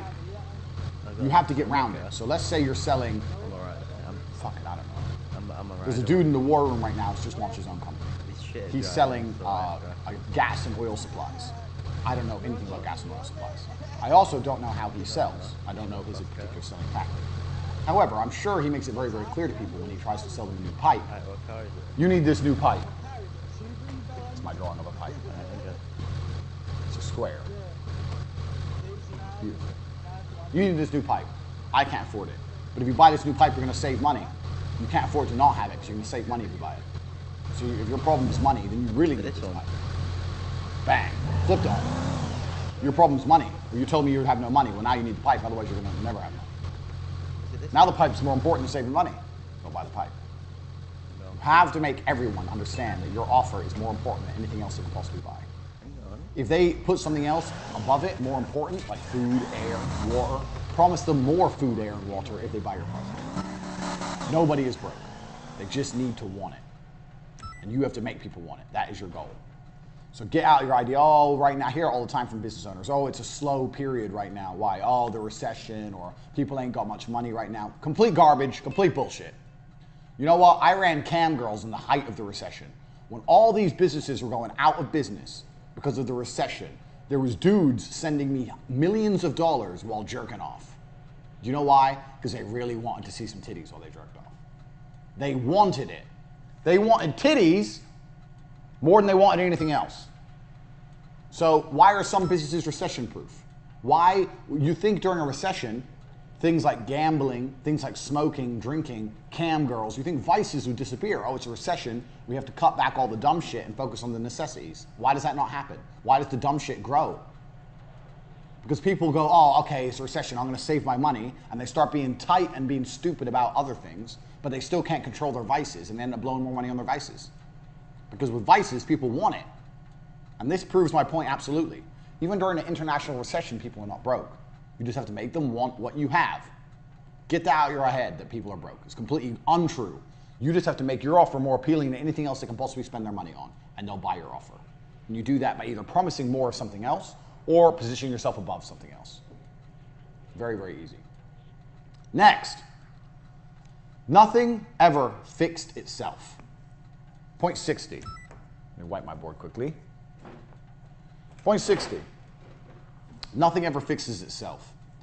This is the same with anything inside of any company, and we're all adults and we should know this. So you're an adult. When's the last time your car broke down and you did nothing about it and it fixed itself? When's the last time you had a flat tire and instead of going to the mechanic, you came out a few months later and the tire was fixed? Never. Nothing fixes itself. If you have a problem inside of your company or a problem making money, you better do something about it quickly. I see people come along and go, oh yeah, it's been a slow couple of months. I'm like, okay, so what have you been doing? Oh, you know, well, it's been a slow couple of months. We're going to place some more adverts. Wait, it's been months of slow, and now you're thinking of placing adverts. After the second slow day, I would have been in a panic. I'd be like, whoa, what the fuck's going on? It's been 2 days. Where's the fucking money? Oh, but sometimes it can vary from day to day. Nah, don't buy it. Change something now. Speed. Nothing is ever going to fix itself in any company. Same with all your tech stuff, PayPal or fucking your hosting. I know, like, I get one guy I work with, James. He thinks I'm super impatient.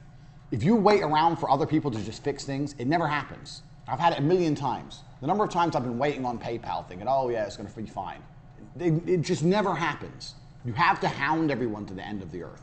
I've been in business a very, very long time, and I cannot think of a single example where I thought, I'm not gonna chase or hound or annoy this person and it's gonna work out fine. It's never happened. You have to be constantly on the phone 6 times a day. You have to be beefing people nonstop. And there's a reason for that. It's because the people who work at these companies or the people who work for someone else, they don't give a fuck about you. They've got their own problems. Their girlfriend's cheating on them. They can't afford their rent. They hate their job. You think he's really thinking, oh, I really better get this online, this hosting online for that guy. No, they don't fucking care. Even if you call them, they're like, yeah, I understand, sir, it's a big problem. They don't care. They don't care. They've got their own lives. They don't give a shit. No one gives a shit about you. So nothing's ever gonna fix itself. So don't be afraid to be a hard ass with the technical things. That's the first thing. And second thing, if you've got a problem inside of your business and you've identified it, you need to start thinking of a battle plan to fix it quickly. It's not gonna go away without you doing something, just like the flat tire one.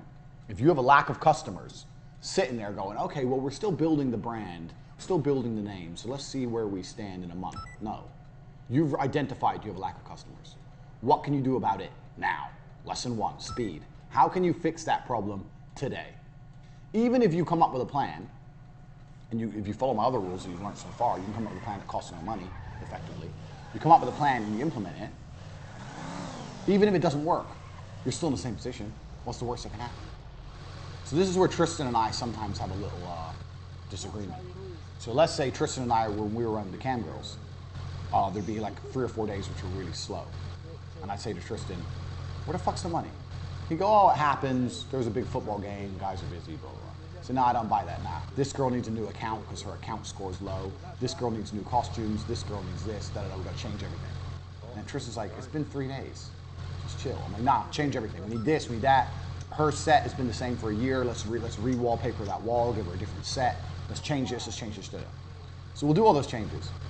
Then 2 weeks later, money's rolling in. Tristan will go, well, money's rolling in now, but I don't know if it was, we don't know if it was the changes you made or if it was just the football game. The money might have rolled in anyway, and we've gone through all that and we don't know why. I say, look, what I know is this, the money is now rolling in. Butterfly effect. I know that in the current reality, I did a bunch of things and now the money's appeared. You're saying that maybe if we didn't do those things, maybe the money would have come anyway. Well, I don't live in a maybe world. Nobody knows that. I know that. There's 3 slow days. I identified a problem, I took drastic action, and I fixed it. Now it's fixed. You can try and pretend I didn't fix it and that it was going to happen anyway if you want. But things don't fix themselves. I know how the world works. And Tristan eventually will concede. So if things are slow for 1 or 2 days, I'll get in panic mode with my business. And I'll fucking start doing something. And that's when you have your best ideas, when you're in panic mode. And as long as you can implement those ideas without spending a whole ton of money, good. I'm not saying panic buy Google ads and blow $1 million. I'm saying sit there and go, okay, how can I get customers in right here, right now, speed? What can I do without spending money? All I did was buy some wallpaper, adjust some beds, make a new account that's free, tell the girl to change her lipsticks, and bought her a $10 costume. Spent $20. Done. All the money started rolling in. And I know it's because of me. Tristan sometimes will be like, oh, well, maybe it would have happened anyway. Nah, maybe. You live in a maybe world. I live in the real world. I did a whole bunch of shit. All the girls are busy now. I could have just sat there. 3 days are quiet, 4 days are quiet, 1 week is quiet, 2 weeks is quiet. Yeah, it's a quiet period. Yeah, people aren't. It's hot outside. So people don't want to sit on their computer. Yeah, I made excuses like a dickhead. Or I could have done things, action, speed, number 1, fixed the problem, and made some fucking money. That's the difference between me and even Tristan, who I've mentored on business. Because Tristan will be more like, oh, it'll be fine, it'll be fine. It will never be fine unless you fix it. It's never going to be okay unless you do something. The customers are never going to come unless you bring them. They're never going to give you money unless you force them. Your website's never going to fix itself. Fucking PayPal's never going to email you and go, okay, we're working now. Your payment processor's never going to go, oh, okay, we'll update you next week and everything's going to be fine. No, nothing is ever going to be okay unless you take it into your own hands and fix it yourself. And any adult who's lived any kind of life knows that's true. When you leave things to other people, it doesn't get done. You know that. You already know that. So keep it in mind, especially with business. 2-3 days of no customers, do something. Nothing fixes itself. That's super important. 61. Never, ever, ever, ever say no to money. Ever. 61. I can't believe I have to tell people this, but sometimes I do. Never say no to money. So my business card, we'll insert the video here. People ask me all the time about my business card, and they take it off me and go, is this a joke?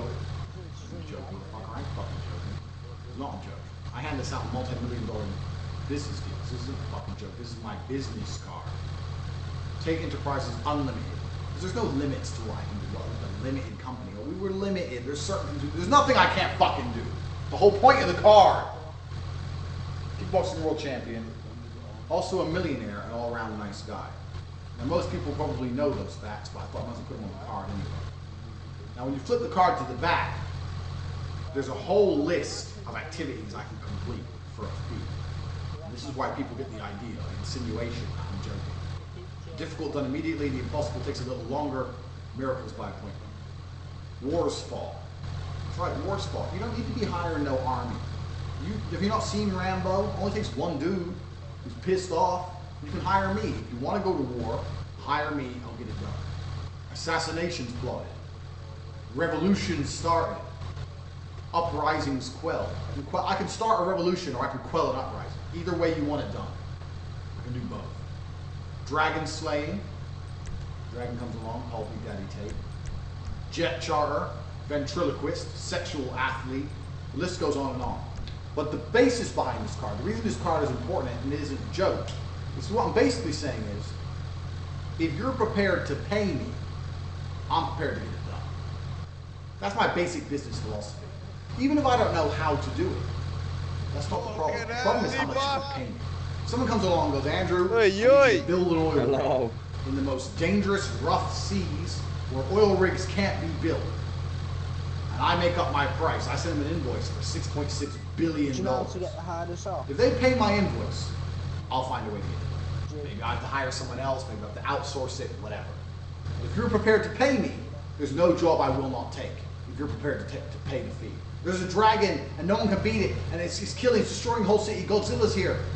Wire me the money. I'll get it done. It's my basic business philosophy. So I put some examples here which may seem a little bit extreme to you losers, but they're not extreme because they're proving a point. I dictate my prices. If you pay the invoice, regardless of what needs doing, I'm the man for the job. I'm currently building an army.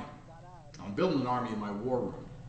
My war room is a dedicated group of like-minded individuals who are out here looking to get paid, looking to raise funds, looking to change their entire worldview. I've said in my other videos how important it is to only sit and talk about money. Well, in the war room, all we do is sit and talk about money and a few other things, but mainly money, besides the explicit pictures.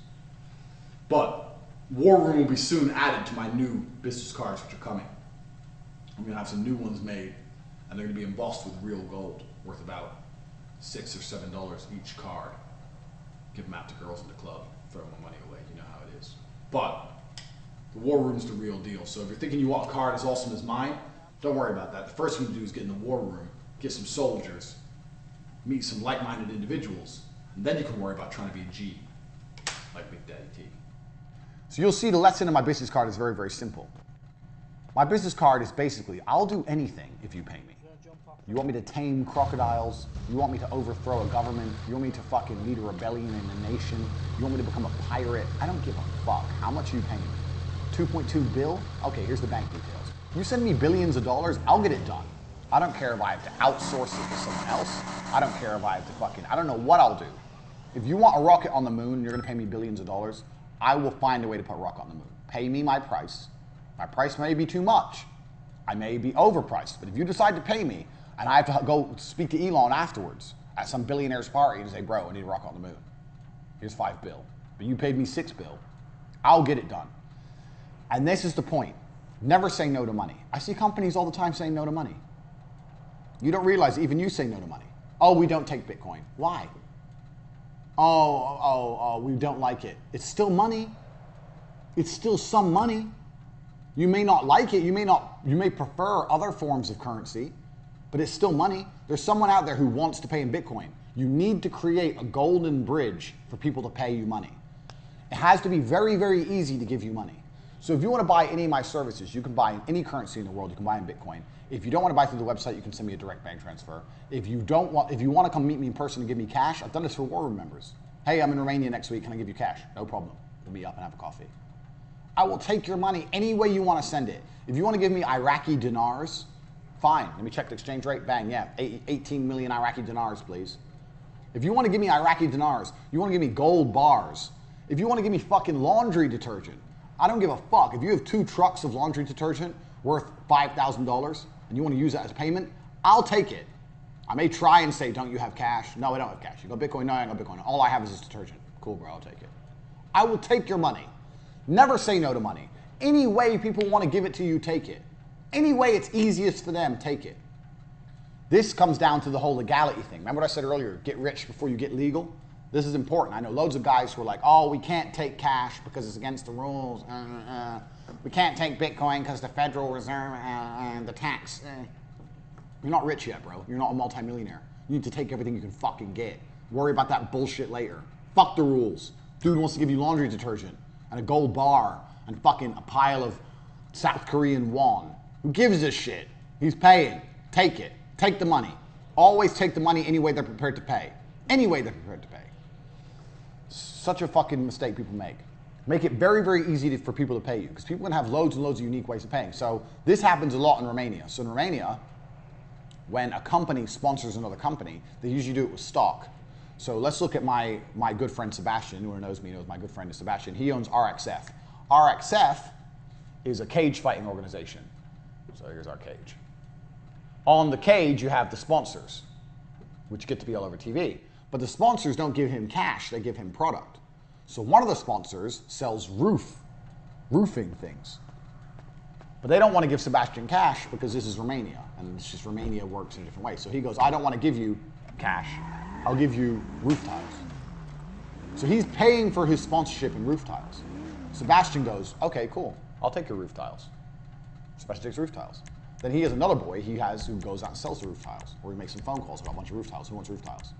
Old school for Moosin. But effectively, Sebastian doesn't go, no, I want money. Because then the sponsor will go, well, I don't want to